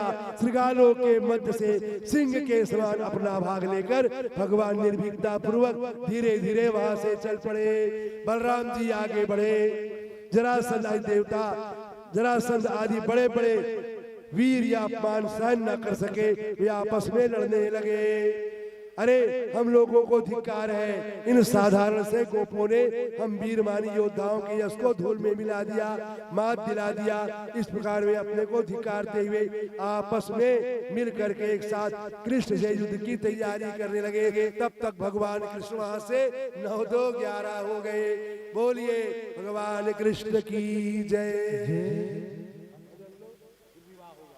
फिर आरती होगी। प्रेम से भरोसा और सरकार की जय हो। मेरा श्याम सज गया है, नजरे उतार लो। मौका मिला नसीब से, दिल में उतार लो, दिल में उतार लो। मेरा श्याम सज गया है, नजरे उतार लो। मेरा श्याम सज गया है, नजरे उतार लो। मौका मिला नसीब से, मौका मिला नसीब से, दिल में उतार लो, दिल में उतार लो।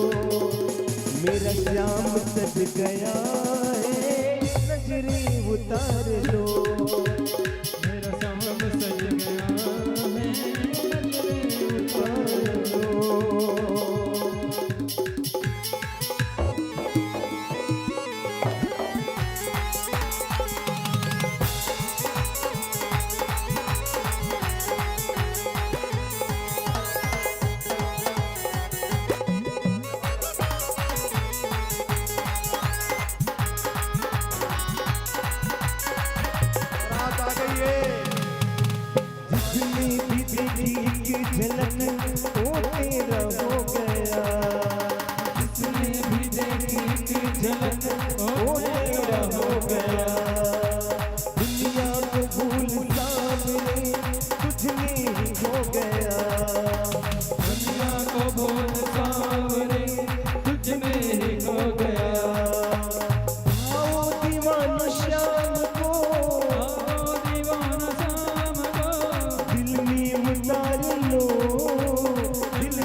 सज गया है, नजरे उतार लो।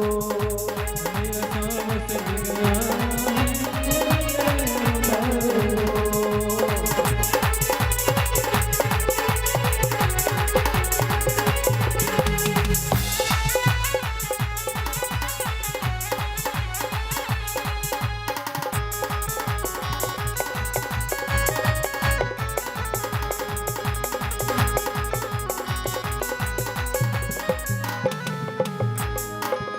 सेल्फी की संग सांवरा तेरे संग में जाएगा।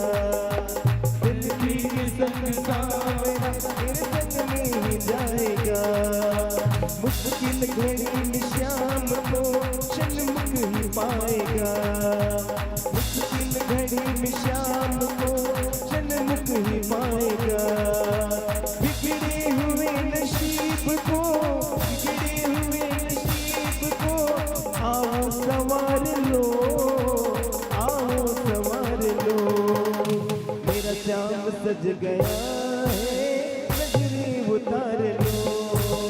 मेरा श्याम सज गया है, नजरे उतार लो। श्री राधे।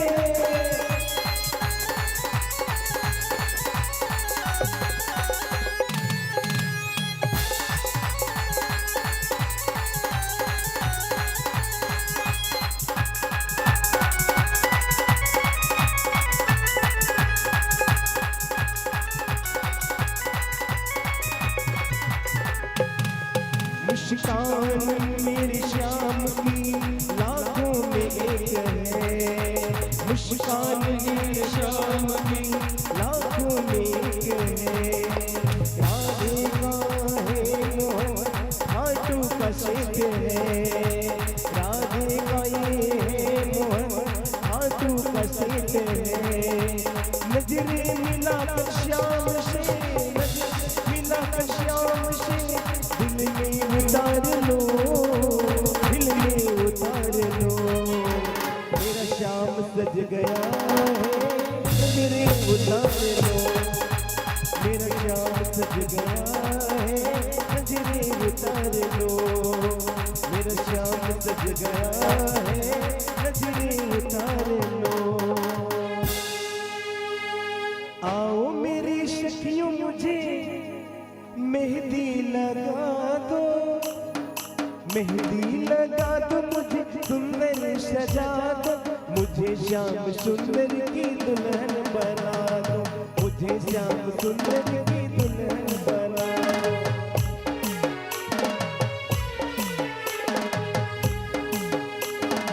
आओ मेरी सखियों मुझे मेहंदी लगा दो, मेरी मेहंदी लगा दो मुझे, सुंदर सजा दो,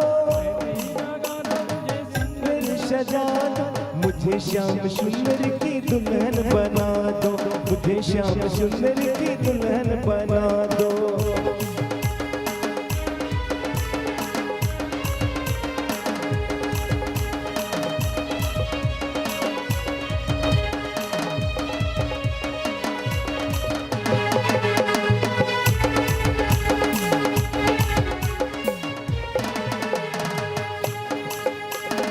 सत्संग में मेरी बात चलाई,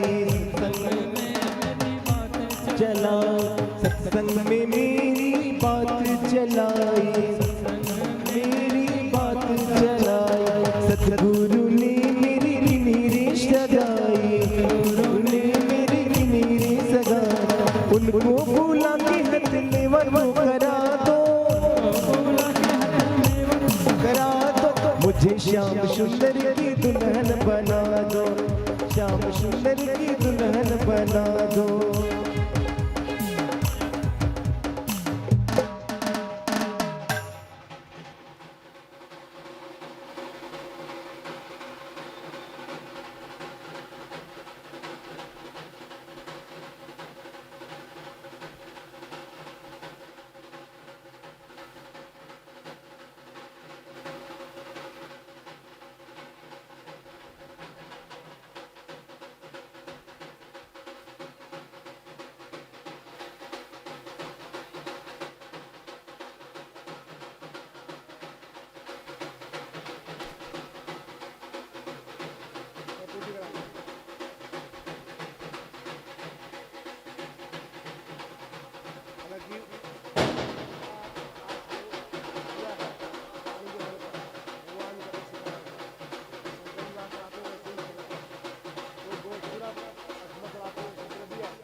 बोलिए कृष्ण कन्हैया लाल की जय।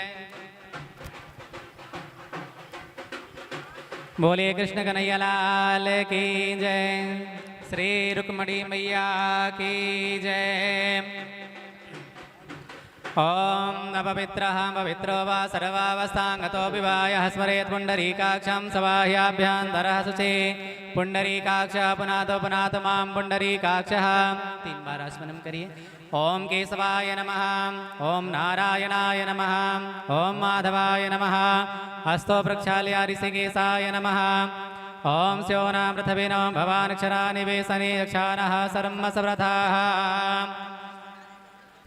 ओम तदैव लगनं सुदिनं तदैव ताराबलं चन्द्रबलं तदैव विद्याबलं देवबलं तदैव लक्ष्मीपते तेङ्ग्रियुगं स्मरामि।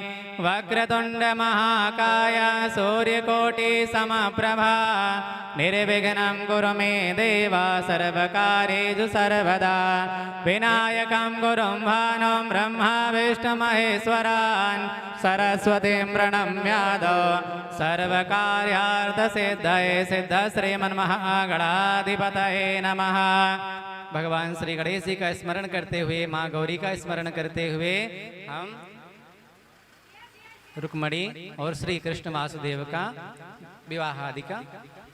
ओम गजाननं भूतगणादिसेवितं कपित्थजम्बूफलचारुभक्षणम् उमासुतं शोकविनाशकारकं नमामि विघ्नेश्वरपादपङ्कजं। देवी प्रपन्नार्तिहरे प्रसीद प्रसीद मातर्जगतोऽखिलस्य। प्रसीद विश्वेश्वरि पाहि विश्वं त्वमेश्वरी देवी चराचरस्य। श्रीगणेशाम्बिकाभ्यां नमः। मनसै ध्यायामि मनसै सर्वोपचारार्थे गन्धाक्षतपुष्पाणि समर्पयामि मनसै। संकल्प करिए रुक्मणी और भगवान श्री वासुदेव विवाह का।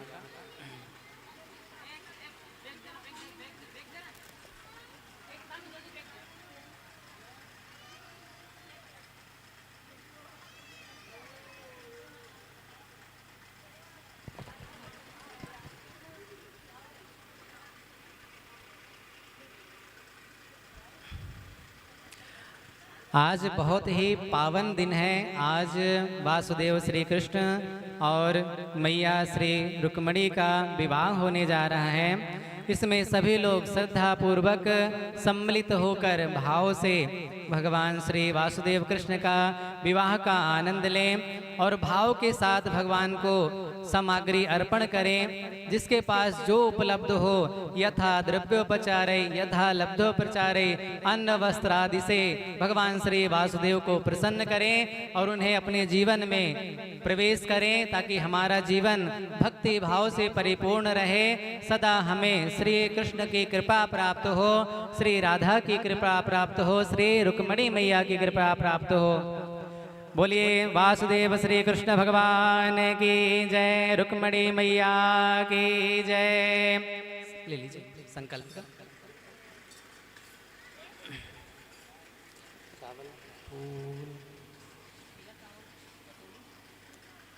पुष्प वहाँ पे रखा है, उसके ऊपर रखा है। चतुर्दशी चतुर्दश्या प्रारंभ पूर्णिमा।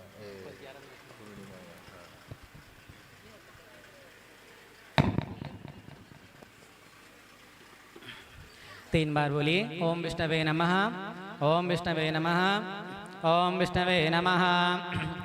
ओम विष्णुर्विष्णुर्विष्णुः श्रीमद्भगवतो महापुरुषस्य विष्णुराज्ञां प्रवर्तमानस्य अद्य ब्राह्मणो वन्यद्वितीयपरार्धे श्रीश्वेतवाराः कल्पे जम्बूद्वीपे भरतखण्डे भारतवर्षे आर्यावर्तैकदेशान्तर्गते पूर्णमय भारतदेशे अमरकण्टकक्षेत्रे 82-द्विसहस्रगते सिद्धार्थी नामधेय संवत्सरे श्रीसूर्ये उत्तरायणे मासानामासोत्तमे मासे ज्येष्ठमासे शुभे शुक्ले पक्षे अद्य चतुर्दशी उपरि पूर्णिमायां महासु सुपुण्यतिथौ भौमवासरान्वितायां एवं ग्रहगणगुणविशेषणविशिष्टायां वेलायां सुपुण्यतिथौ आत्मा अनावरणपूर्वक दैवीय शक्ति जागरण द्वारा भारतवर्षे समुत्पन्नानां वर्तमान समये बिलासपुर मंडलांतर्गत गुणपारा क्षेत्रे श्रीमद्भागवत कथा अमृतपान मंडप परिसरे अमुक गोत्रोत्पन्नस्य अमुक नामनः आप अपना नाम अपने पति का नाम समस्त सकुटुंबस्य सपरिवारस्य बोलिए श्रीमद्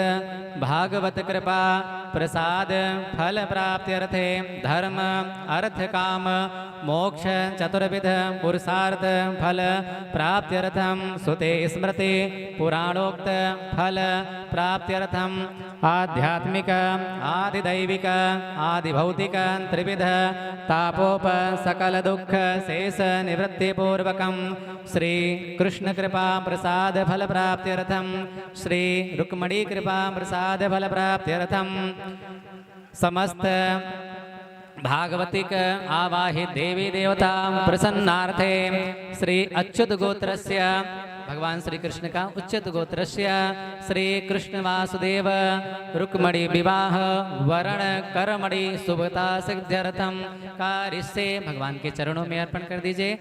ओम शुभम भवतो शुभानि संभवन्तो ओम दज्जाग्रतो दूरमुदयति दैवन्तदु शुभस्यादथैवैति दूरङ्गमञ्ज्योतिखाञ्ज्योतिरेकन्तन् मे मनः शिव संकल्पमस्तु। अब सभी लोग भाव पूर्वक भगवान श्री वासुदेव कृष्ण और माता रुक्मणी के विवाह के उपलक्ष्य में हम सभी ब्राह्मण लोग मिलकर और अब सभी लोग भाव से शाकोच्चार का उच्चारण सुनिएगा, मांगलिक श्लोकों का स्मरण करिएगा। हमारे जीवन में जो भी कष्ट हैं, जो भी बाधाएं हैं, जो भी विघ्न हैं, वह सभी दूर हो और श्रीमद् भागवत का कृपा हमें प्राप्त हो।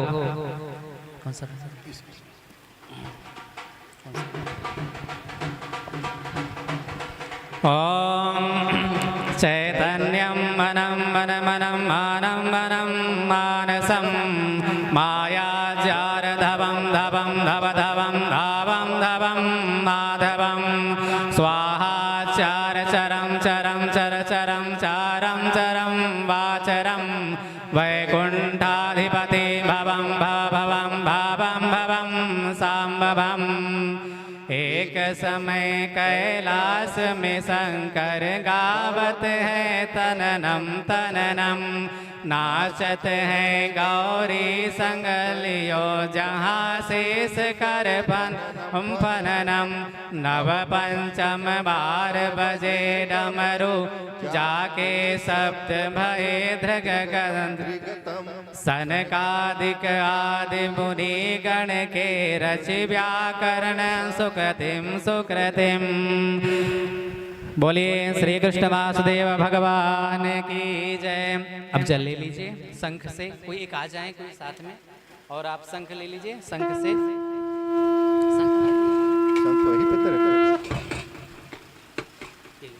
शंख से आप शंख पकड़िए, कोई दूसरे के जल डालेंगे, है ना, आप यहाँ पे गिराइएगा।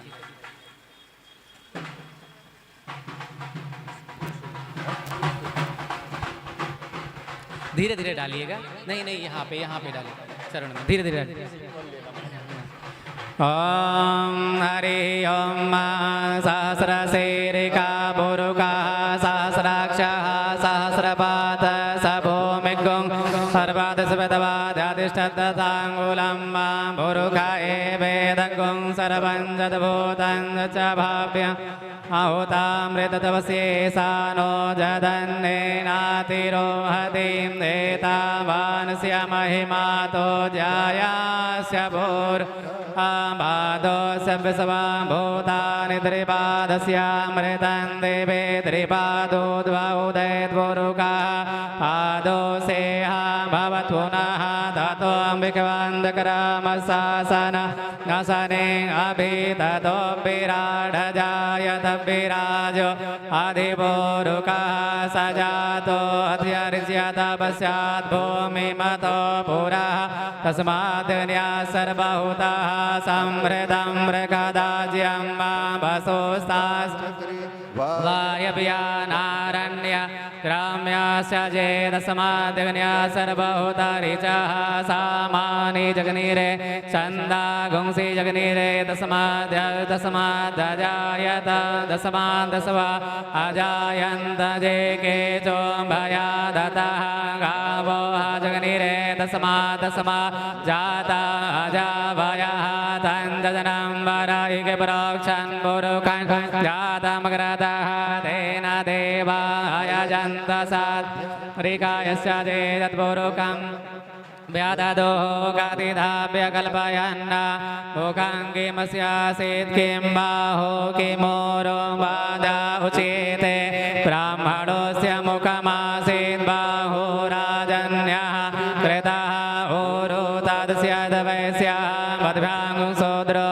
अजायत चन्द्रमा मनसो जातचक्षुः सूर्यो अजायत श्रोत्राद्वायुस्य प्राणस्य मुखादग्निरजायत नाभ्यासीदन्त गुंसि श्रोद्यो समवर्तत पद्भ्यां भूमिदिशः श्रोत्रादता कानकल्पयन्न यत्पुरुषेण हविका देवाजन्यमदन्वत वसन्तो स्यात् राज्याङ्ग्रीकमायितमः सरद्धभिः सप्तास्य संवरितस्त्रीः सप्तसमिदः कृताः देवाजतग्रन्थनवान अवदनन् पुरुकं वसुं वा सुजनेन जन्मयजन्त देवास्तानि धर्माणि प्रथमान्यासन्न ते हनाकं महिमानः सचन्दद्रपूर्वे साध्याः सन्ति देवाः। बोलिए श्री कृष्ण भगवान की जय, श्री रुक्मणी मैया की जय।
जो भी भगवान के पैर पूजना चाहते हैं क्रम से आकर के पैर पूजी करिए और अपना जन्म कृतार्थ कीजिए।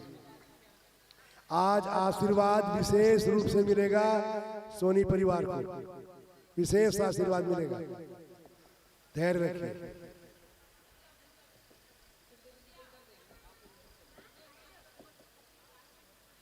सब क्रम से आते जाओ जल्दी जल्दी।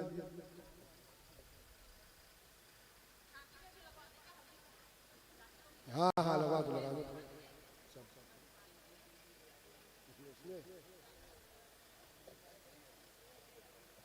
नहीं कथा नहीं, आशीर्वाद देंगे इनको ना, बहुत अच्छा नाम से हर जगह लिखाते नहीं।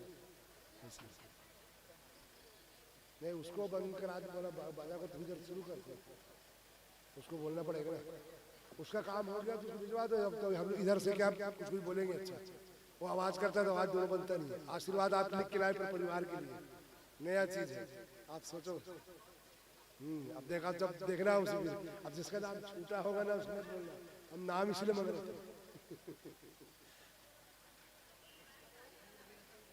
हाँ जो छूट गया वो छूट गया, जो आया है वो आया। बन्ना बन्नी की शादी होती है ना, बन्ना बन्नी बन्ना बन्नी बन्ना बोली ऐसा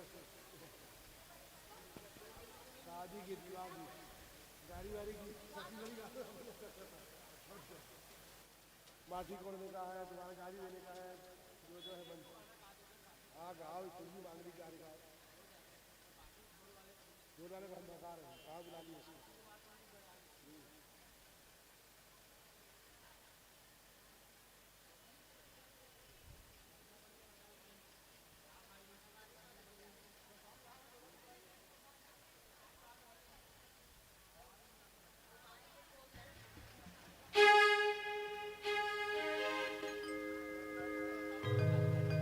प्रेम से बोलो सौर सरकार की जय।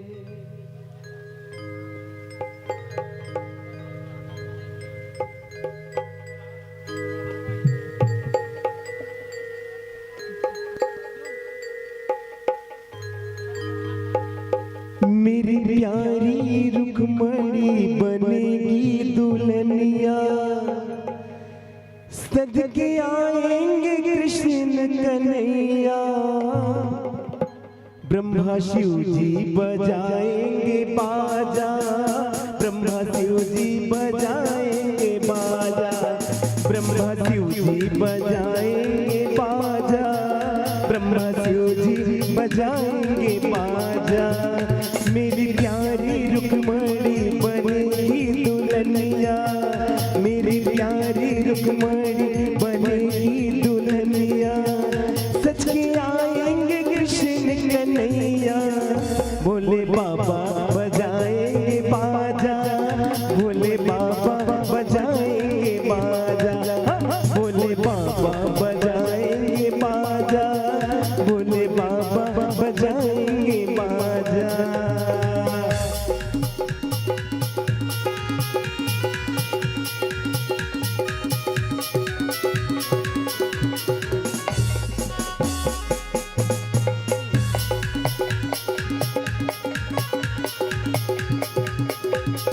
सोलह श्रृंगार मेरी रुक्मणी करेगी, हल्दी लगेगी और मेहंदी लगेगी, और सजेगी नाचो न दुनिया।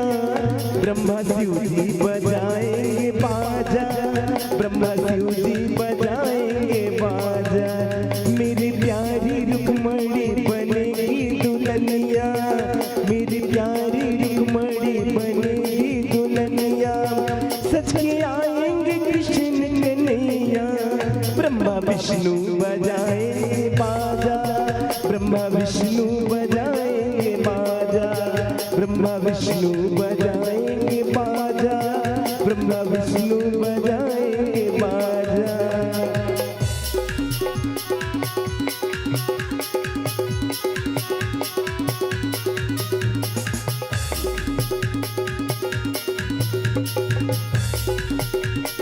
फूलों में सजेगी मैया, फूलों फूलों में सजेगी मैया डोली में बैठेगी, धरती पे मैया रानी पाँव न रखेगी, सोने की पालकी में मैया जी बैठेगी, ले जाएंगे कृष्ण कन्हैया, ब्रह्मा विष्णु बजाएंगे बाजा, ब्रह्मा विष्णु बजाएंगे बाजा, ब्रह्मा विष्णु बजाएंगे बाजा, ब्रह्मा विष्णु बजाएंगे बाजा, मेरी प्यारी रुक्मणी बनेगी दुल्हनिया, मेरी प्यारी रुक्मणी बनेगी दुल्हनिया, सत्य आएंगे कृष्ण कन्हैया, ब्रह्मा विष्णु बजाएंगे बाजा, ब्रह्मा विष्णु बजाएंगे बाजा। और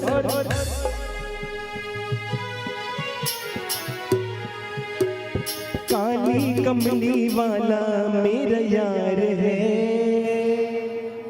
काली कमली वाला मेरा यार है, मेरे मन का मोहन तू दिलदार है, हो मेरे मन का मोहन तू दिलदार है, तू मेरा यार है, मेरा दिलदार है, तू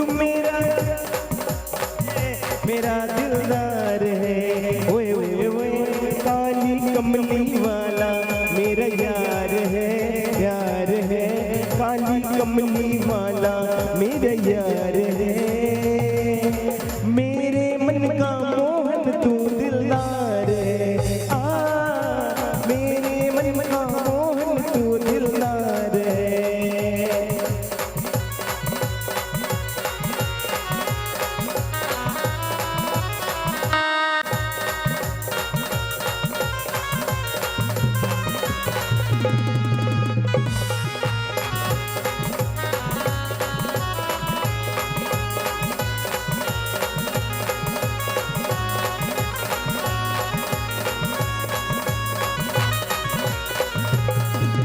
मनमोहन में तेरा दीवाना, गाँव बस यही तराना, गाँव बस यही तराना, श्याम सलोने तू मेरा इजवार है, श्याम सलोने तू मेरा इजवार है, मेरे मन का मोहन तू दिलदार है, मेरे मन का मोहन तू दिलदार है, काली कमली वाला मेरा यार है, मेरे मन का मोहन तू दिलदार है, दूल्हा बने हैं नंदलाल की जोड़ी का जवाब नहीं, दूल्हा बने हैं नंदलाल की जोड़ी का जवाब नहीं, कि जोड़ी का जवाब नहीं, कि जोड़ी का जवाब नहीं, कि जोड़ी का जवाब नहीं, कि जोड़ी का जवाब नहीं, दूल्हा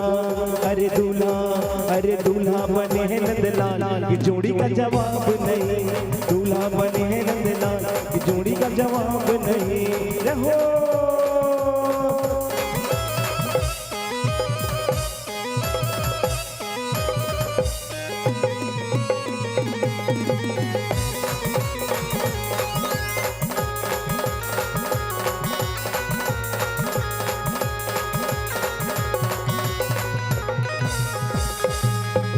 रुक्मणी मेरी गोरी गोरी, रुक्मणी मेरी गोरी गोरी, और सांवले है नंदलाल, और सांवले है नंदलाल की जोड़ी का जवाब नहीं, दूल्हा बने हैं नंदलाल की जोड़ी का जवाब नहीं, कि जोड़ी का जवाब नहीं, कि जोड़ी का जवाब नहीं, कि जोड़ी का जवाब नहीं, कि जोड़ी का जवाब नहीं, दूल्हा अरे दूल्हा बने हैं नंदलाल की जोड़ी का जवाब नहीं, दूल्हा बने हैं नंदलाल की जोड़ी का जवाब नहीं, रहो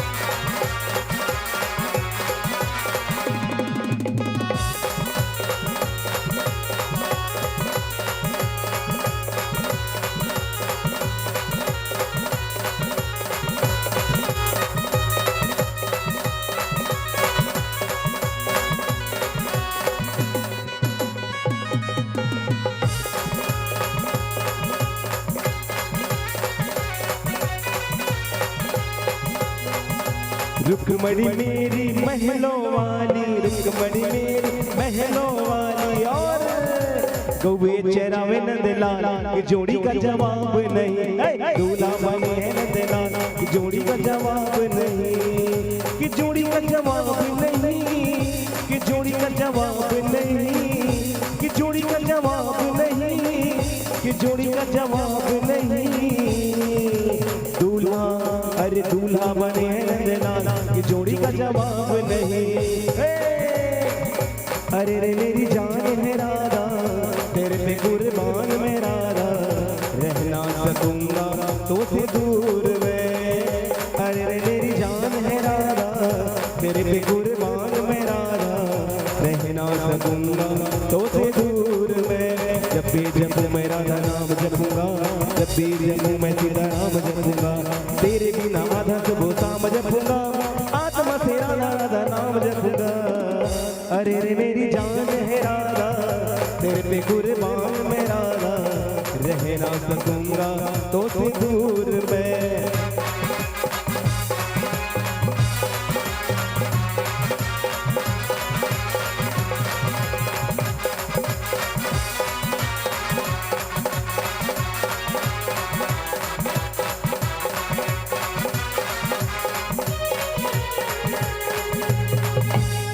सपने में रात में आया मुरली वाला री, मेरे दिल में बस गए श्याम जपू मैं माला री, मेरे दिल में बस गए श्याम जपू मैं माला री। सपने में रात में आया हो,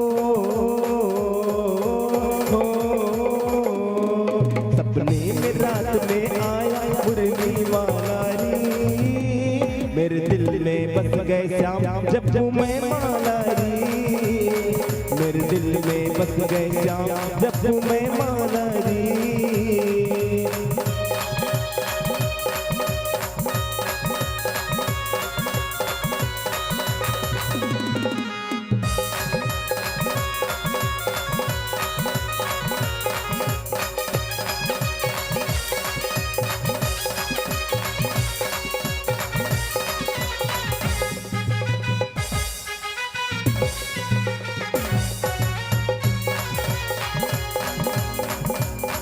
अरे बोला सुन मेरी राधा, मैं तेरे बिना हूँ आधा, तेरी बंसी मुझे बुलाए, आ बैठो यमुना किनारे, मुझ श्याम वाल में प्यारा हो,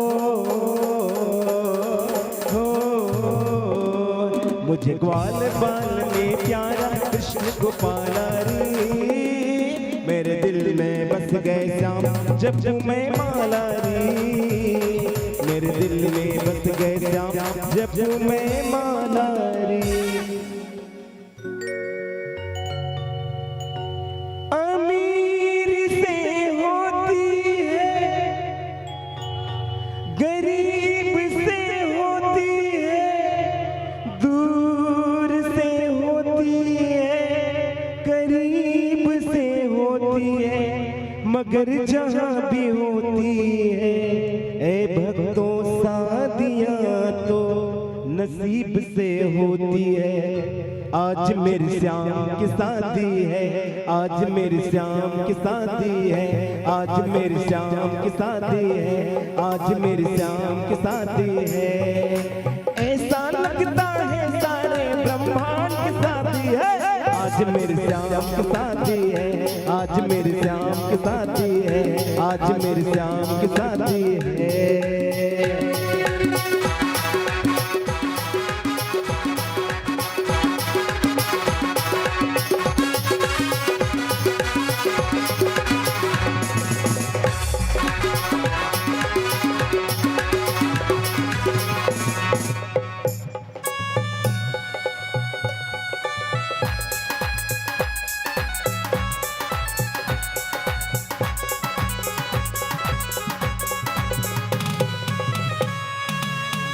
बनी है खूब जोड़ी कृष्ण रुक्मणी की जोड़ी, बनी है खूब जोड़ी कृष्ण रुक्मणी की जोड़ी, खुशी से नाचे है मन मन मिला सजनी को साजन, खुशी से नाचे है मन मन मिला सजनी को साजन।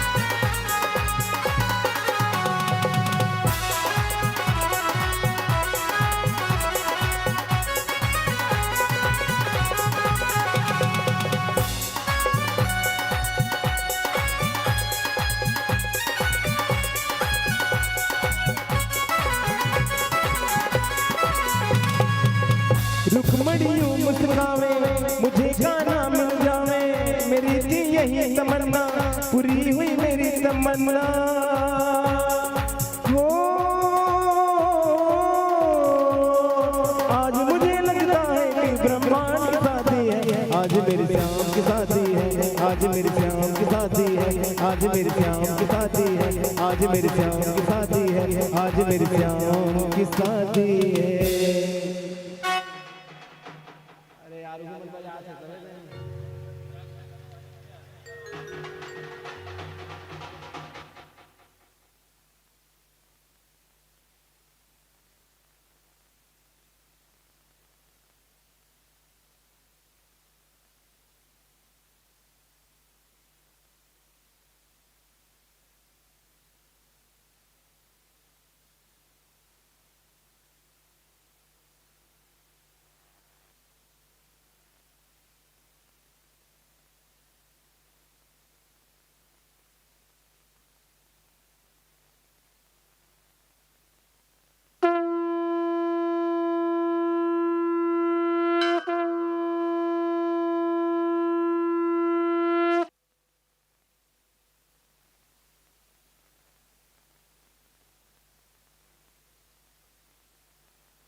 तो बाजा बाहर जो बज रहा है उसको बंद कराओ तो इधर का काम हो।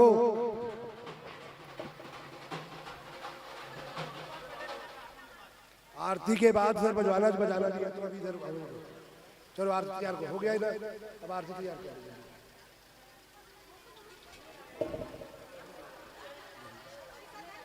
चलिए ठीक ठीक ठीक, अभी आरती की बात आती आरती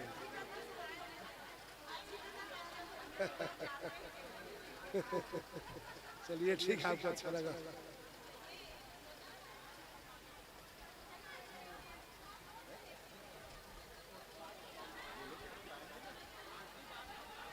चलो आरती तैयारी करवाओ। आप चलो सभी तैयार हो जाइए आरती के लिए।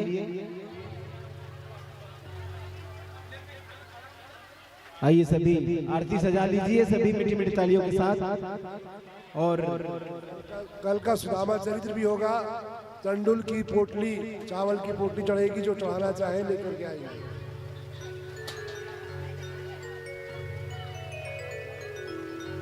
प्रेम से बोलो सावरी सरकार की जय।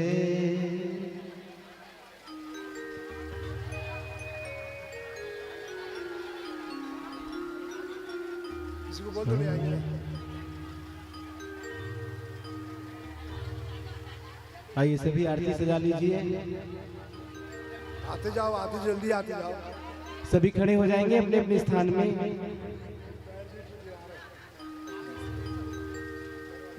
जो नहीं पूछे जल्दी आ जाइए, फिर आरती की तैयारी भी करें। और जिनको जितना टिकावन करना है सामने आकर कर सकते हैं सावरे सरकार। हाँ, आरती के बाद भी दरबार सजी है, जिनको जितना टिकावन करना है सभी आकर करेंगे एक एक करके।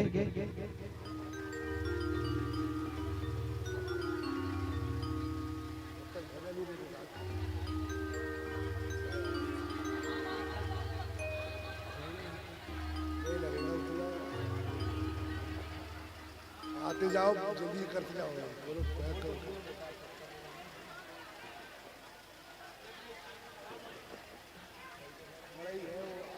आ रहे हैं लोग।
चीज को देख लिया।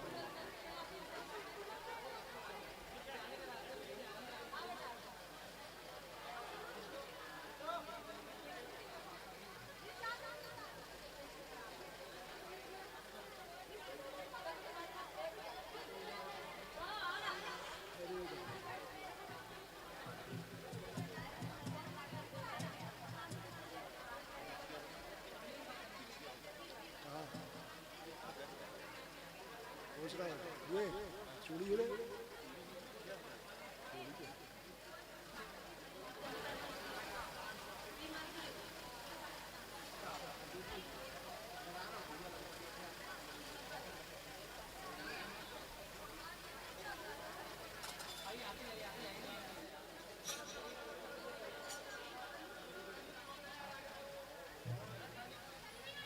तेरी प्रेम में रंगी मन भक्ति में तेरी तुझ पे वो गाना बलि बन जाऊं दीवाना बलि बन जाऊं सांझ सवेरे तेरे गुण गाऊं तुझ पे वो गाना बलि बन जाऊं सांझ सवेरे तेरे गुण गाऊं कर्पूर गौरम करुणावतारम संसार सारम भुजगेन्द्रहारम सदा वसंतम विद्यारविंदे भवम भवानी सहितम नमामि मंदार माला पुलकांतकारे कपाल माला कृत से कराए दिगंबराय जद दिगंबराय नमः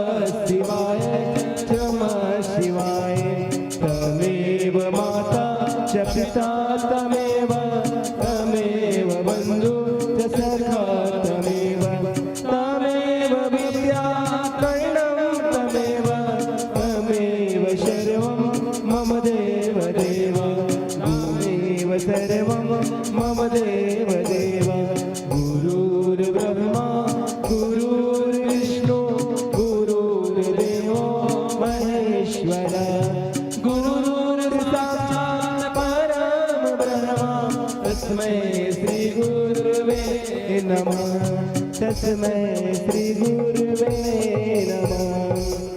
प्रेम से बोलो सावर सरकार की जय हो। प्रेम से बोलो आज की आनंद की जय। ॐ जलेन सिद्धीकरणं पुष्पै देवादिवन्दनम् आरोग्यार्थे आत्मादिवन्दनम्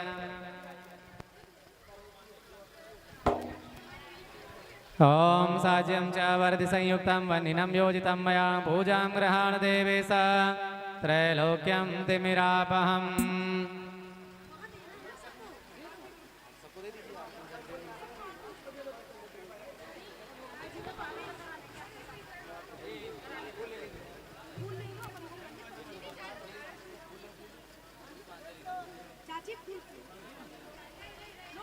ॐ सेवन्तिका बकुलजम्बकमाटलां जय पुन्नागजादिकरवीररसाल पुष्पै बिल्वा प्रभाल तुलसी दलमञ्जरी त्वं पूजयामि जगदीश्वर मे प्रसीद नानासुगन्धिपुष्पाणि यथा कालोद्भवानि च पुष्पाञ्जलिर्मया दत्त्वा गृहाण परमेश्वर मन्त्रपुष्पाञ्जलि समर्पयामि श्रीकृष्णाय गोविन्द वासुदेवाय श्रीमन्नारायणाय नमः श्रीमद्भागवत महापुराणाय नमः।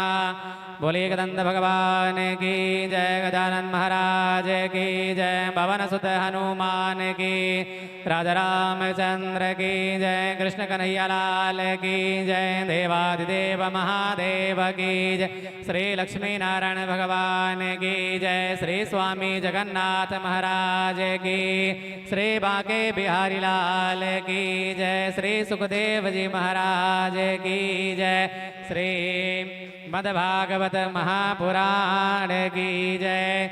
धर्म की जय हो, अधर्म का नाश हो, प्राणियों में सद्भावना हो, विश्व का कल्याण, सत्य सनातन धर्म की जय। गौ माता की आज के आनंद की, अपने अपने माता पिता की, गुरु भगवान की। हरिओम नमः पार्वती पतये हर हर हर महादेव। शंभो काशी विश्वनाथ गंगे, जय जय श्री राधे, जय जय श्री राधे, जय जय श्री राधे। सोनी परिवार को हमारी ओर से शुभाशीष है। शब्दों में हम आशीर्वाद दे रहे हैं, प्राय ध्यान से सुनिएगा, विशेषकर सोनी परिवार ध्यान से सुने। आपके लिए ही मेहनत करके हमने इसको बनाया है कि हरि की शुभ कथा हो रही, जिनके पुण्य प्रताप से, और कृपा दृष्टि रखना प्रभु सब पर विनती है यह आपसे। जिनके नाम से हो रही है, श्री गौरी गणेश को हरिहर चरणों में स्थान मिले, रंजना सहित सारे परिजन को नित नूतन पहचान मिले। वंदना नाम आते जा रहे, देखिएगा अपना अपना नाम। वंदना, सुनीता, किरण, मोनिका, रजनी, सोनल रहे सहर्ष, बढ़े नित्य अनुराग परस्पर, जीवन में होवे उत्कर्ष। राम सहाय करे रानी संग, होता भगवत पारायण, शांति और सुख रहे हमेशा, कृपा करे सतनारायण। भाग्यवती स्त्री भाग्य सराहे, सफल सफल कामता नाथ हुए, श्री मनीष आशीष सभी प्रिय जन भी सबके साथ हुए। हमारे प्रमुख जजमान नीरज सीता कृष्ण कथा में भाव सहित लवलीन हुए। इनकी बच्ची आनंदिता, आनंदिता शुभम के आंगन सुत रुद्रांश प्रवीण हुए। तो हरा भरा परिवार प्रभु की दया दृष्टि हो इन सब पर, सुख समृद्धि यश कीर्ति मिले, आशीष हमें दो हे गिरिधर। ऐसी हम कामना करते हैं, आपका परिवार फलता रहे, फूलता रहे, हमेशा पृथ्वी की ओर बढ़ता रहे, ये हमारी कामना है। शुभाशीर्वाद आपको सबका।